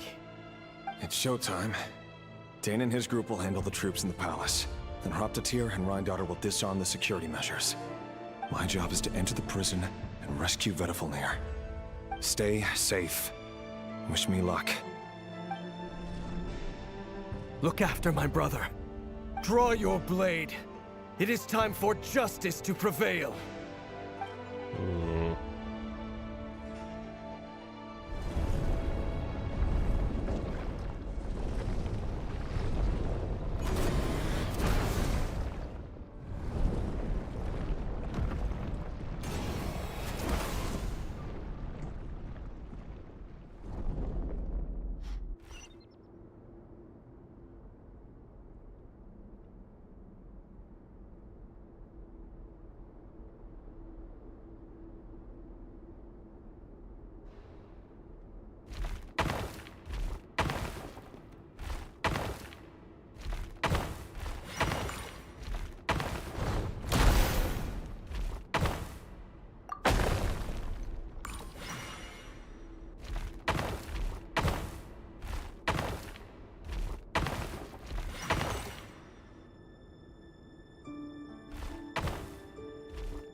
Wait. Okay.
This place is filthy. And the smell is abominable. Clearly, the king doesn't allow his prisoners a single shred of dignity. This is dire. Found you. Hello, Mr. Vtuber. Ah, it's you. Surprised? Oh, wait. I guess surprise isn't an emotion that prophets feel very often. I certainly felt some surprise in the moment when I was blinded. Surprise at the king's sheer ignorance. Surprise at just how unfairly this world responds to words of earnest remonstration. I'm curious. What did you prophesize this time? It wasn't a prophecy. It was a word of warning. Someone had to say it. The king has forsaken all reason in pursuit of his obsessions. I simply told him that if he continues on this path, Khaenri'ah will surely fall. Yeah? But he didn't listen. Worse still, he stabbed you in both eyes and locked you away. Dane asked for my help. The court is in complete chaos now, but I'm sure you predicted that. Everything is transpiring as I foresaw, yet I am powerless to change it. Fate is an immutable force. I can but lament as the inevitable unfolds. I do wonder whether giving a man the power to see the future does nothing more for him than slowly crush his spirit. Oh, probably. Forgive my curtness, Vtuber, but the king did not suddenly turn on you today. His suspicions have been brewing for a long time. Ooh. You can't have wisdom beyond the reach of your fellow man without attracting his fear and suspicion. There are things the king does not want to see. So, he doesn't want you having visions of them either. He blinded you because he thought this would make the visions stop. He wasn't entirely wrong. I did indeed lose my power to see the future. Right up until... Until what? Just now. I believe I saw something new. Well, tonight could go a lot of different ways. 5 of us banded together to storm the palace, also we could rescue you. This will go down as the most tumultuous day in Khaenri'ah history. I sense hatred in you, but also hope. A desperate hope that with the tyrant deposed, that will be the end of the story. But this is not the end. It is the beginning of a new chapter, in a whole new story. There are many men of honor and courage in this world, Rerir. But you are not one of them. You're not here for justice, are you? You're here for yourself. Is that a dagger? Interesting. Why not the polearm? It was always your weapon of choice. With your abilities, I don't doubt that you were able to recover some of your sight. But I also doubt that you want to make an enemy of me right now. Of course not. We're on the same side, aren't we? We could be. But I need you to be honest with me, Vtuber. At this point, you're my only hope for the future. You mean your future? With your beloved, Felindus? Yes. And I know there are bigger things at stake here. A dynasty, a nation, maybe the entire world. But forgive me, I care first and foremost about myself. I can't abandon the one I love to save myself. I just can't do it. But you see a broader picture of the future than I. You see the solutions to the biggest problems of our age. So tell me, what is my solution? What's the answer? In matters of fate, answers are either right or wrong. What will be, and what will not. Maybe you are willing to pay a certain price in the pursuit of happiness, but unfortunately, fate does not negotiate. That is the cruelest thing about fate. It is unmoved by your sacrifices. That can't be true. I know it's your voice that I keep hearing in my head, urging me to see how the world is changing, to seek more power, so I can protect the things I love. You show me disaster, but you won't show me how to avoid it? Why? Why are you doing all this? My voice. In your head.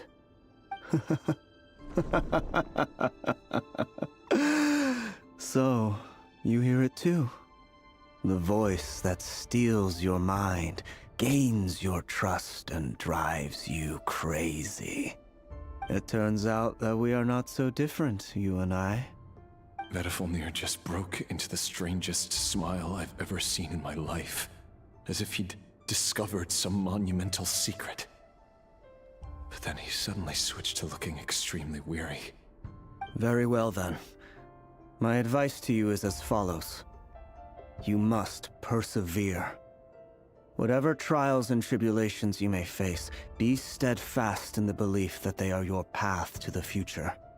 For as long as you live, your story with Thelindis shall not come to an end. Oh. That is the only chance you have of fighting back against fate.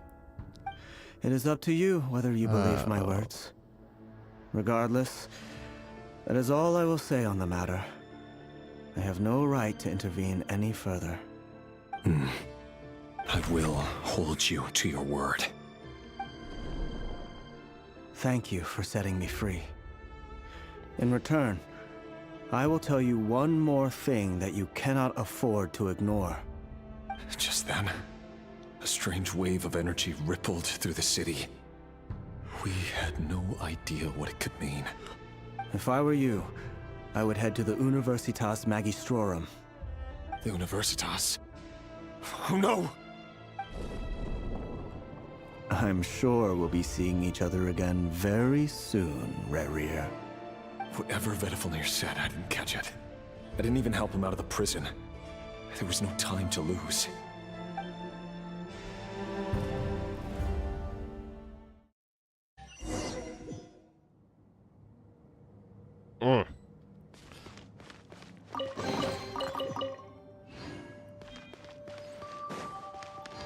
We're gonna get pulled out, aren't we? Monsters? Is this Rhindaughter's doing? Or the Universitas Magistrorum? Out of my way! The night cometh. Absorption test. Can't hide the truth. The Universitas. That reminds me of a rumor I once heard. Allegedly, the king installed secret mechanisms in the palace and around the city. No one knows where they are or what kind of power they hold. But if they were ever gonna activate, it would probably be on a night like tonight. Help! Help! Hold on! Don't let them anywhere near you! Save me! I can't! Ah! That sounded like an explosion. So, the rumor is true? The king really went through with it? What other means does the king have at his disposal? They must run on power from the Abyss. And given it's a major center of Abyss research, anyone over at the Universitas will be in grave danger. I have to hurry!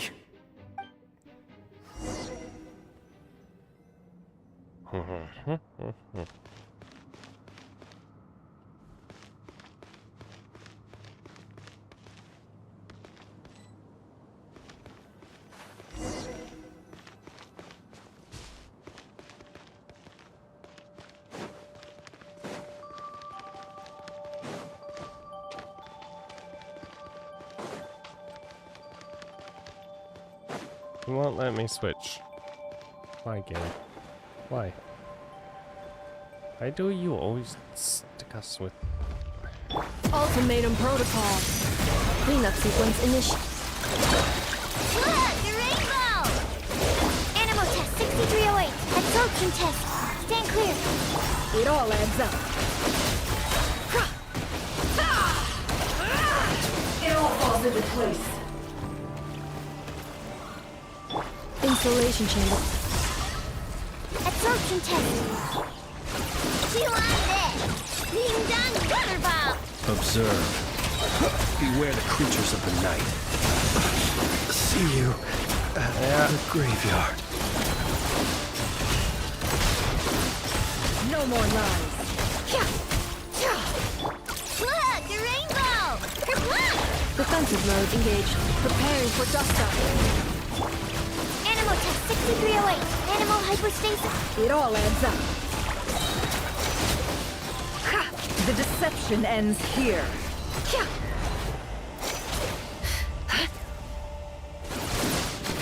Okay. Insulation chamber deployed. No claw! Ding dong weather bomb! Stand clear!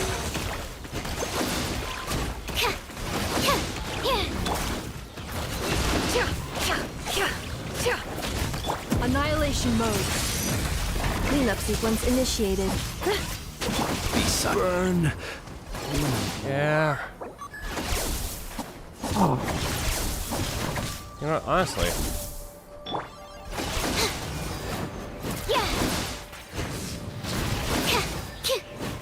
Oh my god, enough of your shield.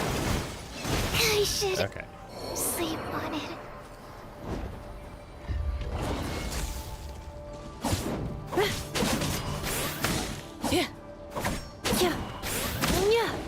Awaiting reactivation.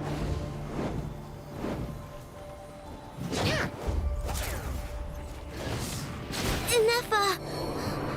I'm cold. Come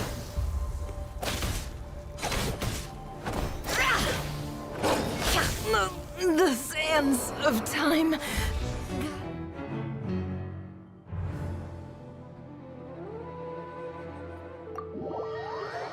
God, let me change teams, game.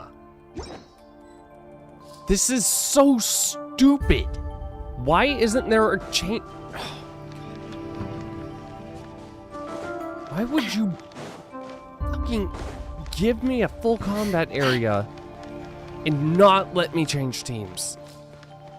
You know, occasionally, sometimes the team that you're using is not always the best. Especially when they're all half dead, because the enemies you're fighting love to fucking Christ. How much am I gonna have to experience again? I don't fucking know. Let's find out. I am more awake now because I am pissed. Because, my god. Please tell me I do not. Okay. The...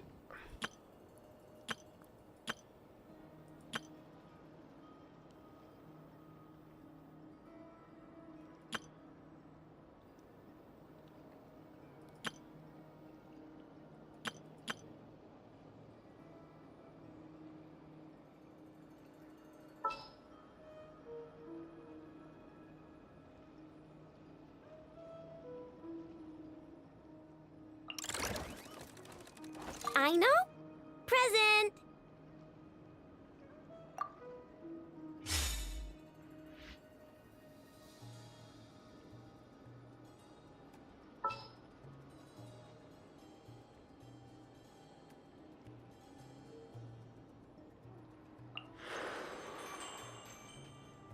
There are still so many places for us to explore.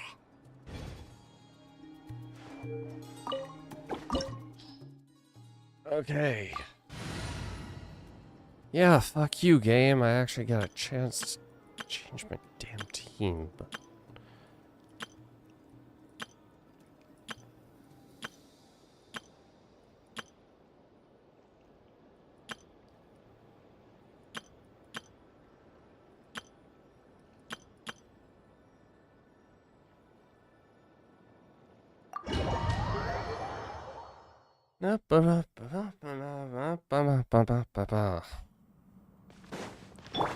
Hold the line.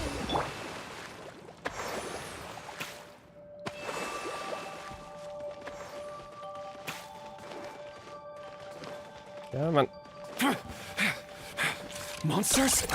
Is this Rhine-Daughter's doing? Or the Universitas Magistrorum? Out of my way!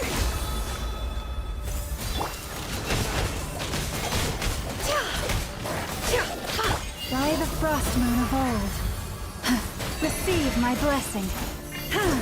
Allow me. It all adds up.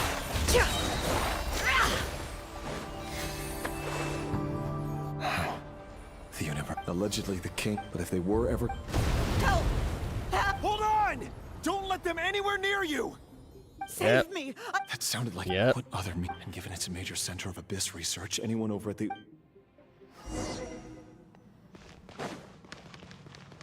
Nope. Over here.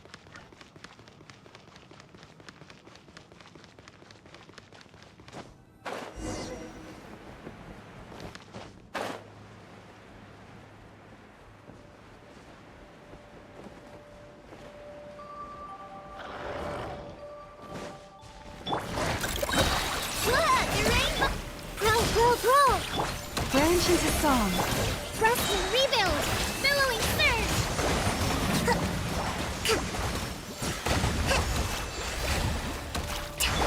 For the everlasting pulse, receive my Flash attack! Let's stay eternally. Sharing my knowledge. The mystery unravels. Can't hide the truth. Where are you? Oh my god. Come on. You poor lost. Allow me. You on this.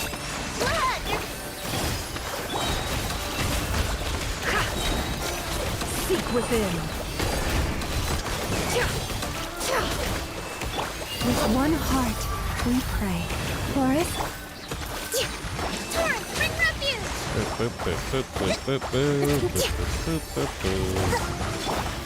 Flash attack! You're blind! Committed to memory. Make yourselves a home. It all adds up. The deception ends here. Okay.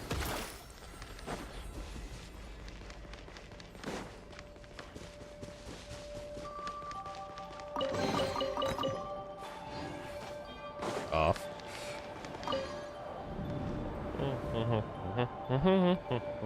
Monsters! At the Universitas Magistrorum? Why now?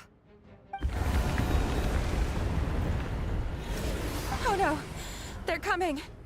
It's no use. The table won't hold out much longer. The weapons. Where are the weapons? Of course. All the lab equipment was upgraded after the inspection last week, but the new weapons haven't been allocated yet. I'm done for.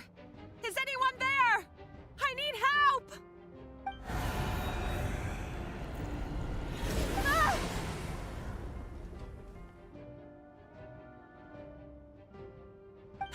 Stay back! Please stay back! Please!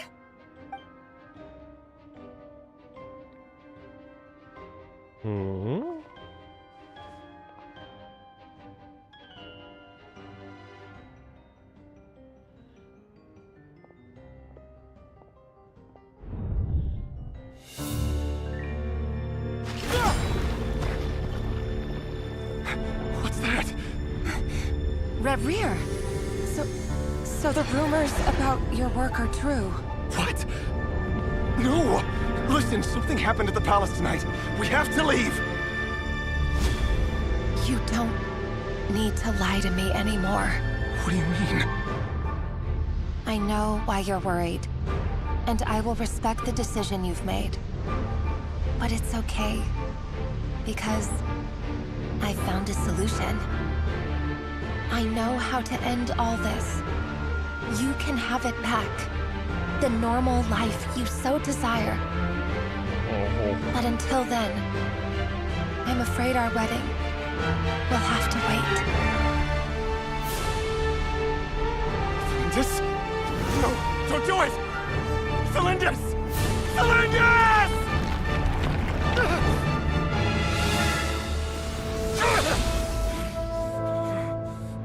I told you, Reverie. Let her go. You will find someone better. No! No, I won't do it! I have to save her!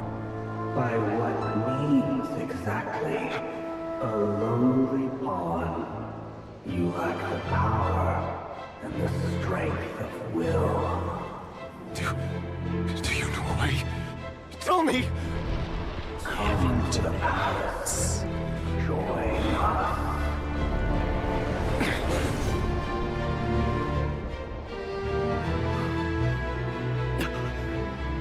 Reverie, thank goodness we...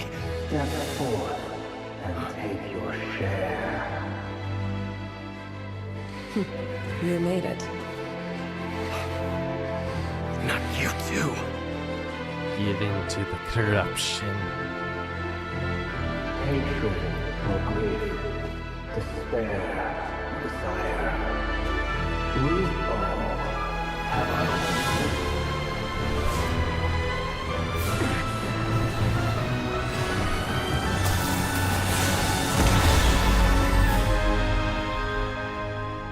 Rarier. Rarier. Flindus. Were you daydreaming?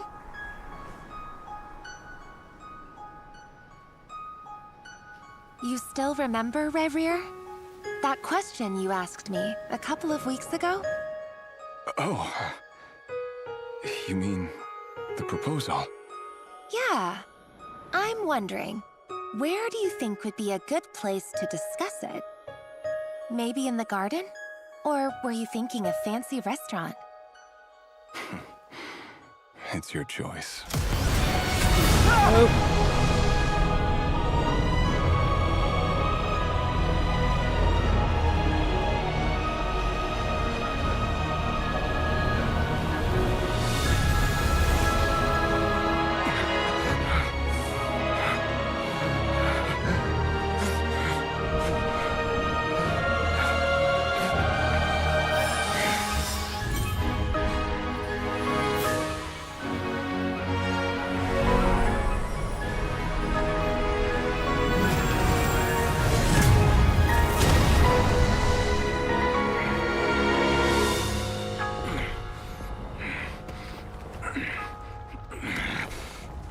He will do anything in his power to bring her find back. you.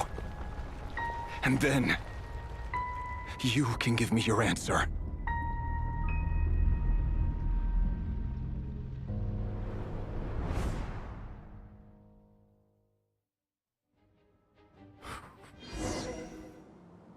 Man driven by love.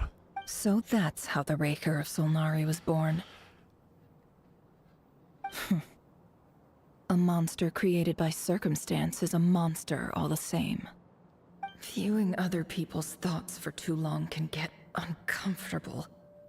Right now, I'm feeling a strong sense of loathing. In a nutshell, the story of Conria is what happens when the truth falls by the wayside. Everyone tells little white lies, and before long, you have a huge pack of lies that destroys everything. Whew. Time to get back. His past is filled with sorrow, but the tale of any fallen civilization is one of endless tragedy. Cruel as it may be, that was Conria's fate.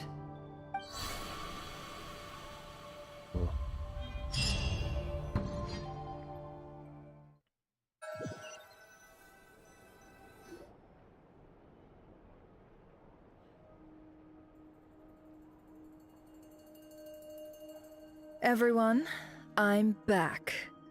Can I get a standing ovation? Never! How are you holding up? Feeling okay? She's fine. Boss is a pro. Yes, I'm fine. Are you, You will though? have seen the events of Rarir's life through my thoughts. It's now clear that he is just a regular nobody, driven by personal tragedy, as he said himself. I mostly agree. There's only so much we can know about him from his memories alone, but they did give us a clear glimpse into his life in Conria. However, I would not consider Rarir to be a nobody. He was deeply involved in the events of that era. Yet, when the catastrophe of a generation strikes, nobody is safe. Sounds to me like you're speaking in riddles again. Is this you urging me not to abandon the people of Krai in their hour of need? That's not what I meant. Although I do hope you choose to remain a part of the plan. Of course. Without you, the mission ahead will be all but impossible. Then try to remember that I respond better to the carrot than the stick. And I don't appreciate being bossed around. Now, as for you, Missy, you were excellent. You stuck to the rules of the ceremony and kept your mouth shut the entire time. Bravo. Cool. So, So, can you fill me in on the deets now? Most of what I saw went right over my head. Of course. Patience. You'll hear the whole story, don't you worry. But let's meet up with the others first. It will save me narrating it twice. Yeah? Yehoda? Yes, boss! Let me get that door for ya. That's more like it. For a moment there, I was worried you'd forgotten about the first clause of your employment contract. Forgive my curiosity, but what does the first clause say? It says I gotta do the annoying stuff that boss is too lazy to do for herself. Like opening the door, pouring the tea, yada yada. Is that right? If something is in the contract, it's because she willingly agreed to it.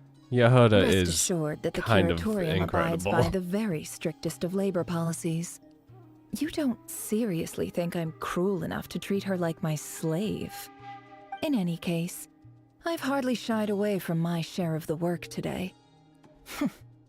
Hope I don't catch Flintz and Varka lounging about in their chairs, enjoying a leisurely cup of tea.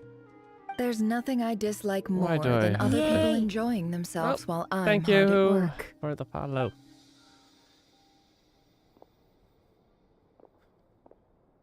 I've officially reached 50. Oh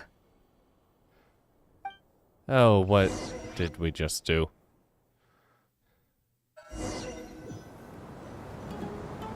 Sorry to disturb you, but we seem to have run into some trouble. Evidently so. Don't worry, I'm not about to leave you to fend for yourselves. I'm not that kind of boss. And it would go against the curatorium's labor policy. I'm sorry. What did you hear me say? I wasn't talking about labor policy. Wait. How long have I been standing here? Not long. You just appeared by the door a moment ago.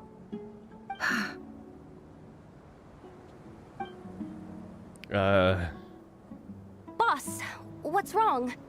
You look like you've seen a ghost. We've been tricked. We never left at all. Somehow I hallucinated that whole scene back inside the office. Hallucinated? But how? How indeed. This place should heed my will alone. All thoughts and actions that occur in here are just a result of pawns moving across the chessboard in a carefully calculated manner. And nobody has access to this chess set but me. So you control everything in here? Where is, More or less. But yes, it's a special technique of mine. Has anything like this ever happened before? Only once. It was the first time I used the chess set. Is there any similarity between what happened then and what's happening now? I suppose my thoughts are a little turbulent, which was also the case my first time. Is there anything I can do to help? The first clause of your contract clearly states that I only need your help with things that I'm too lazy to do myself. Meaning, you're not feeling lazy right now? Meaning, this is not something Yehoda can help with. The chess set is a personal treasure that I alone understand. I must be the one to find our way out of here. Boss, it's fine. Really. Let me do something useful. Oh, listen to you. Whatever would I do without you, Yehoda? What? Really? Yes, really. Where would I ever find another employee as obedient and servile as you? God forbid anything ever happens to you. Oh, okay. Well, anyway, I was thinking of fetching some water. There's gotta be a source around here somewhere. I suggest everyone finds someplace comfortable to take a rest. We gotta conserve our energy. Even though all this chess malarkey doesn't exist in a physical sense, mentally speaking, it's all real. And so is our tiredness and fatigue. Oh. You don't want to dismiss mental fatigue. Just because it isn't physical doesn't mean it's any less serious. But anyway, I got your backs, so don't worry about a thing. Don't I have the best employees? Jealous much? If we can find a suitable time, I'd love to borrow Yehoda for a day to help out at the Frost Moon Scions. Would you be amenable to that, Boss Nefer? Oh, Lauma. Have I ever told you just how pretty you are? Beauty runs from the tips of your antlers to the depths of your imagination. Time to rally, everyone. Follow me. God. As we continue our journey, the same rules will apply. That means stay focused and no talking no matter what we encounter. And don't disturb the chess pieces. Yes, you have boss. my word that I will get us all out of here.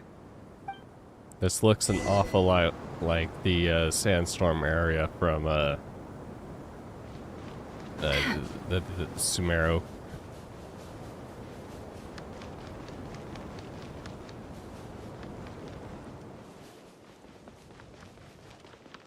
Oh man, this looks This an place off. looks familiar. That's not a good sign. Yeah. There's someone up ahead. Time for a little chat. This is in Sumeru. I wasn't expecting visitors at this hour. Wait, is that? Oh, it's him. There you are. Sinue's been looking for you all day. I think he has some news for you. Oh yeah? What were you doing just now, Uncle Retinue? Hiding away some more loose change? I know I saw some Mora. What do you mean loose change? Oh, come on, I'm too old for this. Just pretend you saw nothing.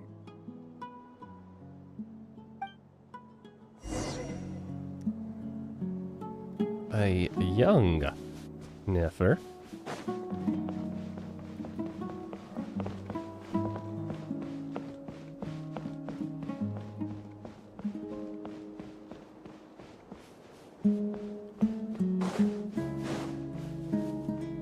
Hey, kid. Mind telling me what Sinuhe's been up to recently? I'm trying to get in his good books and I need a way in. Get in his good books? Why? What do you want with my dad, Uncle Apepi? I've written a new song. I was hoping to showcase it at the next festival, but I'll need his approval. A new song, huh? I'd love to stay and listen, but unfortunately, Uncle Retinue says my dad's looking for me. Well, there's plenty of time and I'm not going anywhere. See that pile of stones? I'll be sitting there warming up my vocal cords. Come find me when you're done. Pile of stones. Got it.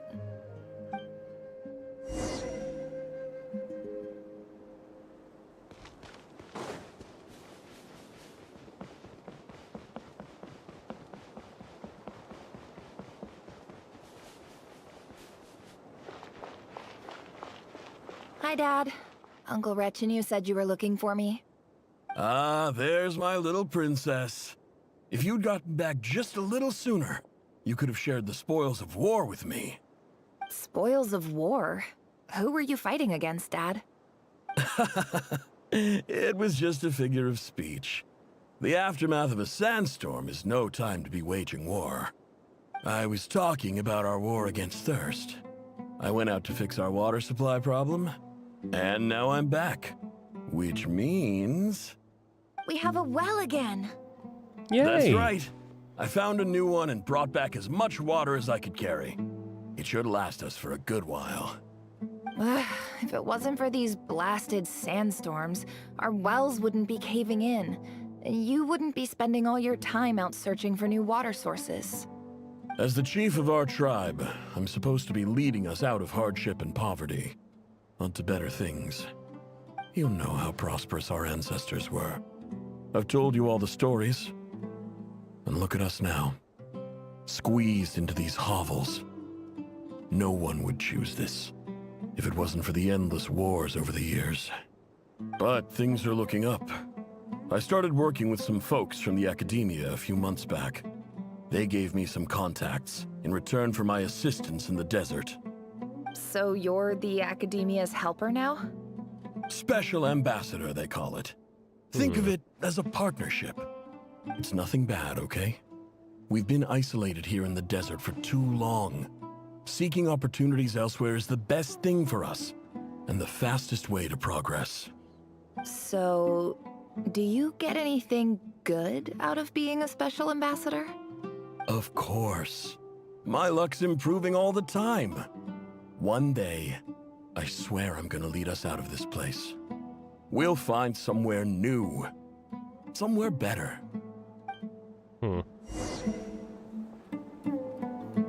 Continue exploring. Oh, nothing.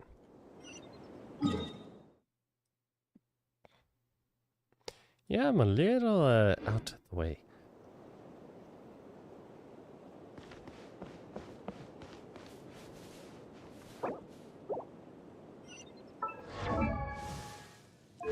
Hold on. I'm gonna throw in some food. And okay, just do that.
Why does Ashru sit up on the counter?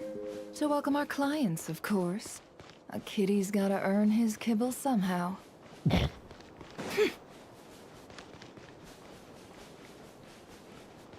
And into...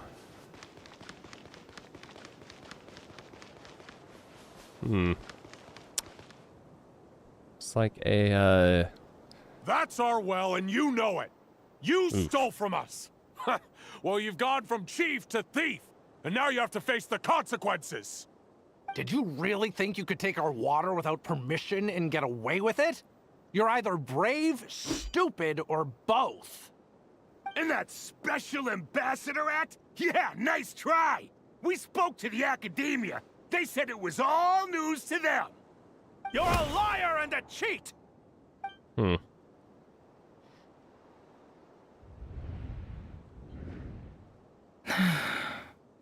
I heard Yehuda gasp, but I don't blame her.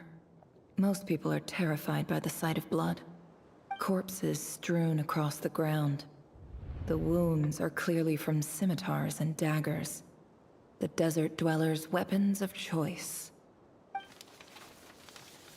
There's a handwritten note on the ground. Let's see what it says. Halil, this is Sinuhe, chief of the Shimti tribe. Surely you remember me. I was the one who helped you and your colleagues avoid the quicksand in the desert. This is my second time writing to you. I assume my last letter must have gotten lost in the mail, as I didn't receive a reply. I hope this one makes it to you safely. I'm writing to you because I need some help. That sandstorm the other day completely blocked up our well, forcing me to look for another water source in Iab and Unut territory. It was a matter of survival. Praise the gods. The well of the Eob tribe was intact. It was my last resort. I drew what water I could and left, but not without being spotted. I fear they will retaliate. You told me to write to you if I ever needed help. You said you'd be my ally in the academia. I urgently need you to formally recognize my title of Special Ambassador and send some of your people to assist me for a few days. It's the only way I can convince them that this was the academia's decision and prevent them from retaliating. This is an emergency. Please send help as soon as possible. Looks like this letter never got sent. The writer died a grisly death, and the letter was trampled into the ground. It's badly defaced. Some parts are barely legible. What a ridiculous lie the surviving Shimti tell. Their whole village was butchered over a sip of water. Oh boy.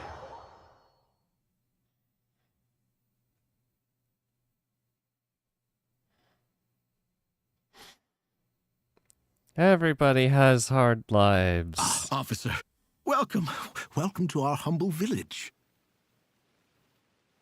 I thought you would at least have the courtesy to provide some respectable libations.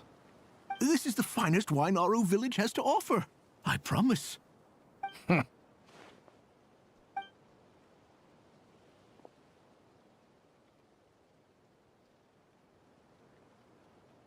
The Academia has agreed to reserve a single space for a candidate from your village. But I remain skeptical of this entire endeavor. I highly doubt anyone in this desert possesses serious academic potential. Please, have faith. If not in us, then in our God. The child we found shows great promise. I beg you, take her away from this place. Give her a chance. Don't let her talent go to waste. I don't recognize her. New arrival? She showed up here a few days ago and we took her in. She's a really bright kid. Please help. I'm begging you. So, where are you from? Nowhere special. Just a sand dune. What about the rest of your family? How many of you are there? Just the one. It's only you? Correct. So, no brothers, no sisters, no mother or father? Any who have slept on a bed of sand, I call my brothers and my sisters. Apart from that, I have no family. They are dead. All right. Get over here. Sign your name on the form.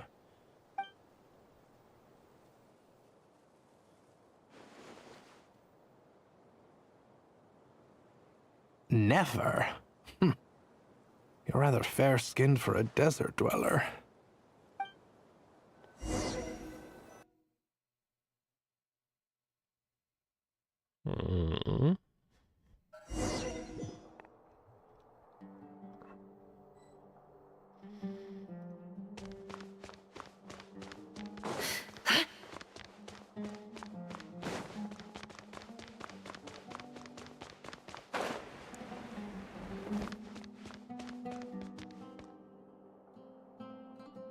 Nefer, this term's assignments have been issued already. Please read through the materials thoroughly, conduct your own additional research, and then write an essay on the topic. Yes, Professor, I'm aware. I just had a couple more questions I wanted to get your perspective on. Oh? Please ask away. Well, I saw the other students' problem sheets, and I couldn't help but notice that my assignment is much easier than theirs. Do you really think I'm a weak student?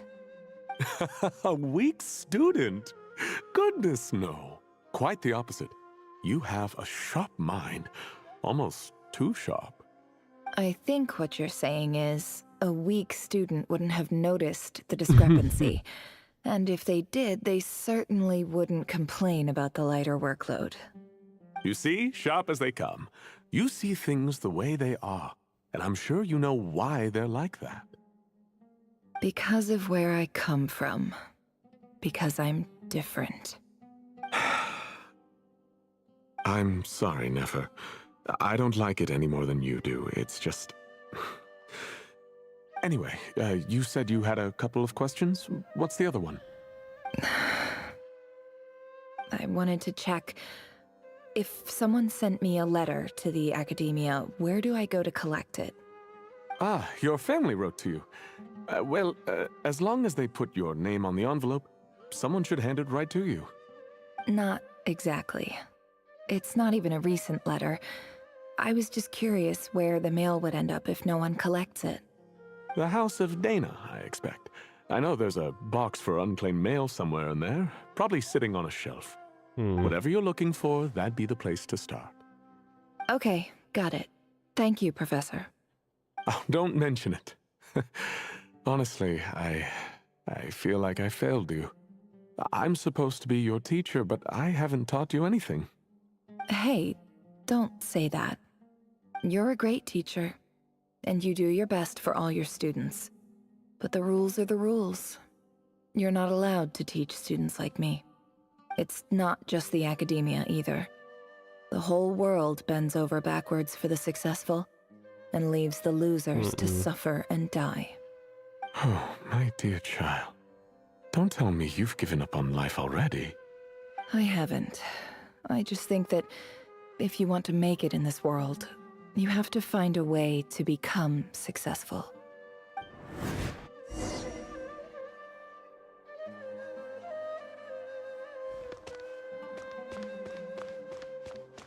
Look for a box containing letters.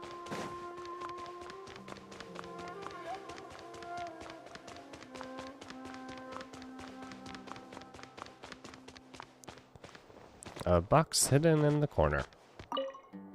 This must be it. A big cardboard box full of unclaimed mail. And probably some letters that ended up here by mistake, too. Let's take a look. Take a look at letters. Taking a look at letters. Ah, this. A dilapidation survey from Port Ormos. Looks like it's from a Core of 30 representative. What a strange thought. A bunch of mercs losing sleep over rundown buildings. This one was never even opened. I guess the recipient didn't care what the Core of 30 had to say about anything. Who was it addressed to? I don't recognize the name, but it must have been a Kasharawar professor. Next. This one is addressed to the Immorta Sage. The title is Changes Observed in Satyavada Life Symptoms. Why do all these letters read like full-blown dissertations?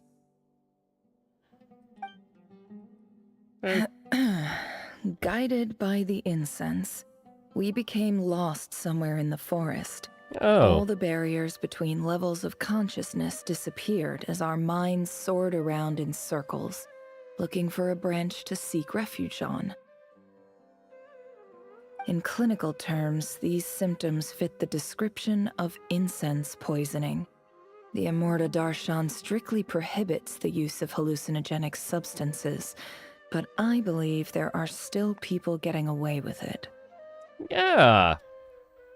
We got hit by that. For example, my neighbor who always breaks out into song and dance after using incense.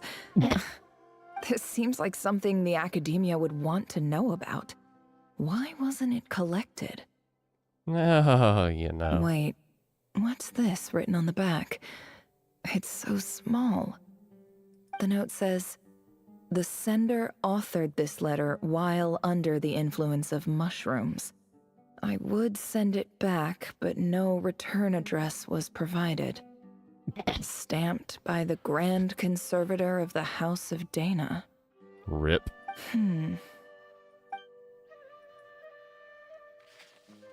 This next one is addressed to Grand Sage Azar? A few words of protest regarding recent changes in Sumeru's educational policy.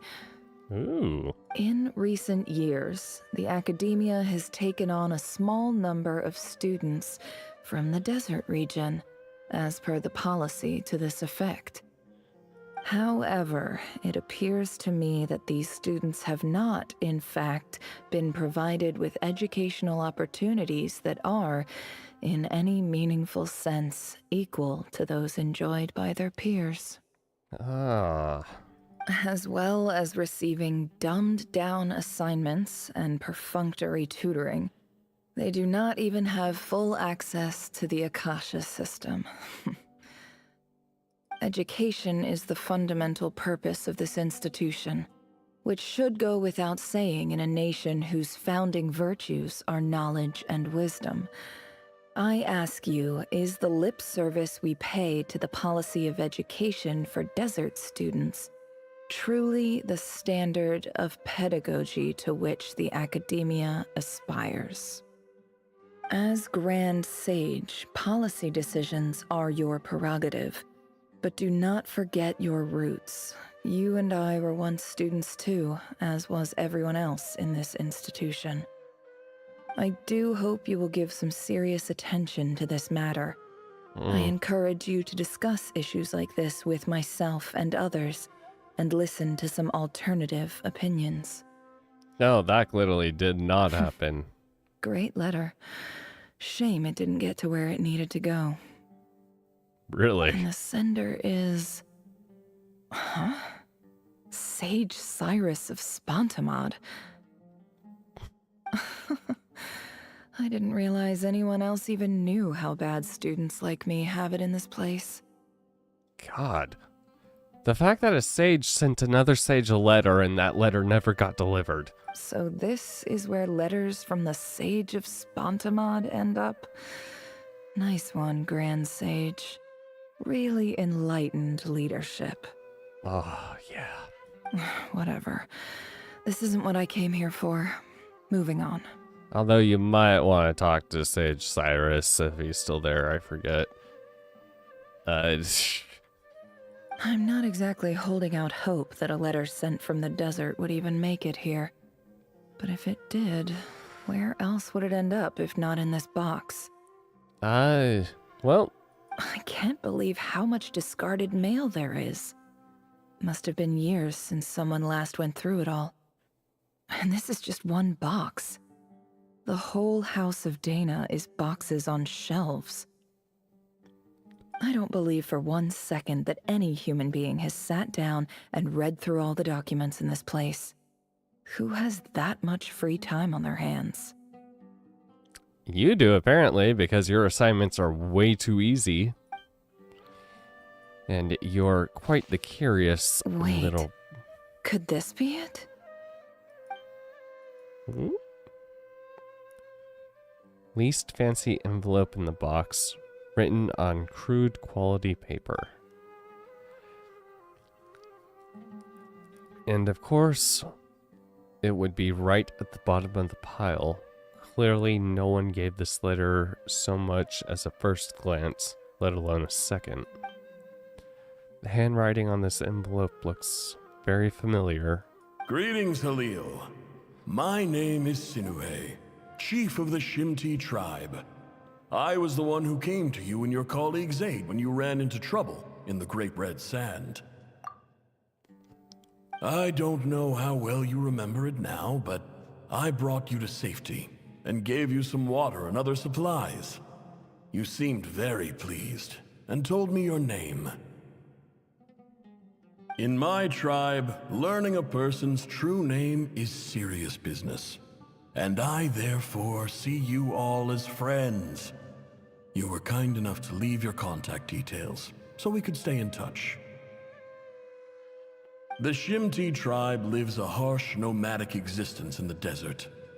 You were sympathetic towards my plight, promising to make me a special ambassador of the academia and help us find a way to make a better living. This brings me to my reason for writing. Our tribe has fallen on particularly hard times. and I would like to ask for your assistance. There was a terrible sandstorm a few days ago, which blocked up the well in our land. To ensure my people's survival, I had no choice but to venture into Iyab and Unut territory in search of an alternate water source. The Iyab and Unut are descended from the Thamudians, while we trace our ancestry to Tulatala. We worship the Lord of Flowers and have had relatively good relations with our fellow tribes up until now.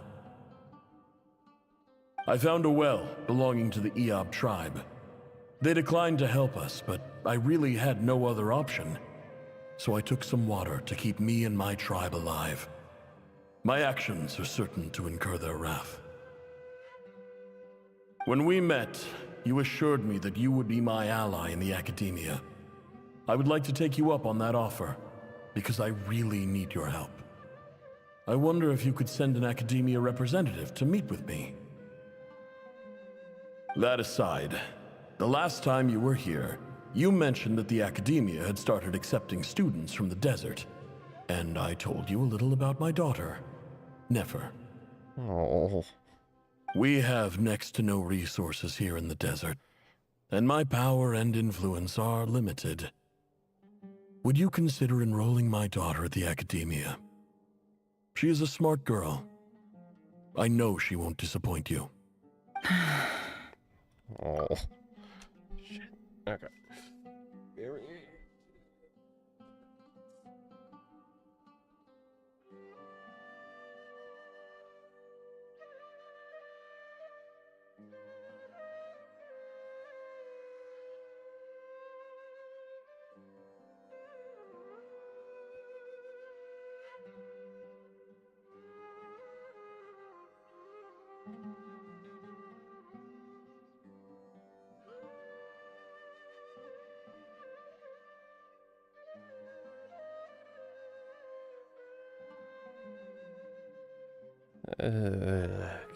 From the outset, the academia never took you seriously. Those things they promised were just empty words. I doubt they even remember the name Sinuhe. And you were so emphatic that your luck had finally changed for the better. You swore you'd lead us to a better place one day. You spoke with such conviction, like you were the most powerful chief in the whole desert. You liar. You lied about everything. You promised the world and delivered on none of it. And who fell for it? Just me, by the looks of it. Despite your best efforts. Oh. Which makes you a pathetic liar. You weren't even any good at it. I think I'll take over from here. Let me show you how it's done.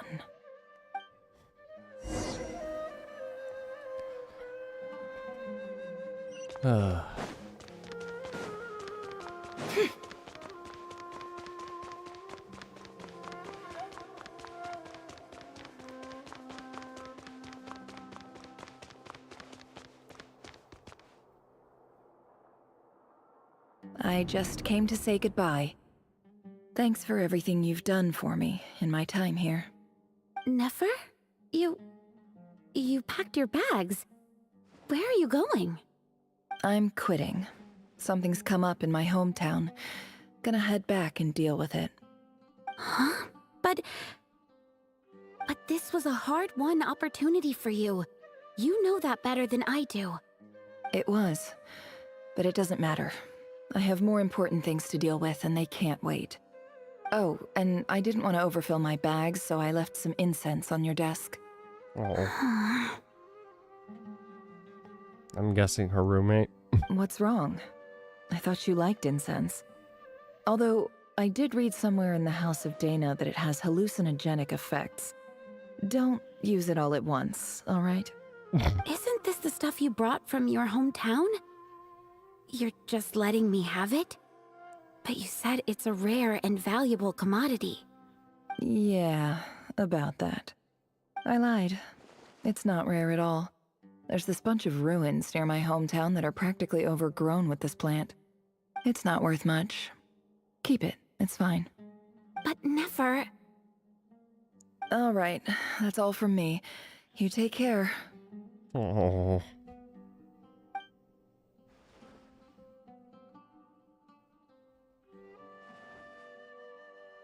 Don't forget me, okay?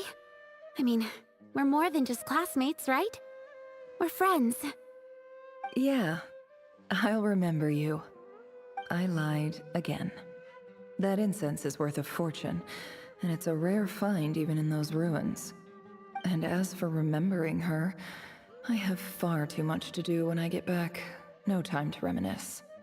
I'll be lucky if I even make it through this alive. But either way, I expect I'll forget you pretty quickly. Oh.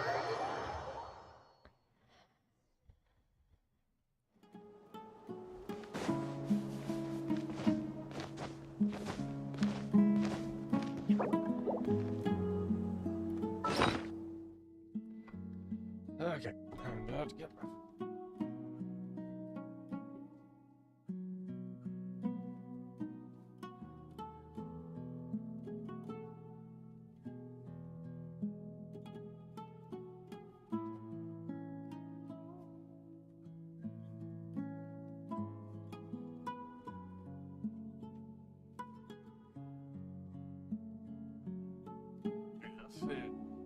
I have food.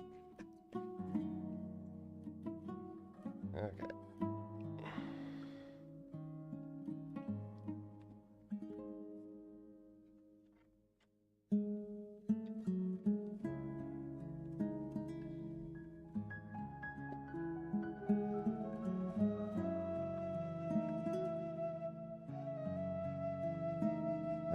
Okay.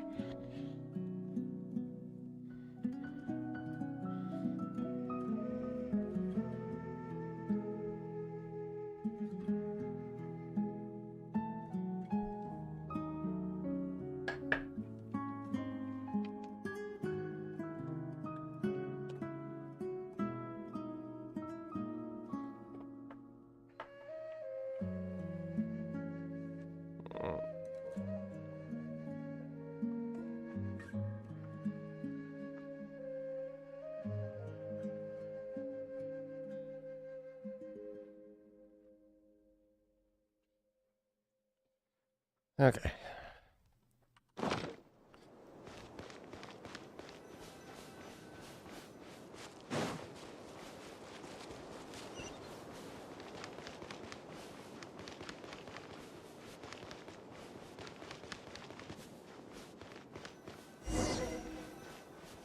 Talk to the Yob chief.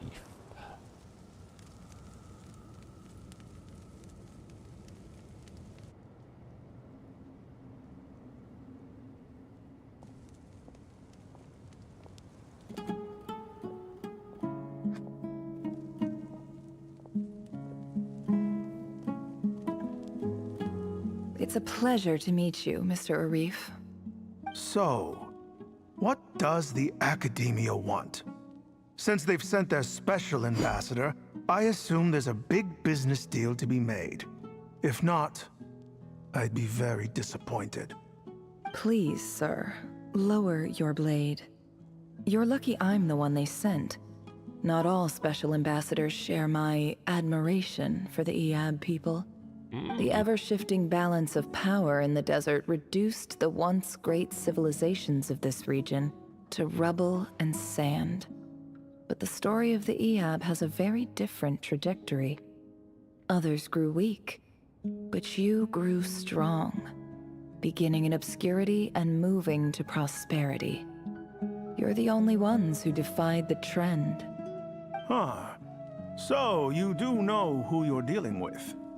This well is the perfect symbol of your strength, is it not? It used to belong to the Unut, but it looks like you have control over it now. You're not wrong. But I'm sure you didn't come all this way just to flatter us. Of course not. I came to bring you some very good news. Some information that recently came to light, which might just be your ticket to freedom. Records uncovered by the Vahumana Darshan show that a certain well currently under Iab control is built on top of some ancient ruins.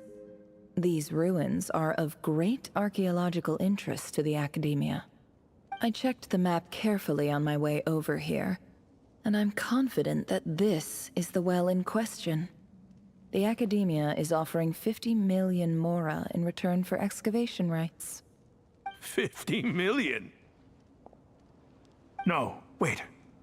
If these ruins are as important as you say, 50 million's a little low, don't you think? Don't get greedy, Iab. We know far more than you think. We know that you seized this well by force. Wasn't that the first step in your rise to power? To drive away the Unut and steal their water supply? So what if it was?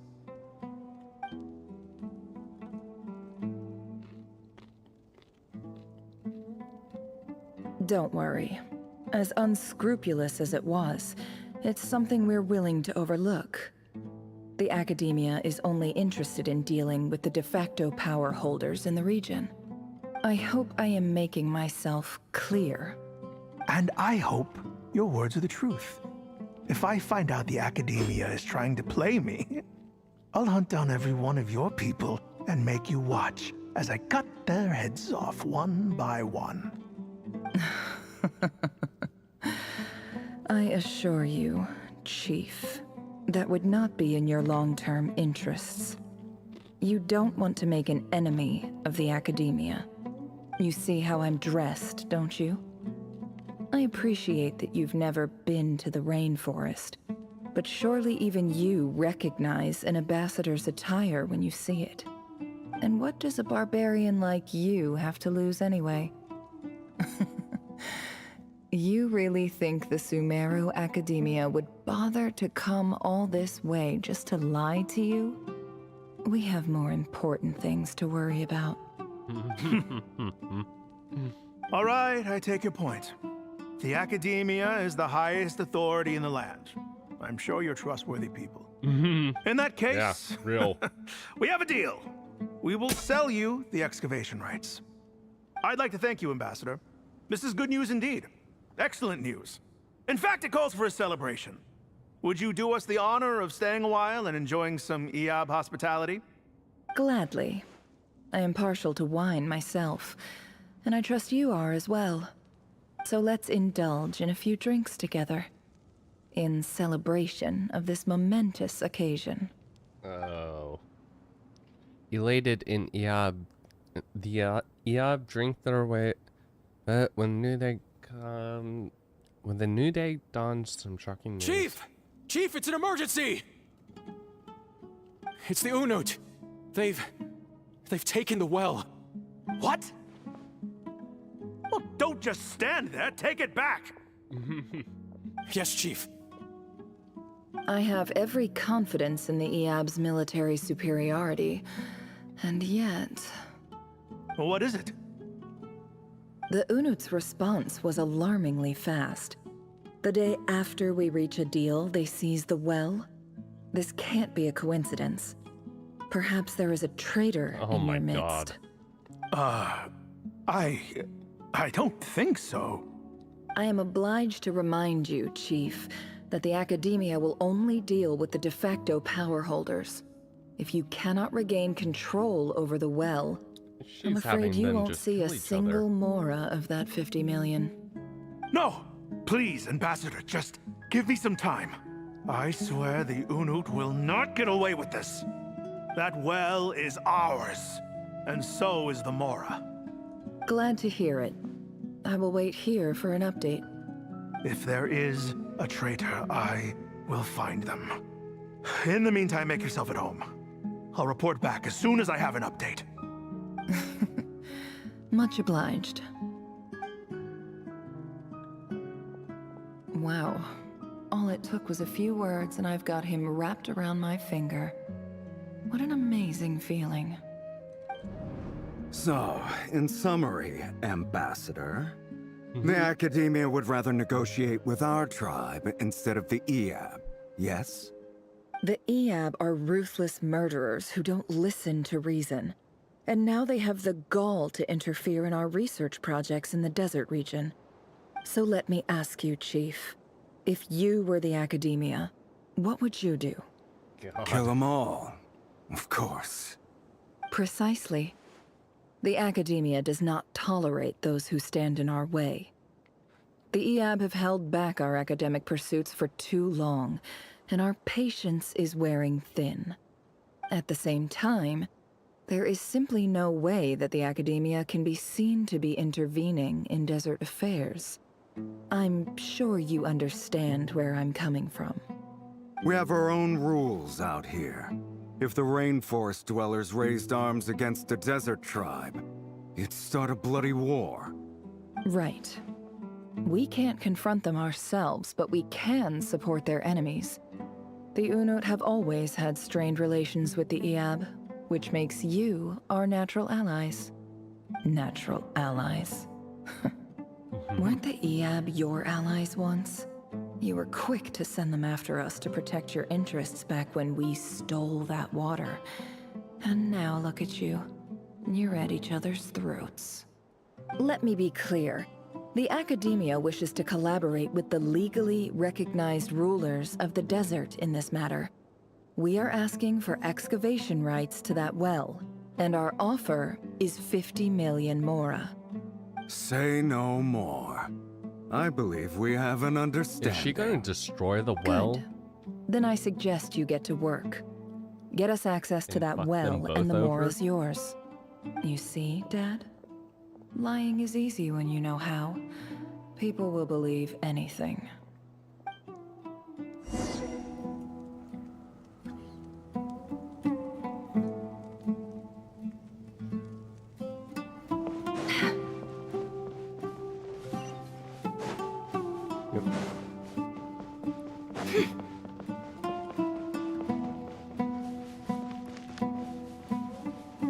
No, so I'm...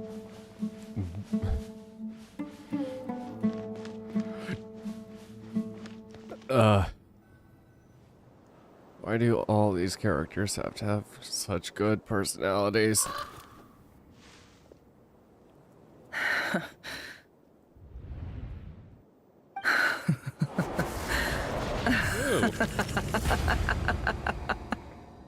Look at yourselves. You may be vile, savage monsters, but your butchered bodies bleed like any others. You're no different. You're nothing special at all. The monsters who destroyed my home, they're just ordinary, petty human beings. What a joke. I think we're even now. Maybe I've even done the desert a favor. It's a better place without all these people around.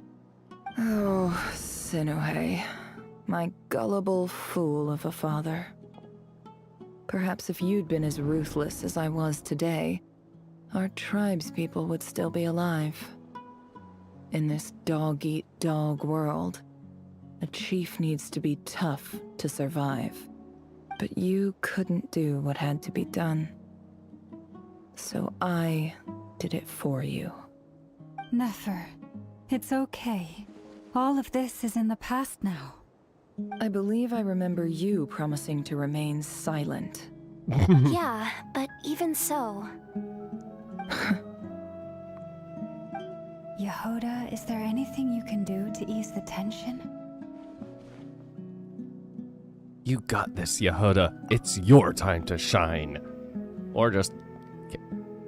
Can I give her a hug? Alright, time for a sharp turn onto a completely different topic. So, anyway, that's enough of that. When are we getting out of this place? Feels like we've been walking forever. I'm getting pretty tired. Oh, Lauma, you tired? Yes. If we can find somewhere to sit down, I could certainly do with a rest. It's not far now. There should be a temple just up ahead. Is this situation about to reach a conclusion? Yes. Really? A temple? That's where this story ends? I guess that's how things go in the desert.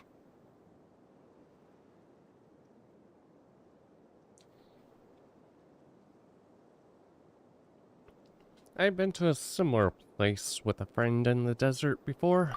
Desert dwellers can never escape their destiny. Or so everyone says. I never wanted to believe it, but looking back now, I'm as desert as they come. You mentioned a temple. What's waiting for us there? My biggest trade secret of all. Ah. Then I'm guessing it's where you got your power from. The power to peer into other people's minds.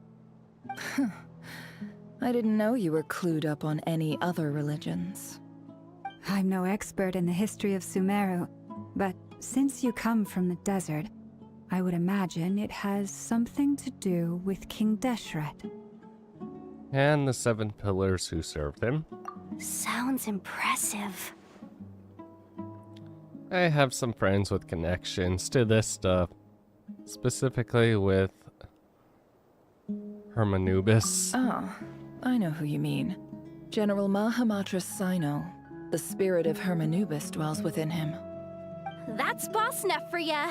She knows everything. Sino's hardly a figure of obscurity, but I know about Sethos too.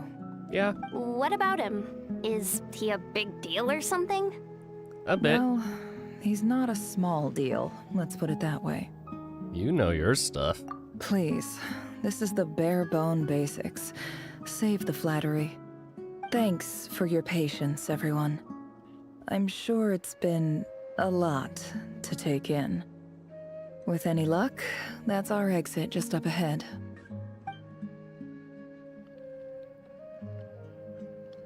Will it be lucky, though?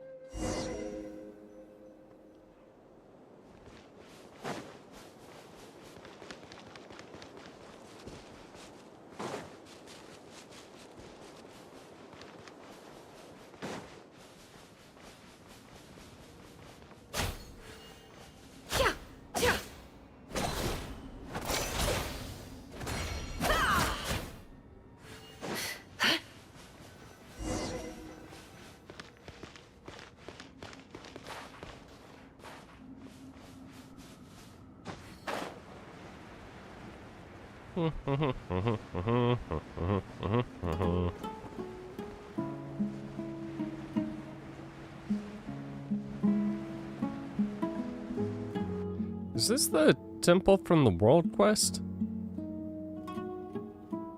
Uh-oh. Uh-oh. Uh-oh. I'm totally out of my depth here. I don't have anything to add about any of this stuff. Like, look at that statue, for instance. I want to do the whole name-dropping, this girl knows her stuff thing too, but I've never seen anything like it before. A statue with the head of a bird. Looks like something out of King Desseret's mausoleum. That's Thoth, the Ibis King, one of the 7 pillars of King Deshret. The legends say that he, the Crocodile King, and the Goat King were the 3 retainers of King Deshret. Let's take a look.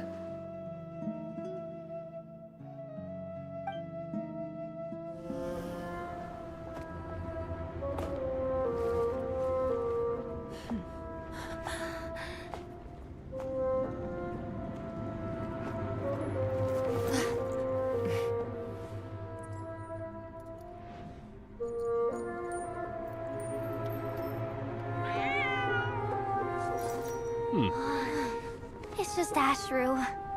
Wait. So, all is well?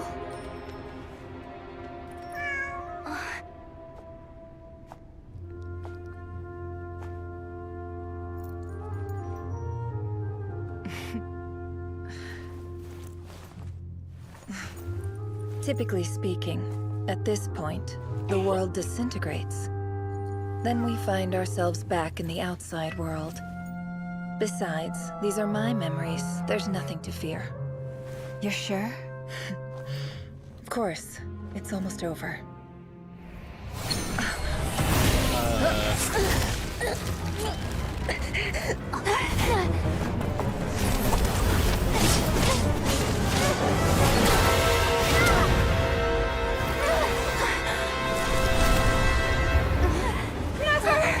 on!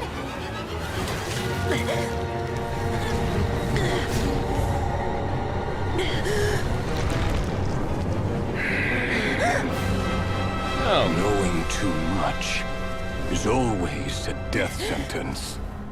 Speak for yourself.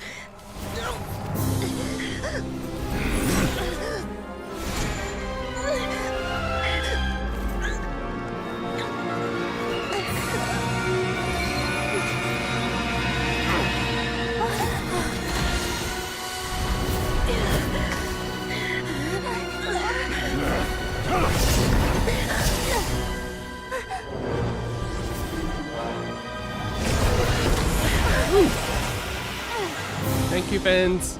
How repulsive. Oh no, is that Danzig? Or both? I think it's both.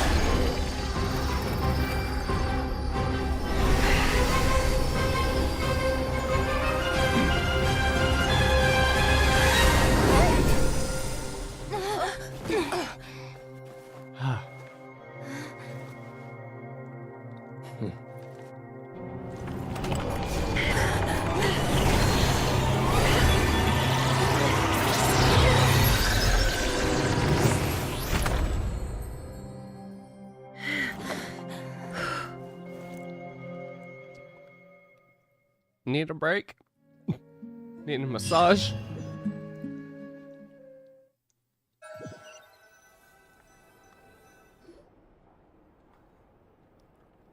Timed that pretty well, didn't I? Yeah. Yeah, you did.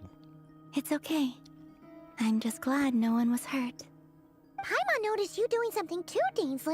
Were you helping get them out? Of course. When I asked Nefer to conduct this investigation, I was not naive to the dangers involved. I had a duty to ensure your safety. Good to know your sense of justice is still intact after all these years. I take that to mean that you saw the truth. That comes as a great relief. I certainly did. And thanks to your help, I also managed to trap Rerir inside the chess set. Whoa, really? How'd you manage that? Well, to be honest, I sensed that something was wrong long before we made it to the temple. By using this fragment to probe into Rerir's past, well, the monster formerly known as Rerir, it seems I alerted him. I was tracking him, then he caught on and started tracking me too. Can't say I'm surprised. But how did he track you through your thoughts alone? That shouldn't be possible. Rerir was a secret agent who reported directly to the Vinster King. He is an expert at finding a trail and hunting down his pursuers. No wonder. He infiltrated the chess set, read my thoughts, and built a new virtual chess set inside of it. That's why we weren't able to leave at first. Speaking of your chess set, it's quite a remarkable item. Would I be right in thinking you have some connection to King Deshret? You overestimate me. I only have a connection with one of his underlings, the Ibis King. You all saw how this came to be. A long time ago, the Iab massacred my tribe, the Shimti, in our home village. A few years later, I enrolled in the academia, where some new information came to light. The Unut and the Iab fought a bitter battle over the rights to a well, all for the sake of a non-existent 50 million mora. The Iab ultimately won that confrontation, but their victory came at the cost of almost every warrior in the tribe. The final blow to the Iab came at the victory feast, when an Unut assassin beheaded their chief right before my eyes. The remaining Iab fled and have been scattered to the winds ever since. Having gotten my revenge, I returned to my hometown, where to my surprise, the nearby temple was still standing. There it was, seemingly immune to the relentless hostility of the desert, while my tribal home lay in ruins. As I stood there gazing at the temple, I noticed a cat just outside. This cat, as it turned out, was home to the spirit of the Ibis King. He led me to a gate deep inside the temple, and there he made a deal with me. This chess set is my gift from the Ibis King. The chessboard within is made to the same specifications as the one in the mausoleum of King Deshret, and represents his power of piercing analysis. With this chessboard in its container, I gained a certain ability to perceive hidden secrets. Now, you could conclude that the Ibis King simply wanted to give the people of this world the power to seek the truth, but I don't believe that's the full story. Every god plays favorites. Their hearts are as fickle as any humans, full of secrets, perversions, egotistical tendencies. But precious few gods are willing to admit this. It is the same with all powerful forces, including fate itself. Their gaze falls preferentially upon a select few. As you rightly point out, this is an act of favoritism. If you're alluding to the Abyss, then yes, I agree. Gather the others. It's time to share everything I've learned. Before long, the group gathered in the So Thank you all for being here. As promised, I did some further investigating into the Raker of Solnari's background. I am pleased to report that the investigation has been most fruitful indeed. The Raker of Solnari, real name Rerir, was once a Conrian subject who served the Vinster King. I will now share the important details of his story. Please save any questions or comments for the end. Nefer narrates Rerir's backstory to the group.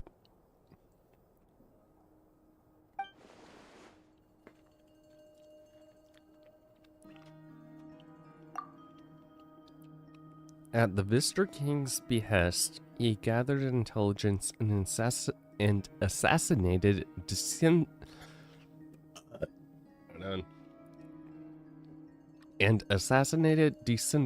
of the Crimson Moon dynasty.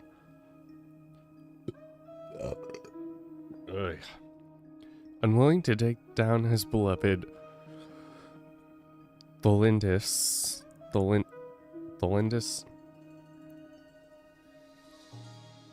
who was secretly of Crimson Moon heritage, he then got dragged into court politics. And by that, becoming a sinner.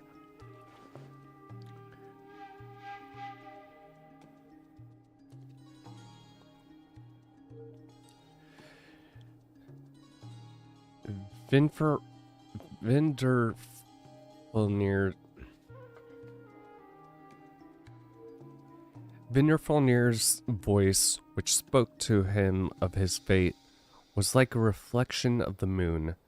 Though he could disturb the waters to gain some temporary relief, he was powerless to erase it entirely. In contrast, Rerir's own life was like a reflection of a broken moon. One, the stormy winds of fate blew across the Once the stormy winds of fate blew across the water's surface, it was utterly destroyed.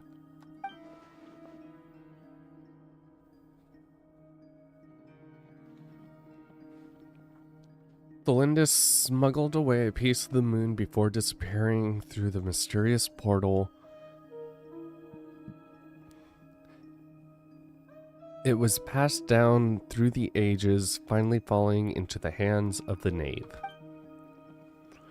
But what lies on the other side of the portal? Is it really a whole other world? Tholindis never had the chance to share what she found there. Neither did Rinmer, who followed her in. So that's why he's so obsessed with the moon. A tragic tale, to be sure. But it does not excuse his many transgressions. No matter how much Rerir suffered in the past, the fact remains that he is what we know today as the Wild Hunt, wreaking havoc upon innocent lives in Krai. He becomes more dangerous with each passing day. If left unchecked, it is simply a matter of time before all of Teyvat suffers the consequences. This is a threat that the Knights of Favonius cannot ignore. A question for Miss Columbina. Forgive me if this is presumptuous, but have you ever seen the spatial gateway that appeared in Rerir's memory? Never. But I have heard stories of something called the Moon Gate, and this seems to fit the description. Miss Lauma, any thoughts on this?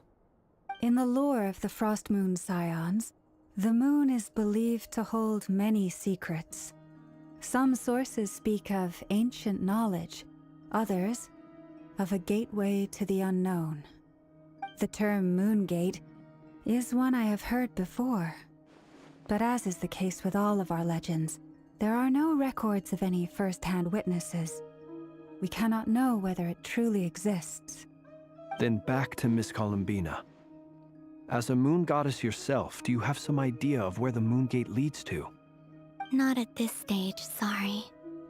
I do hold the power of the Frost Moon, and my strength is recovering well. I can sense that the gate would open at my command, but... But there's more to the power of the Frost Moon than that? Yes. A moon goddess has the right to open the Moon Gate, since it is a path to the moon. But as never mentioned, holding open a spatial gateway takes a huge amount of power. And right now, I need to conserve my energy to fight the Rahier of Solnari. I'm afraid this is one mystery we may have to leave unsolved for now.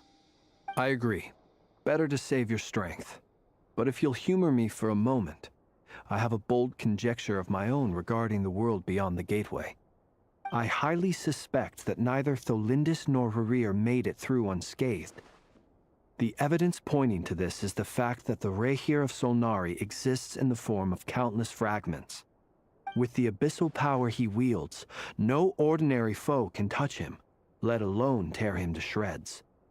And yet, the Wild Hunt proliferates wherever his scattered fragments lie, drawing hordes of monsters to many different locations across the land. So your theory is that Rerir was physically torn to shreds by some powerful force? Hence, why the Wild Hunt is a distributed phenomenon, rather than a unified one? Makes sense to me. Explains why the Wild Hunt is so pervasive, and why he's been trying to piece himself back together. He was whole to begin with, and he wants to be whole again. Without the power of the Abyss on his side, he almost certainly would have perished the moment he was torn apart. But the Abyss, much like a curse, has kept him alive. I could not agree more. The power of the Abyss is most surely a curse. It is a compelling explanation, and one that accords with my present understanding of Abyss creatures. Whether the life form in question is primitive or advanced, if a curse has extended its lifespan unnaturally, it will continue to survive in spite of everything. This raises some interesting questions. I will run some experiments and see if there is any validity to my suspicions. That being said, regardless of whether my research bears fruit, I would like to thank Miss Nefer for conducting such a thorough investigation. Already, it has greatly enriched my understanding of the entity we face. My pleasure, Mr. Albedo. I too hope that the information I have shared today proves useful as we look to formulate the next stage of our plan. Hey! What is it, Dainsleif? You look really upset! It's just... when I think of the man I once knew as Rerir, I struggle to understand why things had to turn out like this. The two of you used to be friends, didn't you? I don't know if these words will bring any comfort, but my heart goes out to you. Mine too. We can never know all the hows and whys of the way things are. The moon and stars are full of untold secrets and lies, And the skies are host to many more mysteries than these alone. Yet, none of that can begin to compare with the complexity of human life. Those are the first comforting words I've heard in a long time. Hey. Thank you, both. I've said Well, comforting words to I you. think this is a good place to end today's Maybe. meeting. Sort I'm of. sure Nefer needs I some don't time remember. to recover. She's been through an awful lot today. That's very thoughtful of you, Lama. Of course. Sounds good to me. Take some time to rest and digest before we reconvene to nail down a plan. Back at the hotel, you sit with Paimon for a while and discuss what lies ahead. Hey, is this a bad time? Hope I didn't kill the conversation. Oh no, not at all. Nice room. Oh, I'm not coming in though. Why not? It's just a hotel room. If it's all the same, I'll just stay out here. I might not look the part, but I'm technically a knight. Barging into people's private quarters isn't the kind of thing we do. What if I invite you? No, let me invite you in. Paimon, you go sleep somewhere else. Anyway, Nefer went back to the curatorium to get some rest. But before she left, she shared some things with me that I thought you should be aware of. Firstly, although she managed to trap the Raker of Solnari inside her chess set, there's no guarantee that the power of the Ibis King is any match for one of the 5 sinners. Yeah. Their powers are beyond our comprehension. He's probably gonna break free. It's only a real matter soon. of time before he finds a way to break out. We have to come up with a plan and take care of him before that happens. Honestly, Paimon figured that might be the case. So, how long have we got? Days, months, well, I maybe asked a her year. that same question. She talked for a long time, but for the most part, it seemed like she was trying to convince me how precious her chess set is. What a long and storied history it has. It felt like some kind of sales pitch, you know? The kind where you end up handing over Mora against your will. Anyway, after all that, she finally answered the question. 2 days, at most.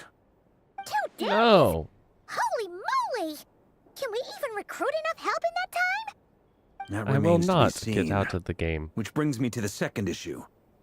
Dainsleif is obviously conflicted about this whole thing. But given how little time we have, there's no way we can pull this off without his help. You have some history with him, right? Do you think maybe you could talk to him for us?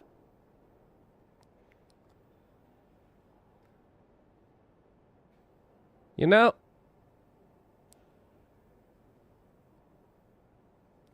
considering I was just hitting on him.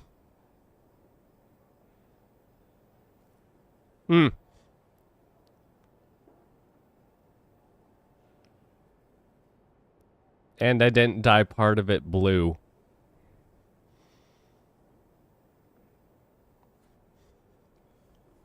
Great. I appreciate it. All right, on to item 3. So, Albedo, Durin, and I put our heads together and came up with a plan. Can't promise it's gonna work yet, but at least it's a start. We figured we'd bounce the idea off you first. We'll explore it further once everyone's recovered. Maybe. Oh, Paimon's dying to hear this. All right, so here's what we're thinking. It's been a very long time since I've gotten into anything Digimon, so...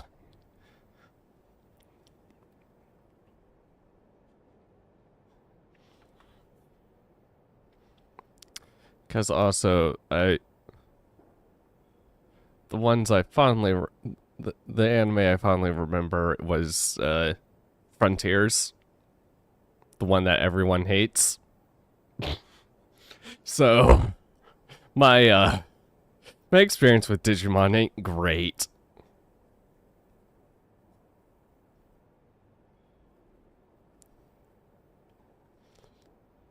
Shocking plan, but nothing can phase the greatest traveler and the trustiest travel companion in Tibet.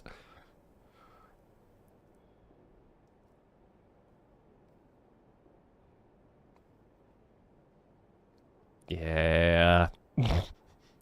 Doesn't take long for you to get behind it. We felt a little uneasy about roping you into this. I mean, Firstly, you're not locals, and secondly, none of us are your boss. You're well within your rights to refuse if you so choose. Roping us in? Why would you even say that? We know the stakes here. It's all of us against the Rayher of Solnari, or none of us stand a chance. I choose my words very intentionally, I'll have you know. I like to think there's an art to striking a down-to-earth tone even when the stakes are through the roof. Sir Varka, I have a few thoughts about this plan. I'm all ears. I think we can be more flexible with how the roles are allocated. In my view, the most sensible lineup would be like this. I see your point, yeah. But if that's how we're going to approach this, you'd better make sure you're ready. I'm always to be clear, ready I to don't die. doubt your abilities. What? Far from it. I just want to make sure. Are you really willing to take all this on? I want to do everything within my power.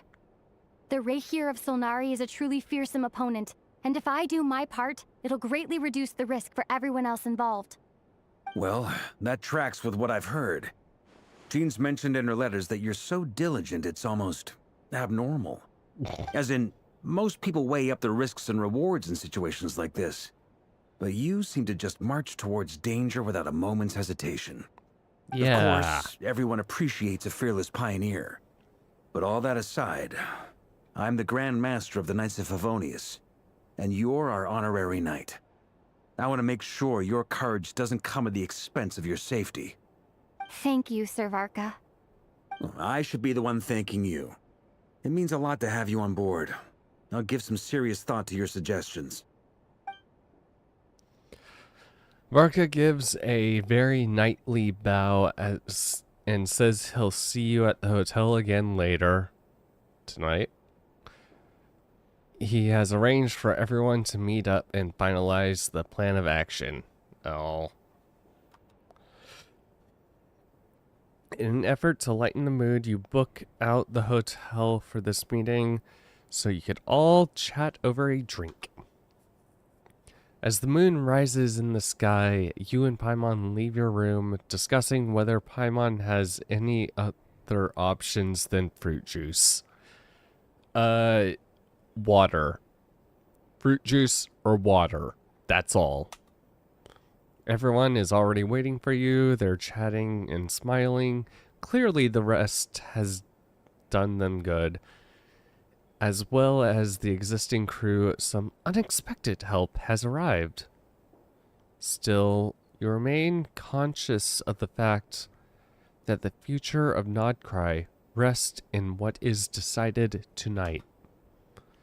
So many lives are at stake. You may never meet most of them. But whether they know it or not, all of them are counting on you.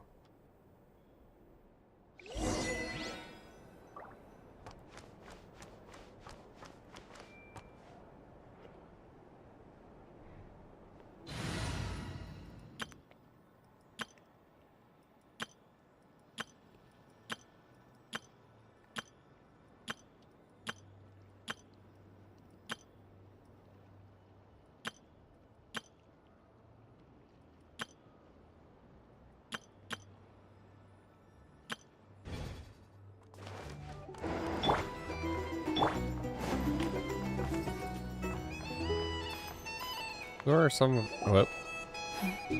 This is a thorough plan, but I do have one last question before we take action. How can we be sure that our enemy won't leave the designated area? Great question. Albedo's been hard at work analyzing Rayher and the Wild Hunt's behavioral patterns. His conclusions are as follows.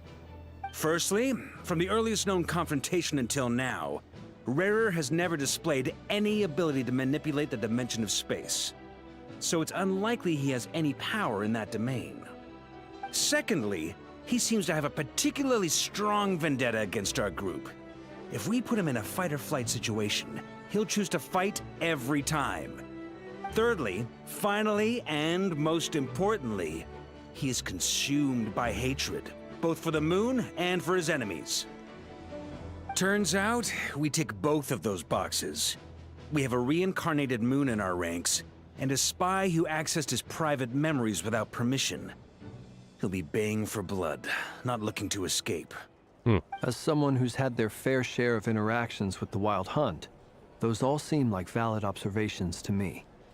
Understood. Then I will defer to the verdict of the group. Well, everyone, that's the plan in full detail. Albedo and Durin are carrying out their part as we speak. Plan approved. Scheduling. Okay, any firepower you need, I got you covered. Let's light this baby up. The Frost Moon Scions are behind you as well. And the rest of you? I mean, it was my plan to begin with, so... No objections? All right, then it's settled. This is the plan we're going with. Next up, an old tradition of mine. Anyone who wants to back out, now's your chance. Wait, we can still back out of this? Everyone says things they regret, right? I don't want anyone feeling trapped because their mouth said yes before their brain had time to think things through. A very people-first approach. I hear that's common practice in the Knights of Favonius. Heh. Who'd you hear it from? D-Luke? Shh. We don't use people's real names at work. This contact will be known only as Owl, please and thank you. This plan can only work if everyone does their part. Owl, huh? Flint's and I will absolutely support it. Is he Owl Man? You'll be glad you accepted our help. The vigilante Also, of night. You are the last person I expected to see here, Miss Dory. It's not often I get called Dory in a work context. My peers usually call me Lord Sangamabe. So, the longer your name, the higher your net worth. Is that the idea here? In that case, Mr. Flint's here must be worth a fortune. That's right, I know your full name. It's... The walls are thin here. I'd appreciate you keeping that a secret. Okay, fine. I'm actually only here as a favor for someone else. Do you have any idea how much it would cost to hire me otherwise? Oh, does this mean someone out there actually has the power to boss Dory around? I think... It most certainly does not. We have a long-standing and mutually beneficial business partnership. She's actually the mom of a friend of yours. Ooh, Alice! Said mom supplied me with a great little trinket, but now that lady's ruined Alice! everything. If I don't start building a little goodwill now, my whole business in Krai is gonna go down the drain. Can we finally fucking meet her? So what exactly is so special about this pendant? It's a lucky charm that a great mage made for me. We have a business relationship, and she was worried that something bad might happen to me. So, she wanted me to have something that can store power to protect myself with. I finally got it all fully charged up with Kovaki, and then never went and used it all up at once! Never lost so big in my life! You're right. It was all my fault. I didn't mean to drain all the Kuvaki in the pendant, but I'll make it up to you. You will? Well, in that case, how about you give me your chess set, and we call it even? I knew you'd say that. Well, it's yours if you want it. In fact, take it now, and I'll even throw in a free Raker of Solnari. You're putting me in a difficult position here. It's a very useful thing to have around. But I have a funny feeling it won't be around much longer. I guess we'll see in a couple of days. Looks like bankruptcy for me. Hey, don't be so pessimistic. See this through and you never know. You might find a new business opportunity on the other side. With an action plan in place, everyone chats. You and Paimon decide to check in and see stage preparation. Okay. Damn it, Alice. Come and see us. You don't get to be teased and not show up, even in voice.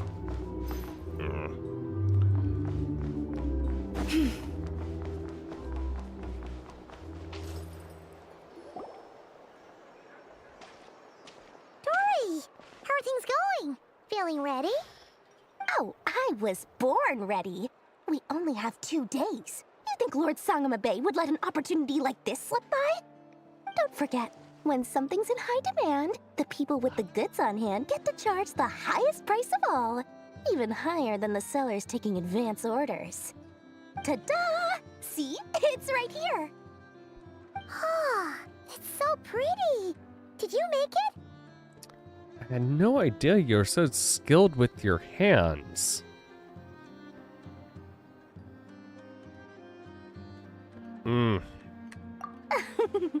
No, I have a supplier.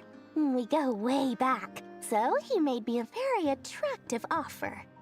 Aha! No wonder you were talking about Lucky Charms at the meeting. You've been getting Kave to make them for you.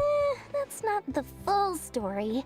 It actually started a while back as a project between me and the Dendro Archon. Really? Mage Alice once warned me that this world won't stay safe forever. There may come a day when everyone faces a great crisis. I passed this on to the Dendro Archon, and she secretly brought together a research team made up of Sumeru's top scholars to invent a technology that could keep people safe. I won't go into the details because it's all very complicated, but if you want to know more, you can ask the Dendro Archon about it sometime. Anyway, point being, it was the Dendro Archon who asked Kave to build this little contraption. As one of the top Kashara War talents, he was the obvious choice. Took him long enough. He stressed over it for ages. Must have gone through at least a dozen designs before producing a final product. But that's Kave for you. Marak delivered it to me a couple of days ago, along with a letter from Kave.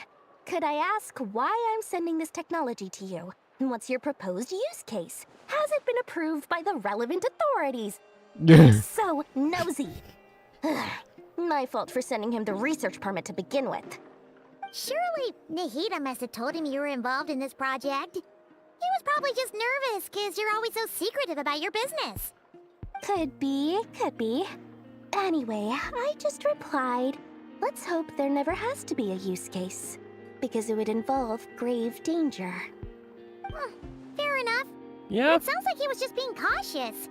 He probably felt responsible as the one who made it. Or maybe he was asking as a favor for his housemate. He's done that before. Not sure why, though. His housemate doesn't seem to really care that much about this kind of stuff. Either way, all's well that ends well. I'm just glad to finally have my hands on the product. I wouldn't want to be without it, given the potential dangers that lie ahead. Welcome back. Huh? What does that look mean? Paimon's just super surprised. This must be the first time we've ever seen you actually get serious about something. This is not the Lord Sangama Bay we are used to. You're losing your edge, Dory. A long time ago, I made a promise to myself. I promised that I was gonna live every day of my life with a big beaming smile. Obviously, Mora plays a big part in that.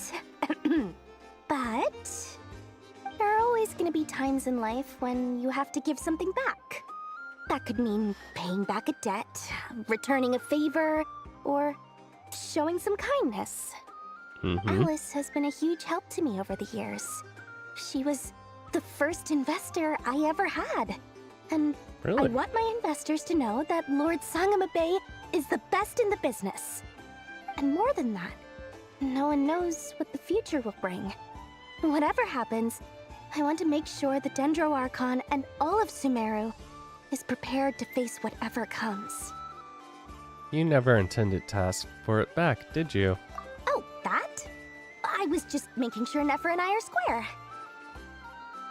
Don't be thinking it was some sort of benevolent act. I'm no saint, so don't treat me like something I'm not.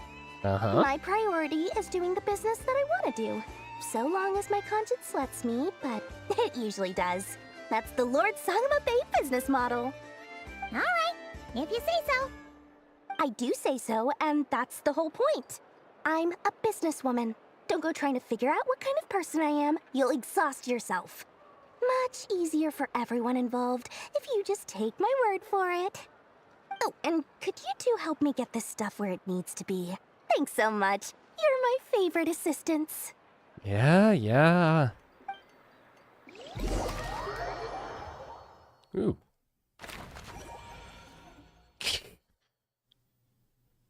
And they can't read the map.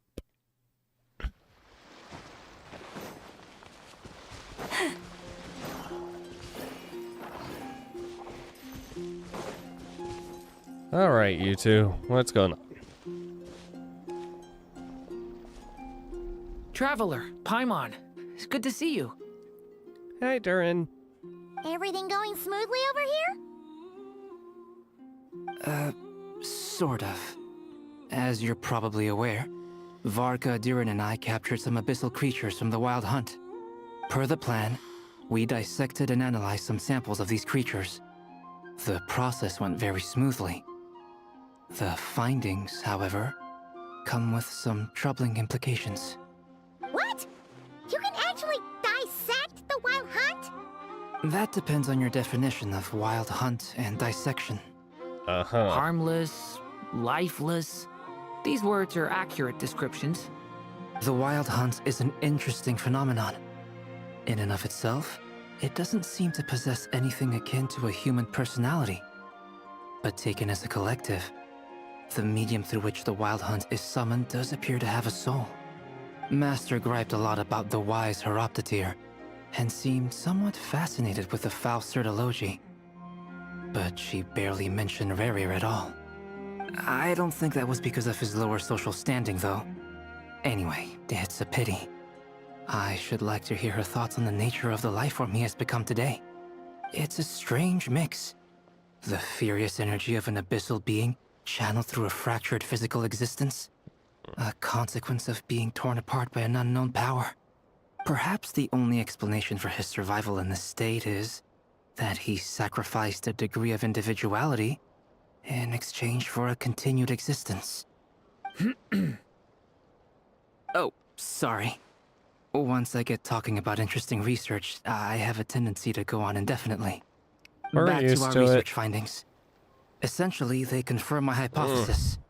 Rerir's corpse is completely contaminated by the Abyss, and the effects are irreversible. Yeah, you could think of this as Rerir in mutated form. But in my view, even that would be inaccurate. In reality, his whole being has been consumed by the Abyss. In other words, he is now nothing more than a manifestation of abyssal power. Unfortunately, at present, we have no means of completely eradicating abyssal power. Hence, we cannot fundamentally destroy the Rehir of Solnari either. Oh, that's terrible news!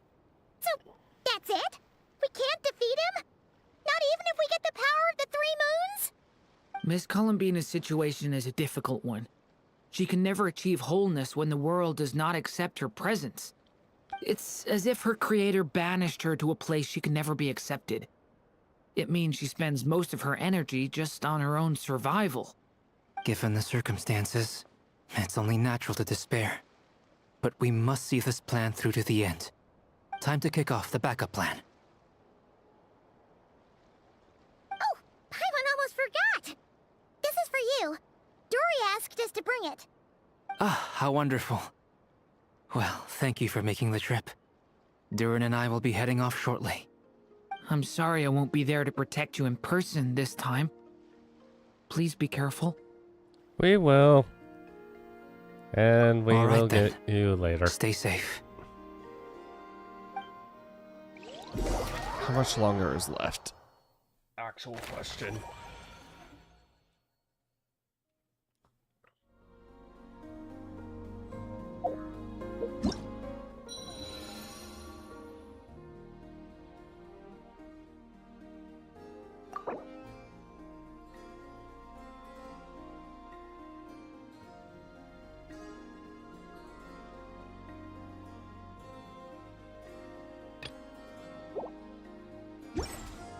Okay. I think I should be able to finish without falling asleep.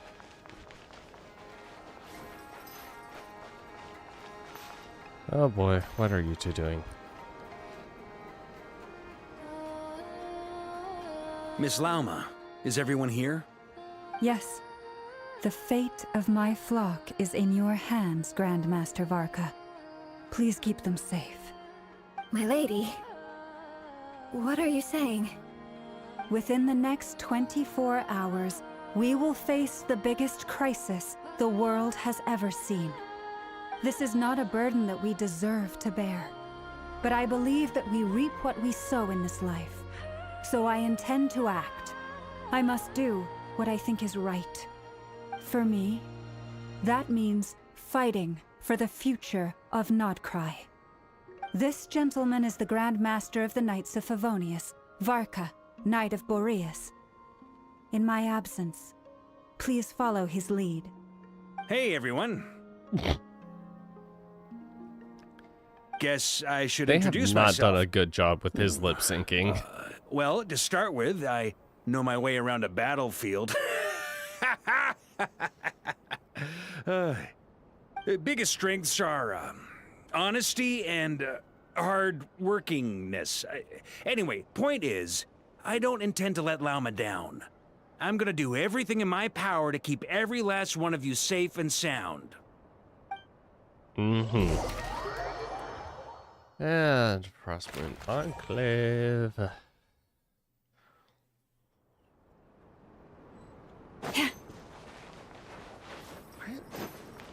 Huh?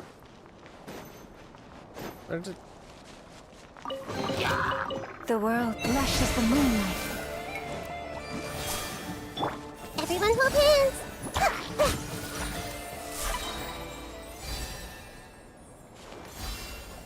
I see everything!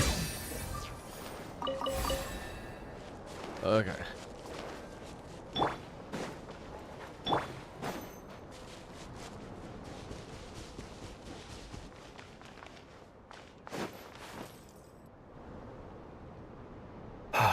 Something on your mind? Miss Columbina, was it? I believe that's how the others addressed you. That's right. Names are funny things. Have you always been called Dainsleff? Yes. I take it your own name has a more complicated history. I have a different relationship with names than other people. To be honest, I'm not even sure that Columbina is my name. At least, not in the same way that Dainsleff is yours. But it's what everyone calls me, and I go along with it. A lot of my life has been that way. I get so used to things that I forget to question why they are so. I never used to think much about where names come from, or what they mean to people.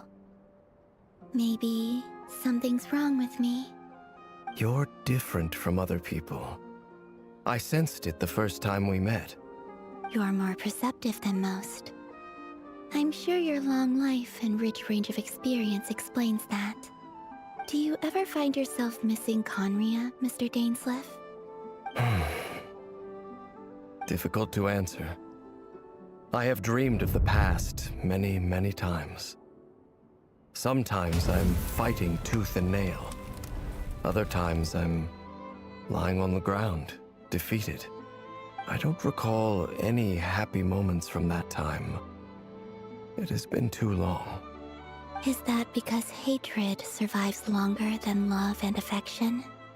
That would not be for me to say. I make no excuses for the grudges I bear. But whatever the reason, I remember little that was beautiful or sentimental. Thank you for your help with the Rerir situation. Without your efforts, I never could have learned the hidden truth of his story. You're welcome. I know he's your friend. Friend? He betrayed me.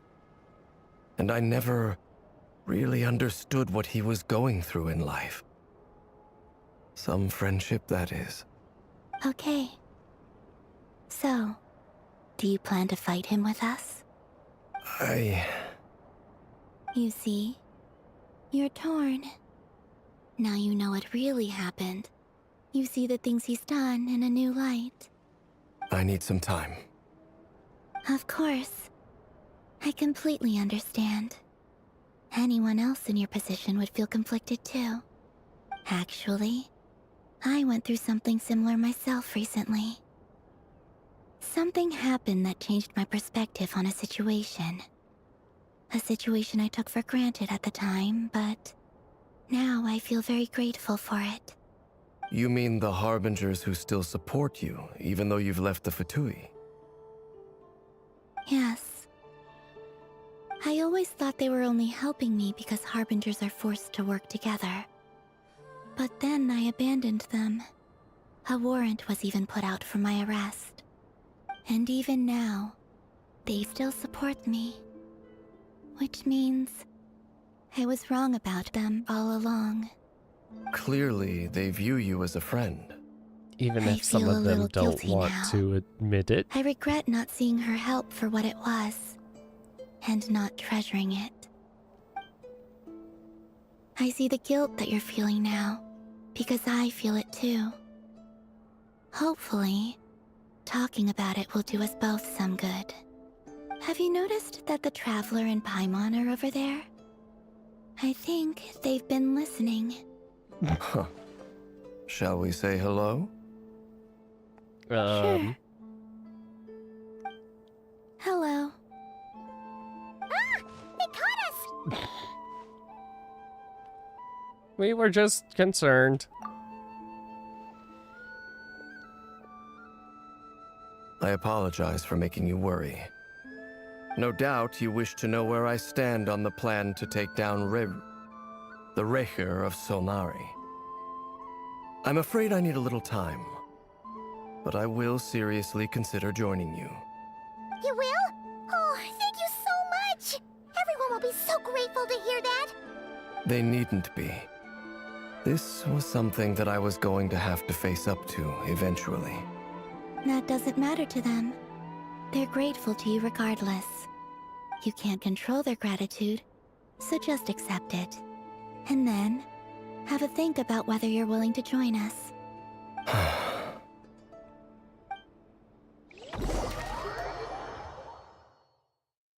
Okay.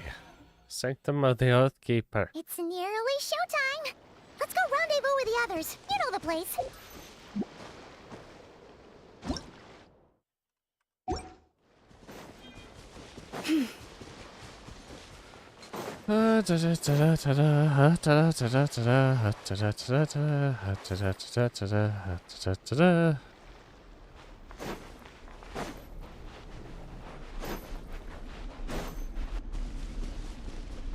Lens. Lens. Ah, you're earlier than I expected. Hey, Flint's! Been waiting here long? Not too long. I came a little early so I'd have some time to think. Are you nervous about the battle? Quite the opposite. I'm reminiscing on my past battles. When I was awakened by the Ratniki, I had not touched a weapon in many years. I felt like the battlefield was not where I belonged. But after waging war against the Wild Hunt for so long, I came to realize something. A life of absolute peace is simply not a possibility for me. My restless flame indicates that somewhere inside of me, there is a deep yearning to root out the evil in this world. Oh, that doesn't sound like such a bad thing. Maybe. Depends on what he considers evil. Well, in the past, when I was a Fae whose primary concern was hibernation, it was hardly ideal. But it certainly serves me well here in the present. And I am delighted to be able to join forces with you in this endeavor. Looks like I'm not the first to arrive. Ah, Miss Lauma. Did you sleep okay last night? I struggled to settle down at first, because of the nerves. But don't worry. I got enough sleep in the end. I'll be just fine. Thank you for everything. Please. I'm just doing my part. Never! Over here!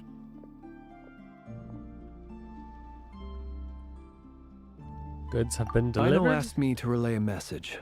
She said Anetha will be on high alert and keep a close watch over all secondary districts where defense is required, providing support as necessary. Meanwhile, Ino herself will provide range support to us directly, using her latest invention. Excellent. My thanks to all involved. The chess set's looking a little unstable. It won't hold him much longer. Oh boy. We should be prepared to engage at a moment's notice. No sense sitting around waiting. Let's make the first move while we still have the option. I agree. Paimon, find a safe hiding place. Got it! Be careful, Traveler! I will. Oh, okay, fine. Just steal my line, Sarah. Jeez. Everyone, take your positions as soon as the battle starts. Every ounce of strength we have in our bones, let us bring to this fight. Ready? Let's go. I've seen all your futile ploys before. You have become the authors of your own demise. I wouldn't be so sure about that. You are merely a moment of sport before I tear down the moon. Nah.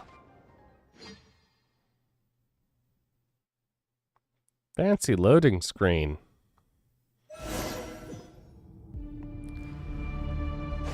Stay on your toes. Let me help you guys. Take this!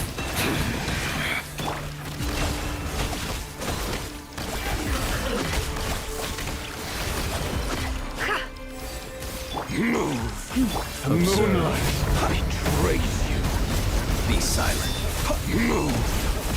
Steady now. You to hunt them down! Water jet! Moonlight! Betrays you! Absurd! Pathetic! Receive my blessing. The moonlight betrays you! Futile!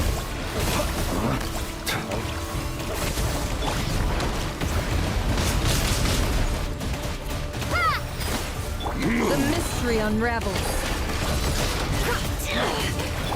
By the frost moon of old. Branches Moonlight! Hunt him down! Hunt him down! Observe. Futile! Do you fear the dark? Get off! Move! Hunt Be him silent. down! Steady now. Observe. Can't hide the truth. It all falls into place. The deception ends here. It all ends. It began with the moon, and so shall it end. Where are you? The moon will protect you.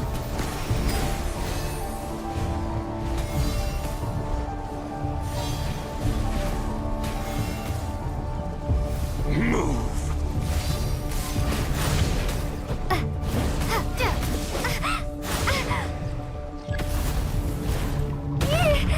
Ow.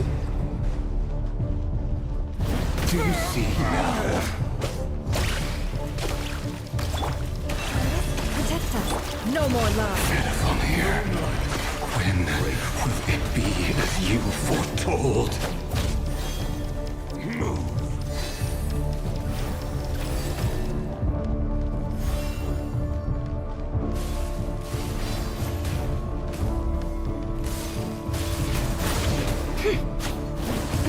Shameless.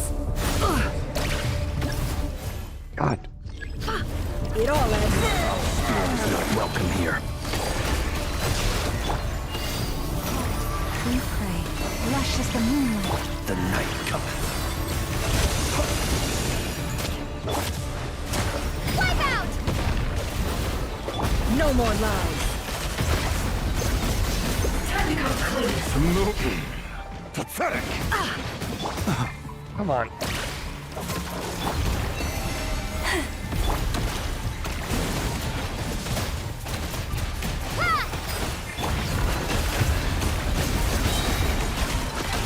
The mystery unravels. Futile! By the frost moon of old. Yeah. Stay your hand. Pathetic! Receive my blessing. Come on. Oh my fucking god. Be silent. Close your eyes. Are you quite finished? Observe. It all adds up. Futile. Boop, boop, boop, boop, boop, boop, boop. Pathetic. Bombs away! Can't hide the truth.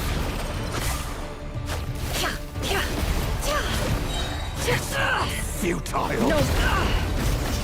Branch into song. Close your eyes. The deception ends here. Your little game of heroics is over. Moonlust to go first. Oh. Great. Get out of my sight! No! We've been separated. You okay? Never! Where are the others? Stuck outside the barrier. He really doesn't know. Reborn. I told you before. Knowing too much is always a death sentence. Be careful what you wish for.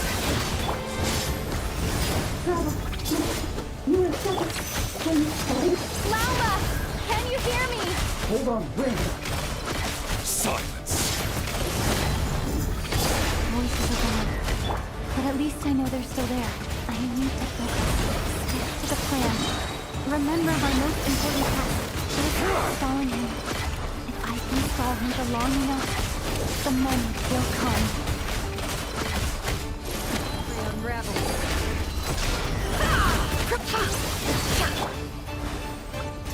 Boop, boop, boop, boop, boop, boop, boop, boop, boop, boop, boop. No more lies. The deception ends here.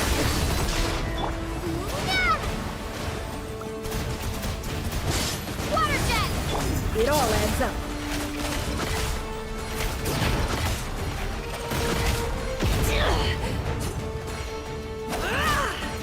No more lies. Time to come clean.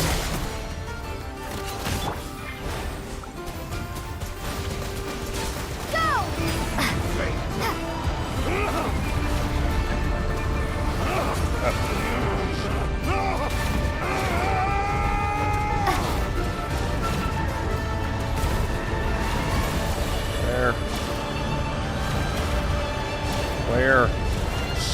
Go. I got this.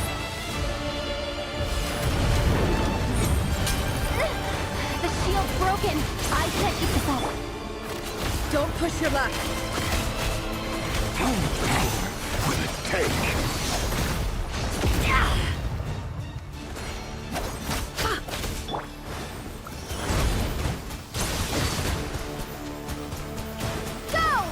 Can't hide the truth. Seek within.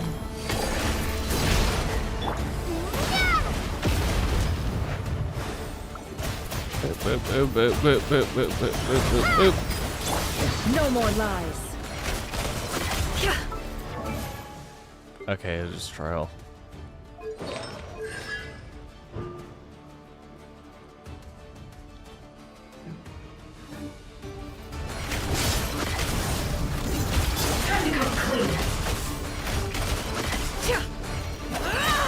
The mystery unravels.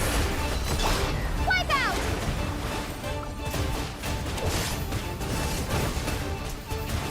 Go! Can't hide the truth.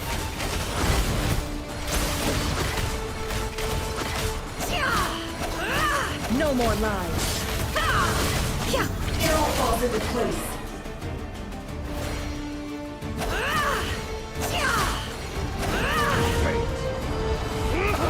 Oh, come on. Where is it?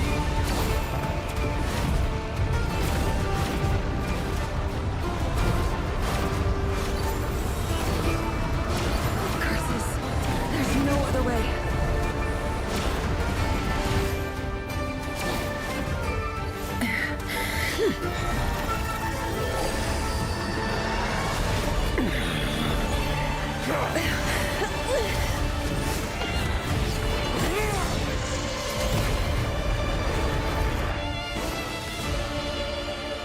the only way to defeat Rarer is to borrow his own power. That means Columbina will have to disappear while you two bear the brunt of his attacks. You have to hold on. Find a way to keep him focused on killing the two of you. What a great plan. Never! Your eyes are bleeding. Soon you will be powerless to resist. And then, I will reduce you to dust. But that dust will plague your memories. Come on, keep holding on. Any other tricks up your sleeve? Let's see them. As entertaining as they are. You've backed yourself into a corner. You don't fool me. I see your fear clear as day. I have to stoke his rage. Make him unleash everything. You fear what you could never defeat. You fear the thought of never being able to save your beloved. You cannot win the fight against fate, Rarer. Is that what you think? Well, now it's your turn to feel afraid! Oh boy. You fear the sound of your own name? Is it us you hate? Or is it what you've become? Let's see what becomes of you!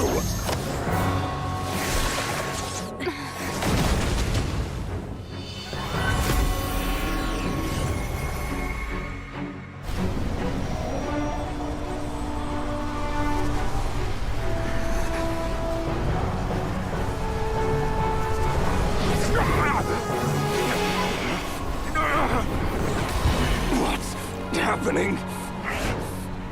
That power. I've seen it before.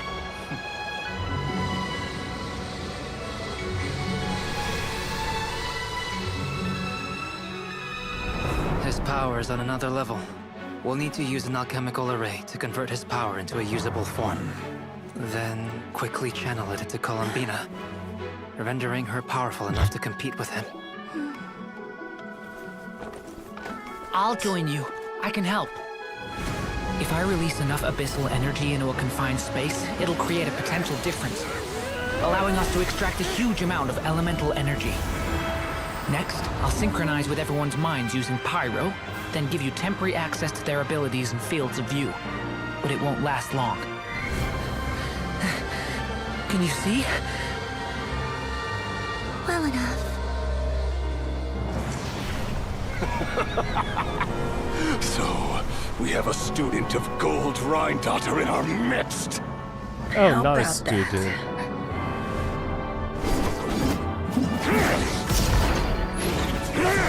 More like the child.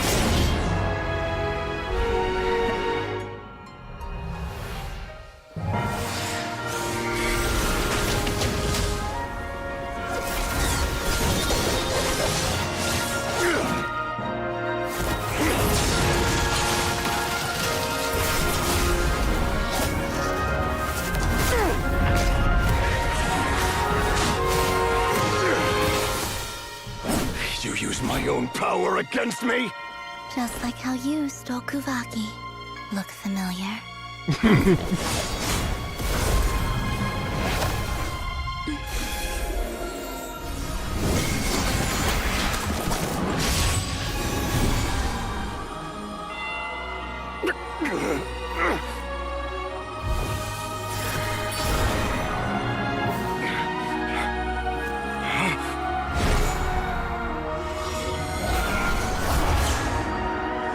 Go back in the portal. Don't you realize? You don't have the power to hold that gate open. I don't, but someone else does.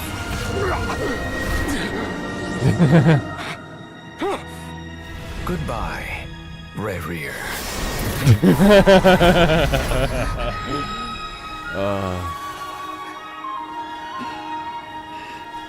We won. Yay! We did it! Oh god.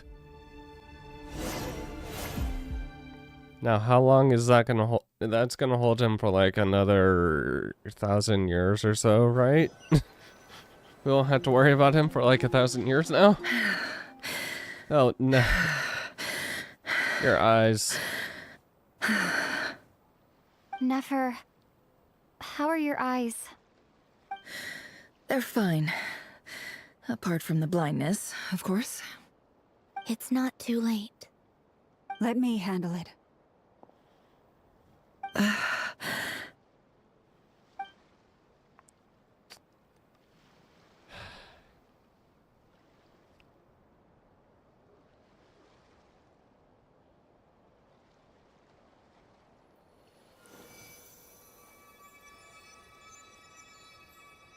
Miss Nefer, it's not like you to lose your composure. That was the most reckless thing I've ever seen you do. Reckless how? The situation was critical. Our lives were at stake. We had to do something. Even so. Okay. I guess you're right. Under the circumstances, it was a wise decision. You traded your eyes for an incredible victory. In business terms, I suppose that's a huge return on investment. I'd be hard-pressed to argue otherwise. Still, I don't like this outcome, and I don't want you to lose your sight for good. People suffer when they make sacrifices they shouldn't have to make, whether that means faith, strength, or in this case, your ability to even see. I had hoped you could win without sacrificing so much as a single hair on your head. Thank you. Really. All done. Don't try and open your eyes just yet. We'll see how you're doing in a couple of days. Until then, please follow your recovery plan to the letter. I'll send full details through Yehoda. For now, just get yourself home, relax, and rest. My dear friends, we have fought bravely and achieved a spectacular victory. A I like dark how it's cloud just has the been girls lifted right from now. The skies of Krai. All the guys in have this just land will be failed. grateful for what you have done. The moon will remember this day. Thank you both.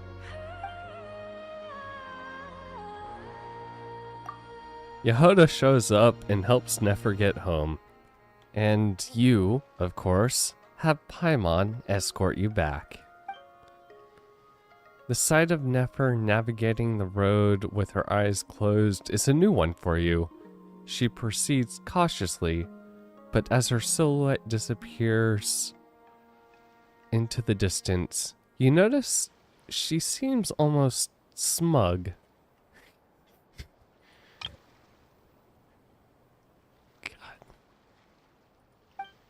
There's something I want to let you know.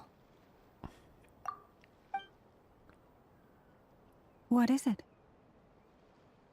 When Durin connected everyone's minds so I could access their powers, I also felt everything they felt.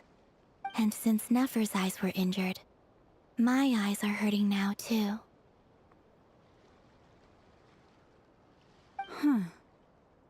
Hold on. Let me try. I only feel the pain. There's no actual damage. I just thought I should tell you. You're right. There's no damage. That's a relief.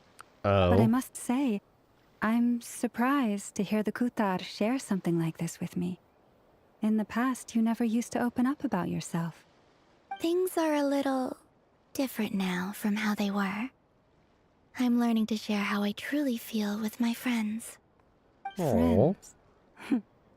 You have no idea how glad I am to hear that. You can't help but break a smile at the word friends, as a warm and fuzzy feeling fills your chest. Game, stop describing how I'm actually currently feeling. One by one, your fellow teammates report in to inform you that everything is under control. At Lauma's insistence, you lie down. You fought on the front line against Rinrir, and now you need rest.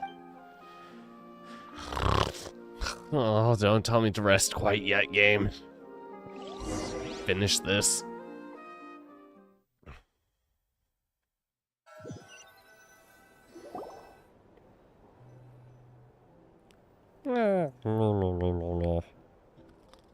Yay! You're awake! Oh, how long was I out? How are you feeling? Any aches and pains? Did you sleep well? I'm doing all right, Paimon. No need to worry about me. Phew! Well, that's good. Paimon's been sitting on the edge of the bed worrying about you for ages. You slept a whole day and night. Poor Paimon had to eat all by her lonesome. Look. Glad to hear you didn't starve. How was the food? Well, it wasn't the same without you there to share it. Honestly, Paimon just can't relax when you're not your usual self. Look, I did a lot. Enjoy the food and settle down Sleeping to an sleep. entire day, an entire night Well, is I'm back to normal not now. And gonna Ellot be. swung by earlier. He said to tell you to head to the tavern when you woke up. Varker and the others are organizing a victory feast and they want to celebrate with you. He also dropped off some medical supplies, but you seem fit as a fiddle, so guess you won't be needing those. No, If you're let's feeling up keep to it, them let's head on over now. hand, just in Wouldn't wanna keep case them waiting. later. Make it so that I don't always have to constantly eat or get healer.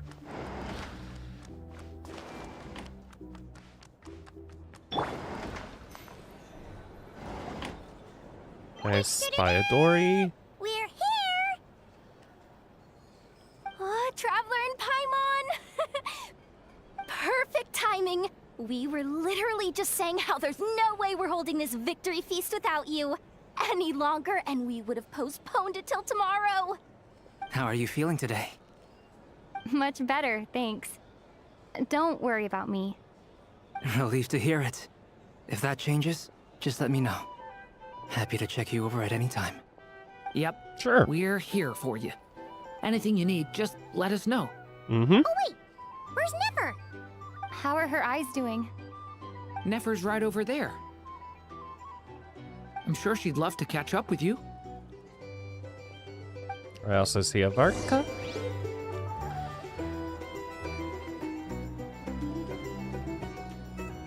And a Daneslith.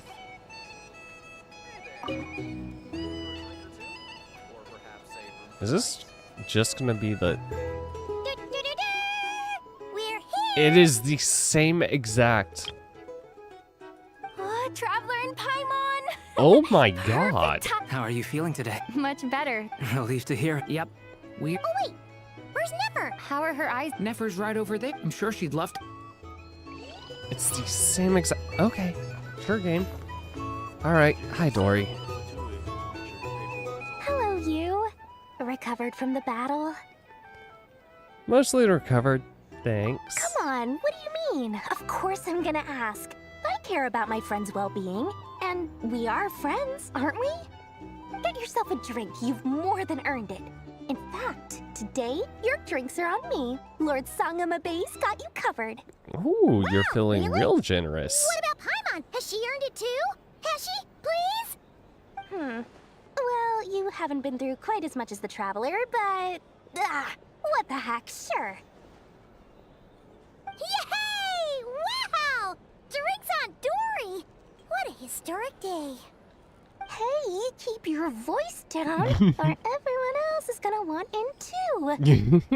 You... It's honest. Have you heard anything I've been saying recently? Doing business in Krai has been an absolute nightmare. I'm buying for everyone. Oh, Okay. Paimon will speak more quietly. Jeez. It's kind of nice seeing more like Dory it. have a bit of a character don't arc. you forget, Lord Sangamabe doesn't just go around buying drinks for anyone and everyone.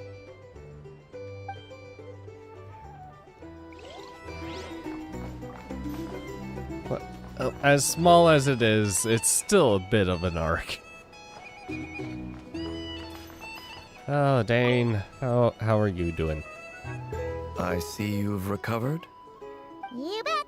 Snoozed her way to a full recovery. I'm doing much better. Thanks for checking on me. Glad to hear it. A healthy body is paramount. Nothing else in life is possible without it. So take it slow. You can't afford an injury. I'm grateful that you decided to help us in the end, because literally without you, we would probably not have been able to defeat him. Paimon too! You really saved the day when you swooped in to open that gateway. I came to accept that although Rerir was my friend in the past, here and now, he was an enemy that must be defeated. Though I will never fully understand what happened between us, I could not let this crisis deepen any further. We fought a very necessary battle, and you played your part admirably. Thank you. And you'll get through this too. Yeah! And if you ever need to talk, just remember, we're always here. I'll do that.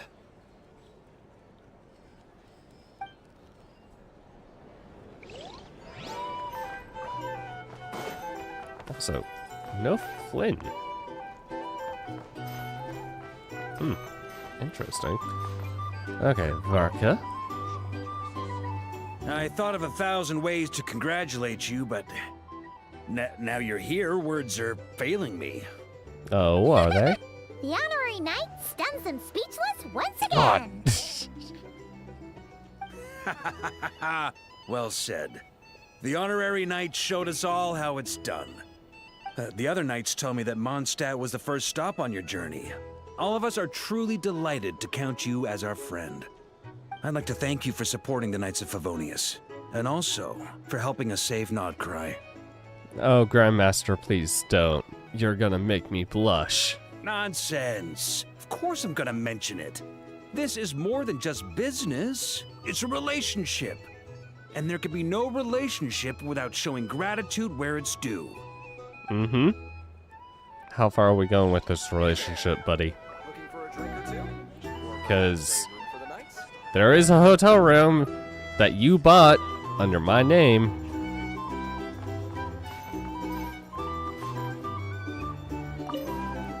Alright, sit down with Nefer. Oh, also... Traveler, Paimon, are you recovering well? Yeah, a few people aren't here right now. I'm realizing. Much better. Thanks to a good rest.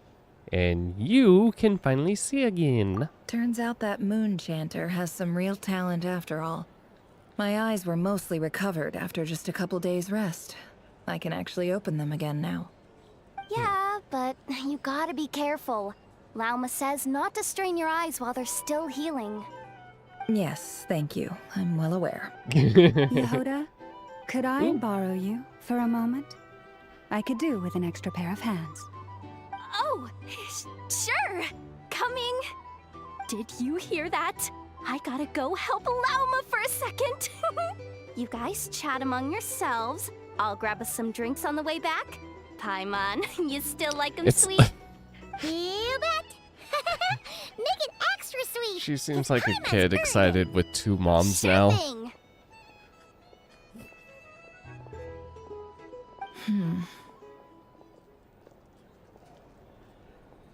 What's on your mind? The Raker of Solnari. Kind of a snake, don't you think? More of a wolf. No, definitely a snake. A poisonous one who spewed his venomous hatred everywhere. Anyone who seeks revenge out of hatred for other people has become a snake. That's something my dad used to say. I guess he didn't like seeing people go down the path of revenge. Or vengeance. Huh, Nefer? Perhaps. I'm sure it sounds like a very wise and open-hearted perspective to your ears. But me? I think hatred is a perfectly justifiable emotion. What else is left when everything you depended on in life gets stripped away? Something's gotta fuel that drive to keep on living. Well, I see a lot of things that you can depend on in your life. If you're worried about me, you can nip that in the bud. I'm not someone who gets stuck in the past. It's just... I suddenly feel like I was wrong to call my father a liar. He was just A fool. That's why the Academia turned their back on him, and why the other tribes ganged up on him. Oh, Father. How much better things could have been if you were a skilled liar. Look at the Ibis King. Thoth is a fiendishly cunning liar. And yet, strangely, he feels more like a father to me than my real dad ever was. He's never brought it up, but I'd bet he feels the same way. Why else would he give me the power to perceive the truth, while at the same time training me in the art of deception? Sadly, I've never heard the Ibis King's voice. What's he actually like? Well, King Deshret banished him to Aru, which is essentially a prison, and posed 3 questions to him. He promised that he'd have his freedom if he could find the answers. His response was to take on a physical form and approach me, hoping that I could become his envoy and search for one of the answers on his behalf. Did he really think I'd fall for that? He's stuck there. He can't make me return what he gave to me. You definitely sound like father and daughter. So that's enough for you to decide he's nice, is it? He's a prisoner, and he was scared.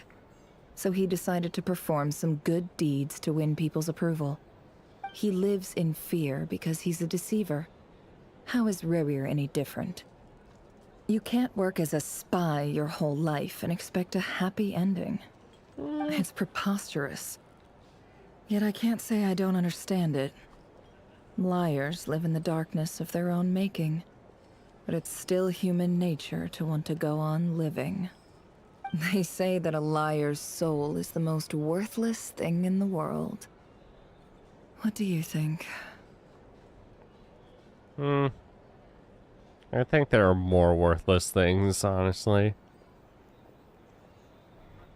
Oh, really? Well, it takes a very kind person to find compassion even for liars. If you ask me, the soul of a liar really is worth nothing. Because all they care about is themselves.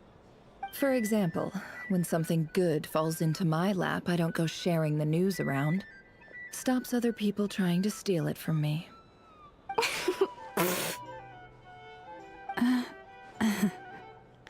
I have a feeling some people over there may have overheard that. So be it. They have sharp ears. I can't keep anything from them. Is that your way of saying you've warmed up to them now? Oh, is that what it looks like? What it looks like is you're starting to see us as more than just business not business customers. You're starting to see us as friends. Well, you all know my past now. And I can't simply eliminate everyone who knows too much. So I guess I just have to put up with you. For the foreseeable future, at least. When you find yourself in a situation you can't control, the safest play is to keep calm and start monitoring everyone involved like a hawk. In the intelligence world, you need to have a sense of perspective and play your hand accordingly. If you understand what's at stake, please ensure my secret is safe with you. I trust you'll respect my wishes as a friend. But don't forget, I will also be watching you like a hawk. Hi. Very good. Oh, wait! Now that the panic's over and we've all calmed down, Paimon suddenly remembered something. Oh, what did you remember? After all that build-up, our mystery ally never showed up even once. God, that is dick move. Sound coming from... Huh? Am I imagining things?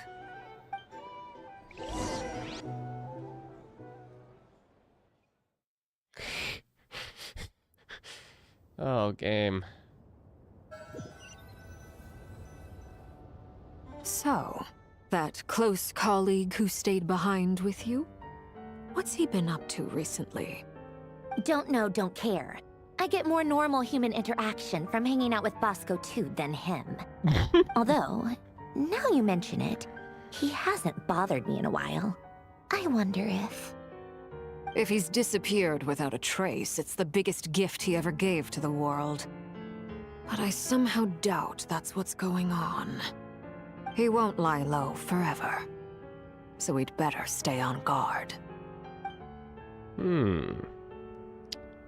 Very curious who that is.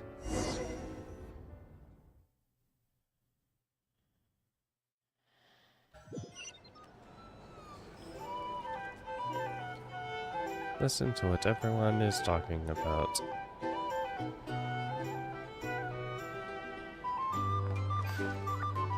Alright, since we're right here.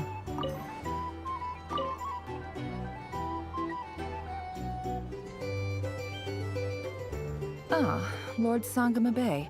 How lovely to see you. I must thank you for the device you provided. It was an enormous help.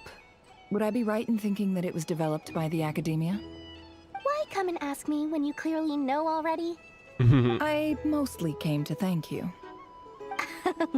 That's more like it. A little gratitude goes a long way with Lord Sangama Bay. Play your cards right, and you might even stand a chance of becoming my long-term supplier.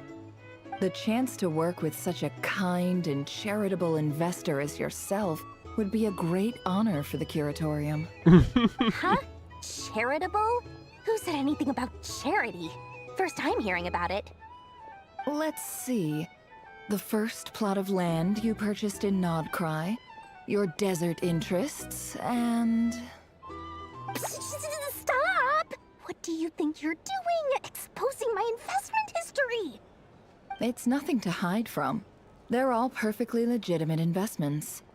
And some of the land you purchased was with the intent of building a sanctuary? Yes, I heard about that too. How did you... You're a curious case, Lord Sangama Bay. You don't like people finding out about your good deeds, do you? But I'm afraid no matter how hard you try to keep things under wraps, where there's a will, there's a way. You did it for Sumeru, didn't you? It was empty land that was gonna go to waste otherwise. I figured if I built something there, it might at least get some use in an emergency. Disasters are capricious things. They strike without any warning. I've lost family to a disaster before, and I don't want to lose any friends or business partners if I can help it. Aww. My elder sister used to dream of finding a sanctuary. Somewhere with plenty of food, water, and medicine. Where everyone could live happy lives. It was something I looked into, but after discussing things with the Dendro Archon, I decided on a more effective strategy. The tech people handled the tech, and Moneybags provided the Mora. It just made the most sense. It's a pity that so few people know the truth about you. Everyone says that you view everything in terms of Mora, and all you care about is growing your own wealth. So, what's the problem with that? Everyone wants to be rich. It's human nature. So yes, I love Mora, and it's nothing to be ashamed of. But surely you have dreams of your own beyond just making Mora. You don't get it, do you? My dream is to invest in other people's dreams. And, you know, make a nice little slice for myself along the way. Just thinking about it makes me happy. That sweet, sweet sound of Mora. That smile. Thank you. For the device? And the pendant. Oh, that. I was just returning a favor. Don't worry about it. Seems like we've both been away from home for a very long time. Yeah. So long that I barely remember what my family even looked like. That would be your mother, father, and sister? Yeah, though it's been years since my sister passed away. Oh. It's not like I want to forget them, obviously, but memory can be even more ruthless than the most calculating business person. Beyond a certain point, if something isn't helping you, it just gets rid of it. My sister can't help me now. Slowly but surely, her face is fading from my mind's eye. It's become a vague impression. Not everything will fade. When loved ones pass away, the beautiful memories are the ones that last the longest. Yeah, that's true. If you ask me, that's the one silver lining in all of it. Well, that, plus, I'm sure that life is much better now than it was back then. Oh, absolutely. I have tons of Mora, a big beautiful house, business is booming, and I'm as happy as can be. You've got a lot going for you too. Boss of the Curatorium of Secrets? I'm sure there's plenty of Mora to be made in that line of work. I appreciate the vote of confidence. It's actually really sweet seeing those two getting along really well. A drink? Or some information? Either way, I'd be happy to oblige. Okay. How have you been holding up? Any adverse reactions? If you start to take a turn for the worse, make sure you tell me right away. You don't need to worry about me, Grandmaster. I'm fine. I mean, I barely did anything, so... Oh, you did. What? You're too humble, young man. You played an indispensable role in the battle for Krai. We can't thank you enough for your support. Sometimes, when people praise you, it's because you deserve it. The best thing is to accept it calmly and with grace. It's important to learn how to respond to words of admiration. Let's do a quick demonstration. Albedo, that was an incredible feat of alchemy. The pressure was on, but you worked flawlessly at lightning speed to get the job done. Thank you. I can't take all the credit, though. Durin played a big part in forming the alchemical array. See? Did you catch that? A masterclass in how to take a compliment. Okay, yeah. I did work pretty hard to help prepare for the battle. No point denying that. Hey, you guys! Seriously, great work, everyone. You all outdid yourselves. Hey, look who's bounced back. Looking good, traveler. Mm-hmm. Seems like you've recovered. You won't need to take any more medication. Can I get you a drink? Huh? You know how to order at a bar now? You've sure learned a lot recently. Oh, Handling a drinks order is ridiculously simple compared to alchemy. Don't worry, I'll blend into society yet. Paimon believes it. You're clearly a fast learner, just like your brother. To be totally honest, though, Paimon didn't quite follow all the details when you first explained the plan to us. Don't worry, that's completely understandable.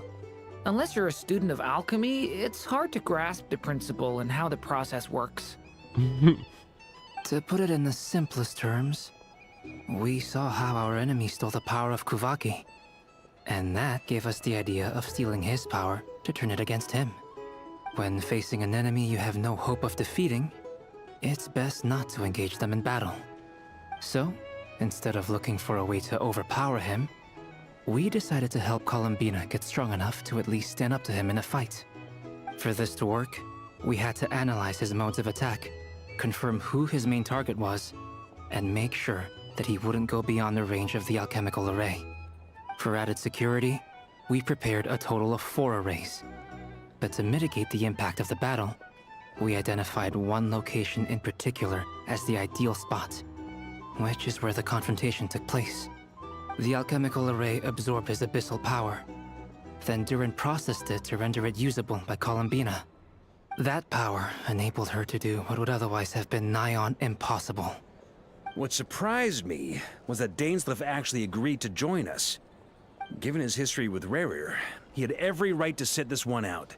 But we're extremely grateful for the decision he made. Confronting a former friend in battle. That can't have been easy. It must have been a painful choice to make. But I'm sure that making a decision was far better for him than staying in limbo. Absolutely. He was torn between 2 paths, but in the end, he made his choice and stuck to it resolutely. He doesn't strike me as the sort of person who'd stay trapped in limbo for long. Anyway, however you cut it, everyone gave a stellar performance. And now, it's time to kick back and celebrate.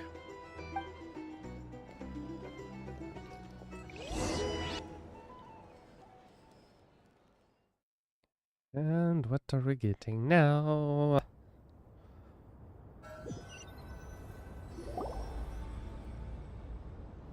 Ooh. That's the only reason you're here. Yes. I've thought a lot about it. And I've realized that you, me, and Arlecchino should be friends. I think this is very important. So I felt I had to come and tell you. Well, this is a new one. I'm so moved. I can't even hold my teacup. If that's all, you can leave now. Do you not want to be friends with me? Or is it that you prefer being coworkers? What is this, Columbina? Are you deliberately testing my patience threshold? Right now, my politeness module is active. But if you say another word, I swear I'll shut it down.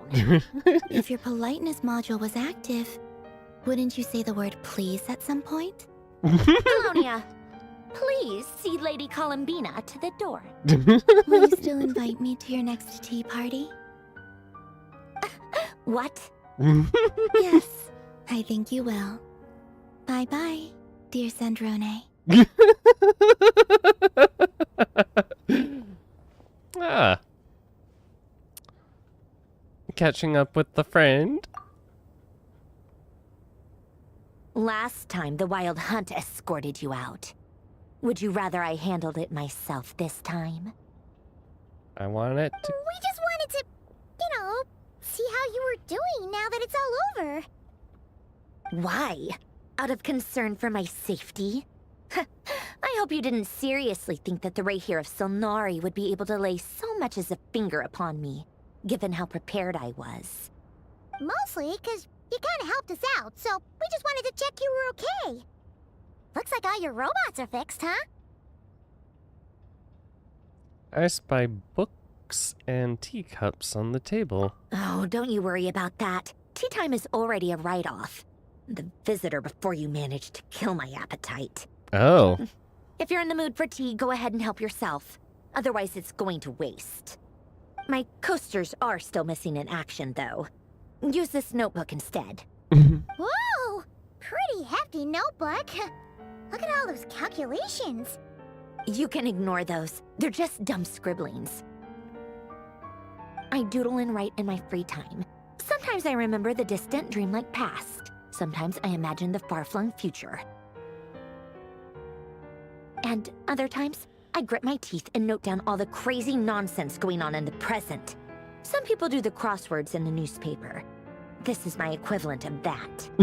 Trying to predict the future is like daydreaming. And writing about the present just makes me furious. The past is my favorite. If nothing else, it's already set in stone, so I don't have to rack my brains trying to figure it all out. Huh. Although, having said that, the only vaguely interesting memory in my past is probably that guy they call Lord Artificer. Who the fuck was Lord Artificer? I don't remember.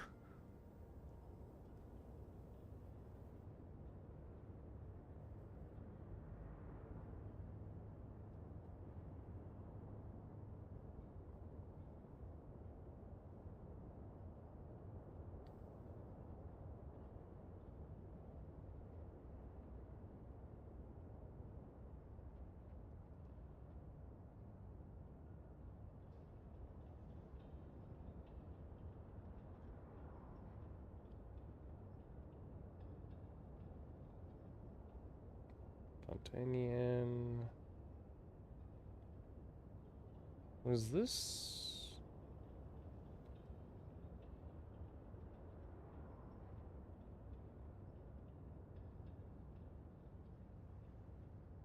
Okay, it was in one of Nuvelet's.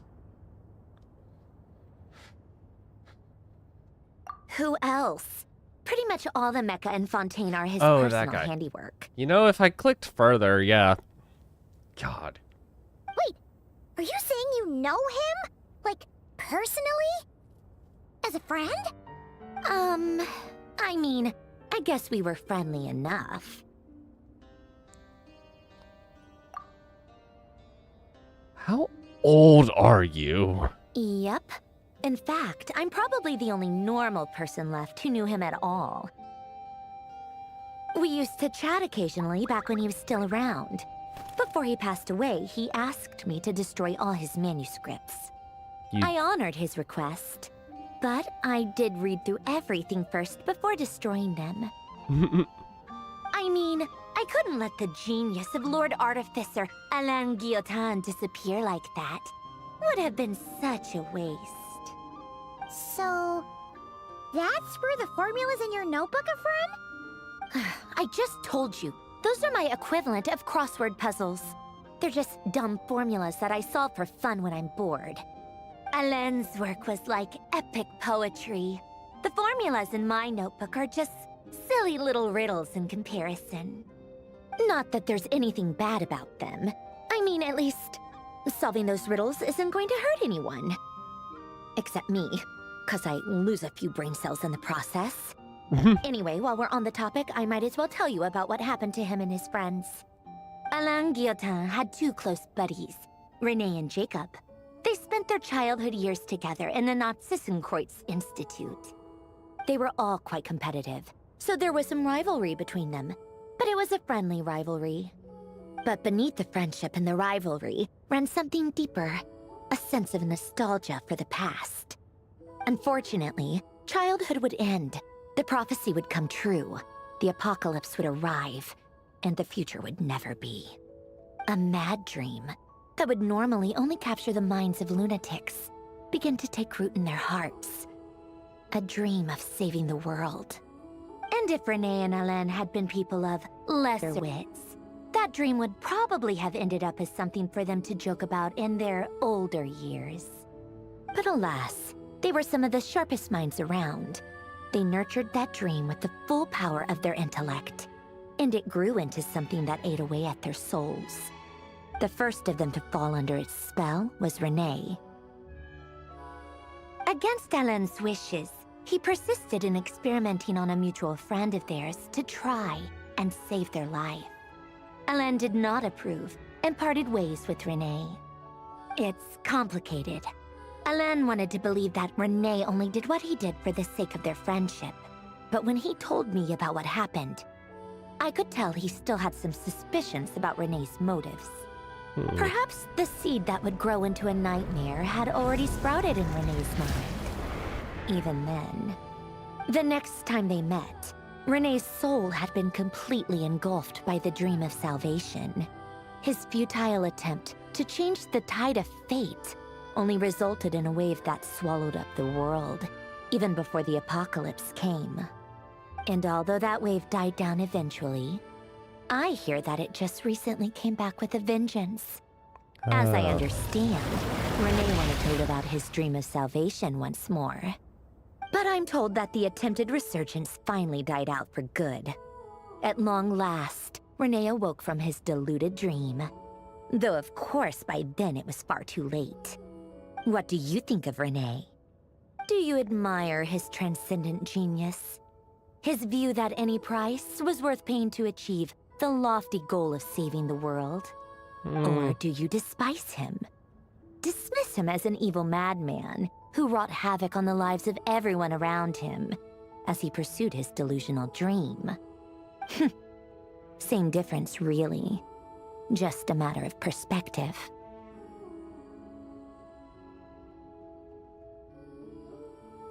Six of one part, half a dozen in the other. What a cop-out. But I suspect you'd have a more incisive and insightful answer if we dug into it further. What about you? I don't like fanatics who give up their whole lives for their ideology. Nor do I like fools who let their delusions take control. Maybe I could understand if René had just been an ordinary person. But he had a sage-like intellect, and still managed to get himself lost in the labyrinth of his own desires. Anyway, that's enough about René. Now, moving on to Alain Guillotin, the Lord Artificer. He managed to put a stop to the first storm whipped up by René. But after that, Alain lost his friends and family. To his credit, I suppose, the loss of his family and friends was purely a tragic accident. It's not like Alain sacrificed them for his cause or anything. After that, the only thing supporting his work was the same dream that had dragged his closest friend down to the abyss. But although the desire to save Fontaine drove him to found the Fontaine Research Institute, Alain continued to reject any form of transcendental knowledge or power.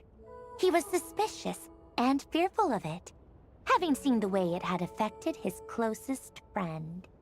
I think that formulas and machines derived solely from human intellect were the only thing that gave him a sense of spiritual comfort. Yet Alain's intellect was simply too great. It barely left him space to breathe in his lifetime. Once he realized that the end of his life was approaching, he finally accepted the truth. The Nazissenkreuz Institute needed someone, and a human being, to see its story through to the end. He quit working on his formulas, trading them in for the fairy tales that had played such a formative role in his childhood, but which he barely touched in his adult life. He told me that the director of the Nazissenkreuz Institute used to read those fairy tales to the children as bedtime stories. Apparently, they worked wonders at sending kids off to sleep. I think that all he wanted at that time in his life was to be able to sleep deeply without being plagued by depression. By that point, nothing else really mattered. At the very end, he laid down to rest in the ruins of the former Nazissenkreuz Institute orphanage, while the Fontaine Research Institute he had founded continued tirelessly with its work. Many years after that, tensions over competing dreams would once again cause a rift, this time between members of the Fontaine Research Institute. But the actions of those fools had nothing at all to do with Alain. And that is the story of two people from the Nazissenkreuz Institute who both wanted to save the world.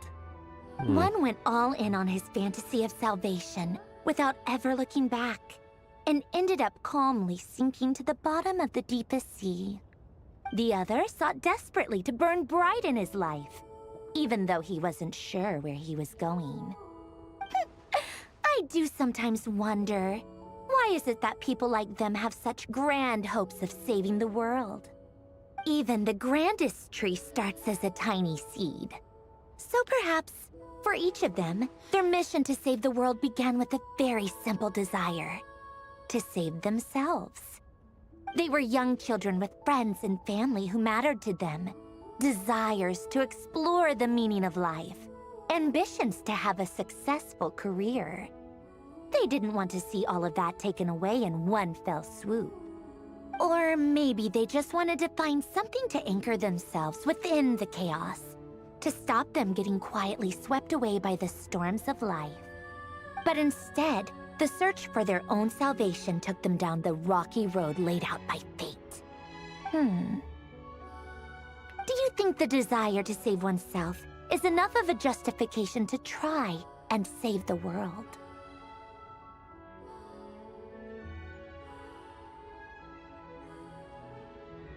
Yeah.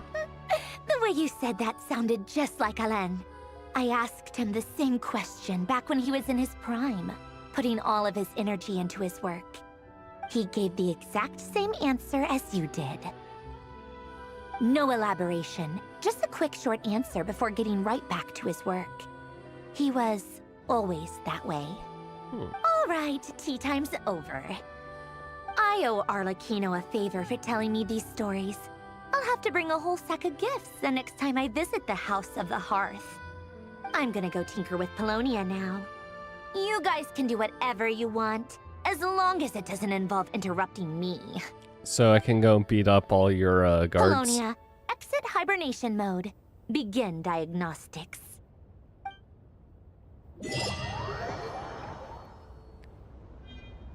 It is very interesting how we have basically just become friends with with a lot of the harbingers. It's like the only So far, basically only the doctor, I think, out of all the ones we've met. Well, and I guess Signora kind of counts, but she's dead. But Dr. Signora... Even when the night is gone. And even when the sky is... Whoop. Whoop.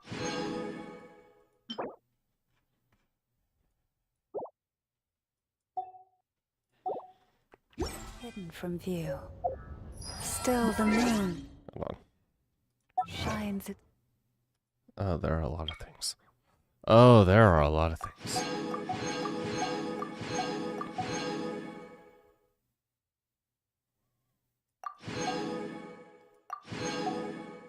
Okay. Where? Light. No. I always forget archive.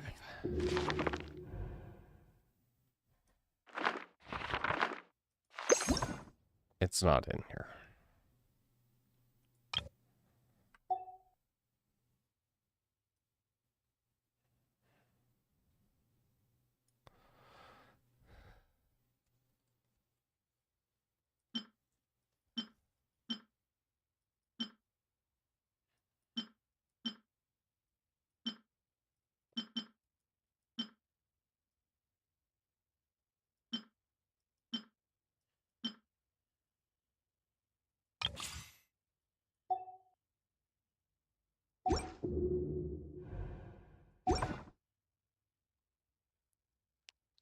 The fact that this game doesn't have a proper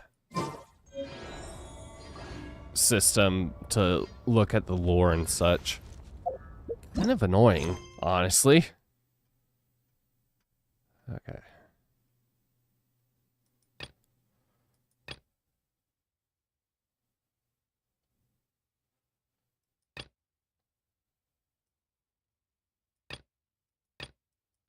Okay.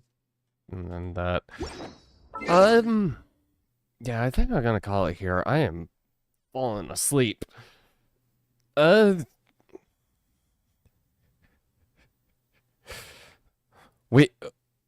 shocked we actually got the center down here in only part 2. This is part 2 of Not Cry? Luna 2? Oh my god, there are a lot of things.